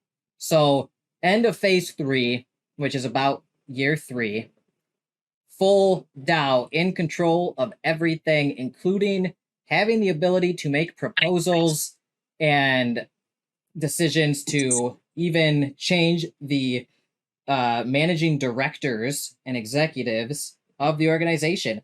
And in the state of Wyoming, they have very specific laws concerning DAOs. And that's why a lot of Web3 companies are incorporating in the state of Wyoming, because the state of Wyoming is very legislatively open-minded and forward-thinking, and trying to encourage technological innovation and bring economic prosperity to the state of Wyoming is very smart on their end. And they have like forward-thinking legislation in place for how DAO law operates. Is that right? Correct, yes. We were the 7th DAO to register in Wyoming. I haven't looked lately, so I don't know if there's any more. But yeah, we chose Wyoming for the simple fact of it completely backs full DAO organizations. The DAO will have full rights, as you so well mentioned just now. Absolutely. I love it. It's super cool. And I feel like I'm part of history. This is potentially the 7th official DAO registered in Wyoming. And like there, don't get me wrong, there are, I think, thousands and thousands of Web3 organizations that have registered there, but under the official DAO guidelines and laws, like you guys are right there leading the way, which is super promising and cool to be a part of. So thanks for making me a part of history. It's fun times for sure, and Yeah, hopefully it's not just in Wyoming, but hopefully it leads on to creating a much better space for everybody. I mean, I'm telling you what, governments and municipalities around the world, not only in the United States, are going to be following the lead of Wyoming. And also I think Texas is making some strides with Web3 legislation and creating environments that are economically prosperous and legally friendly and viable for Web3 companies. And yeah, people are gonna be following their lead, man. So this is cool to be on the forefront of all that as we figure this stuff out as we go. All right, that page is done. I'm on to just the last couple here, man, where you're a trooper. I know it's super late where you are, but this is a really, really awesome interview, if you ask me. No problem. I've had a fun time. It's been definitely a great conversation. Yeah, for sure. All right, now security and smart contract safety. So who developed your smart contracts? That was our CTO, Billy. All right, CTO Billy. He is a fintech engineer at one of the largest banks in the U.S. And I spoke with Billy earlier. Awesome. So are your smart contracts audited? And if so, by whom? Yeah, so Secured Haven had their people do their audits. The audit is publicly available, so anyone can go and see that. I believe you've seen it. Mm-hmm. Yep. Yeah, so they run a full audit, and it came back very good. Absolutely. I have read thousands of audits now, and this is my first Secured Haven audit, by the way, and they did an excellent job. So my professional opinion, I'm a software engineer. I can say this. I think they did a great job. They ran the automated processes, it looks like, correctly. The manual conclusions and everything else, their input and recommendations were very thorough. I think they did a great job on this audit. And there are only 2 medium severity issues found. That bugs or issues that may be subject to exploit, though their impact is somewhat limited. And you guys fixed those right away. If you go to the manual review section here, you can go on down. All their automated stuff, you guys passed all the automated tests, which is great. But down here, in the medium severity issues, they were not serious at all, by the way. Like this one was just like you guys typoed 3 instead of 30 on the claim and timestamp, which wouldn't really have much of an effect, and you guys fixed that very easily. They gave you a status resolved on that, so that was a super simple fix, and that was that was about it. The other ones weren't big at all either. So you guys passed this with flying colors. There were no outstanding issues, and the conclusion here: the smart contracts reviewed in this audit contain no critical severity issues, and all medium to low issues have either been corrected or acknowledged. And you guys, it's a long document. It's 30 pages. I'm not going to step everybody through every single page. I just wanted to give you an example of the quality of the audit. And again, there's no statements or warranties on any of this stuff. They have to give you this disclaimer because this is the cutting edge of DeFi and fintech technology. So, but according to best practices as we know them and automated tests and manual review, there are no outstanding issues. You guys have corrected everything. The audit checked out with a A+ in my opinion. I'm not technically allowed to rate anything at all in any kind of a rating standards or anything. So by A+, I meant great job. Yeah. But yeah, no, this was a great audit in my opinion. We talked about the multi-sigs and the smart contracts, so I'm not going to go over that again. So continuity plan. You guys are obviously a strong team here. Now, would you guys be able to survive if you or any one of the core team members were to leave, or, God forbid something were to happen to them? Yeah. We have not just weekly, but daily team meetings. Everyone is well aware of tasks and everything that each individual is doing. We have access to the data. We have access to the documents. If any single one of us, God forbid it, something bad happened, nobody likes to say it, but we're all replaceable. Yeah. And as a DAO, building a DAO, that's always the goal, right? Is to make it autonomous. And you have to have interchangeable, executives and team members, just like a corporation. So I think that's great that you have, you guys would be able to survive. Now, do you have a continuity plan? Like say, like Billy, he owns the smart contracts, right? Or like, you guys, like Mongo right now, he owns the control of the wallet, the account, the ledger that manages the project funds and all that.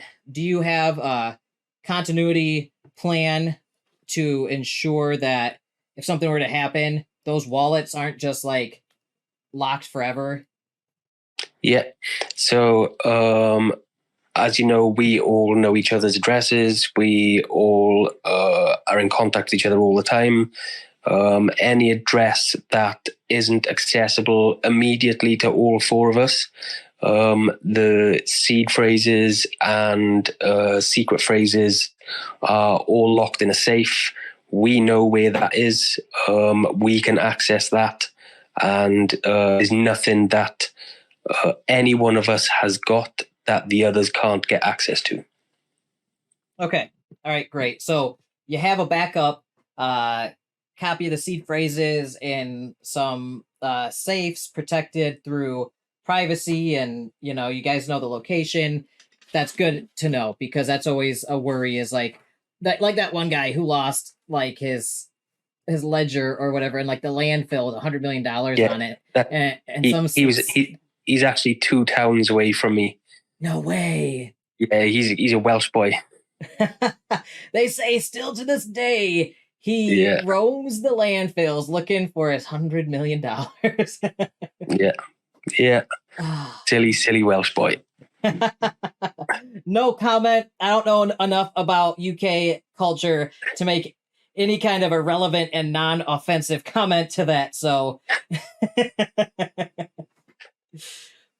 now, all right, other risks. Do you think the project would survive if the bear market continued for years longer? Yeah, so I kind of touched upon it earlier.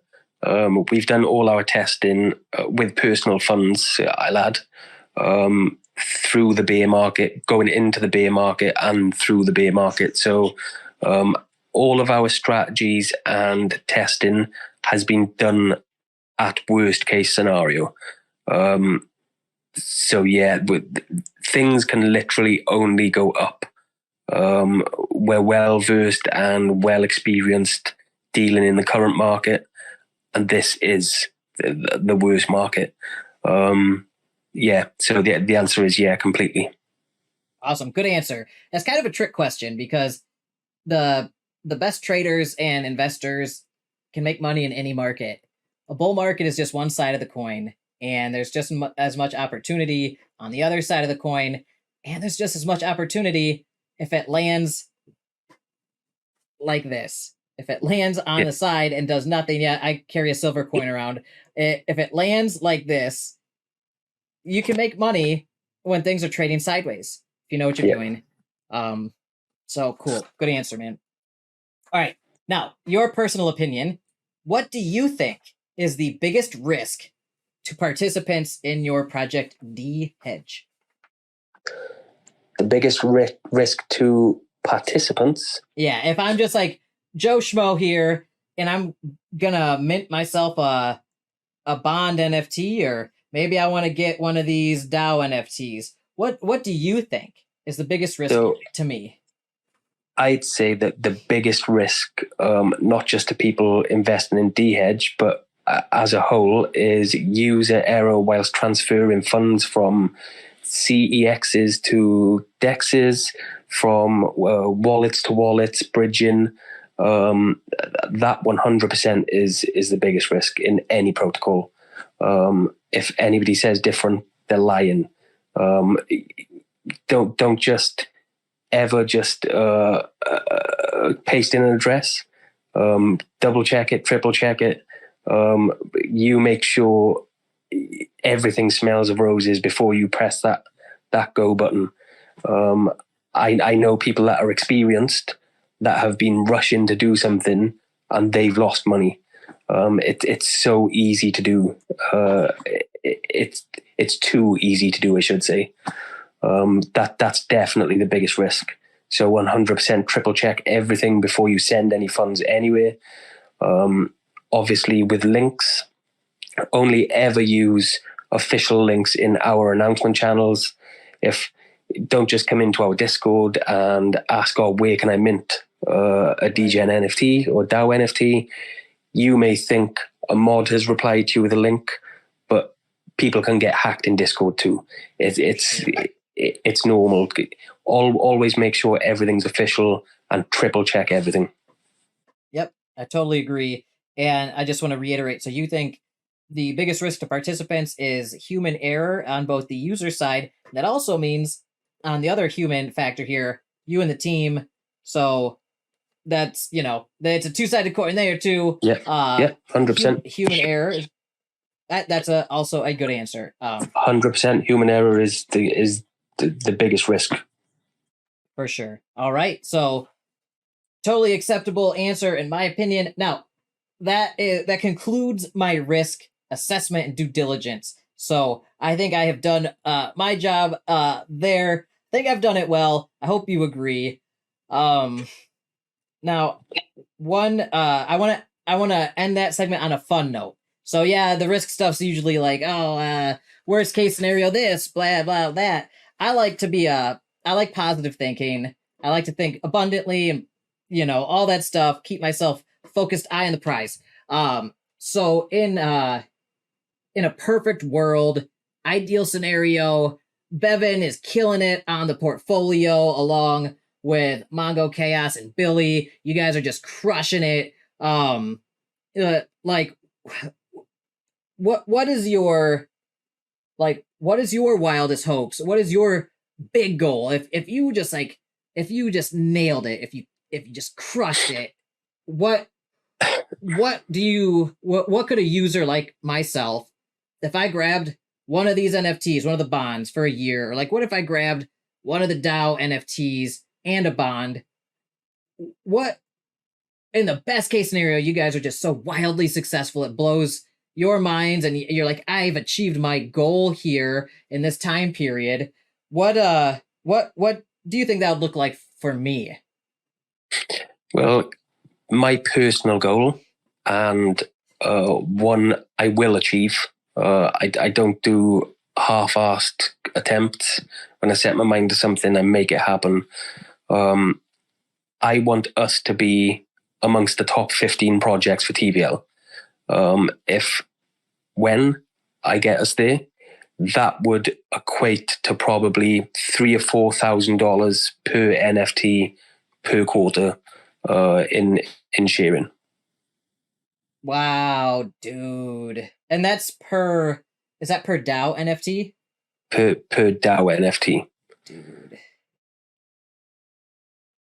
That's wild. All right, and they are selling right now for $500, 20% off if you buy 5 or more. And you're saying if everything goes according to your plans and you knock it out of the park as you plan to do, then you're thinking somebody like me just holding my little founder NFT could be looking at potentially $3,000 or $4,000 per quarter.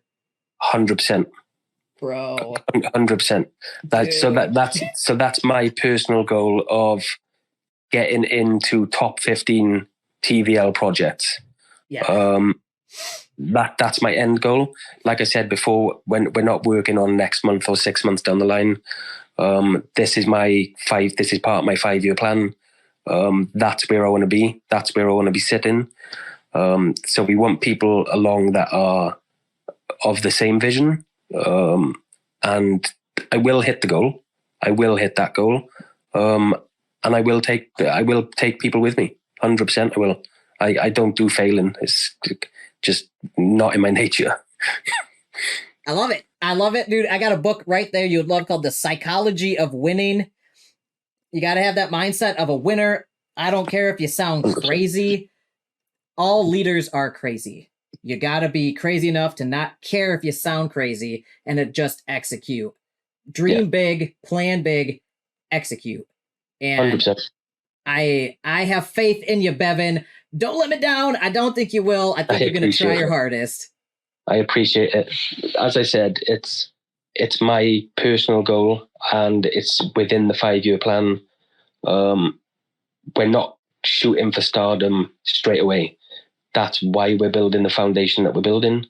And it's that foundation that will allow us to climb to them heights and have the backup foundation to keep us there. And I think that's key. We could do what other projects do and aim to get stupid money within 6 months, 7 months, but then whatever goes up quick falls down even quicker. We don't want to be that project. We'll set them foundations. The biggest buildings in the world have the biggest foundations, and that's exactly what we're working towards. And I love it. I love the confidence. I love the faith, and I love the big thinking and the winner's mindset. I think it's all super important in a leader, and I think you're going to lead this project well. Even if you hit a fraction of your goal, that's a smashing success in my opinion. And if you do better than your goal, that's just phenomenal. So my next questions were, where do you see yourselves in 6 months, a year, 3 years, 5 years? Pretty much answered all of that. And you ended on the 5-year goal. So you read my mind. You knew where I was going. So, I think that's awesome. I really do. I wish you the most success, you and your team and everybody who participates in your project and goes along as part of the DAO to hopefully guide DeHedge into a long and prosperous future. Yeah, so I think that's everything I've got on my list of questions here. Do you have anything else you want to tell the audience today? Just thank you for listening. Whoever listens to this, thank you for listening. I've had a great conversation. If anybody else is interested just to know more, just come ask some questions. You don't even have to invest if it's not for you. Come be part of the community. Come have a laugh with us, and get to know us a bit more. Fantastic. And where can people find DeHedge? So right now you can find us on Twitter at DeHedge Fund. Also, you can find us in Discord. DeHedge.fund is our website, and you can get our socials from there. Quite easy to find. Awesome. So you heard the man, DeHedge.fund, and they're at Twitter at DeHedge Fund. Also, you will be able to find a DeHedge Fund channel in the YaBonks community Discord server, discord.gg/YaBonks, YaBonks, just like it says on the screen there. This video will hopefully be up as soon as possible. I really enjoyed this conversation, Bevan. I think you're the right guy for the job here. I have confidence in you, and I am personally looking forward to this project, and I am going to try to convince my better half to loosen the purse strings a bit so I can get one of these OGs. Hopefully I will be able to. And if you knock that out of the park and do 3 to 4K a quarter on those NFTs, that'd be so that literally life-changing for me. And that's why we're in DeFi, for those opportunities to potentially be a part of something like that and have ownership in something like that. So, yeah. Correct. 100%. 100%. That's it. Thanks for the conversation. It's been a good one.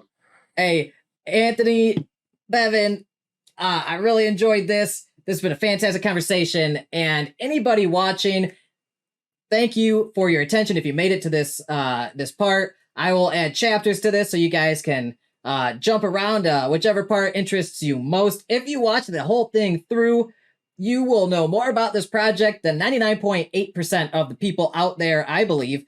And like I said, check them out, DeHedge.fund. Their links in the socials, to their socials are all there. I'll put as much information in the description of this video as well.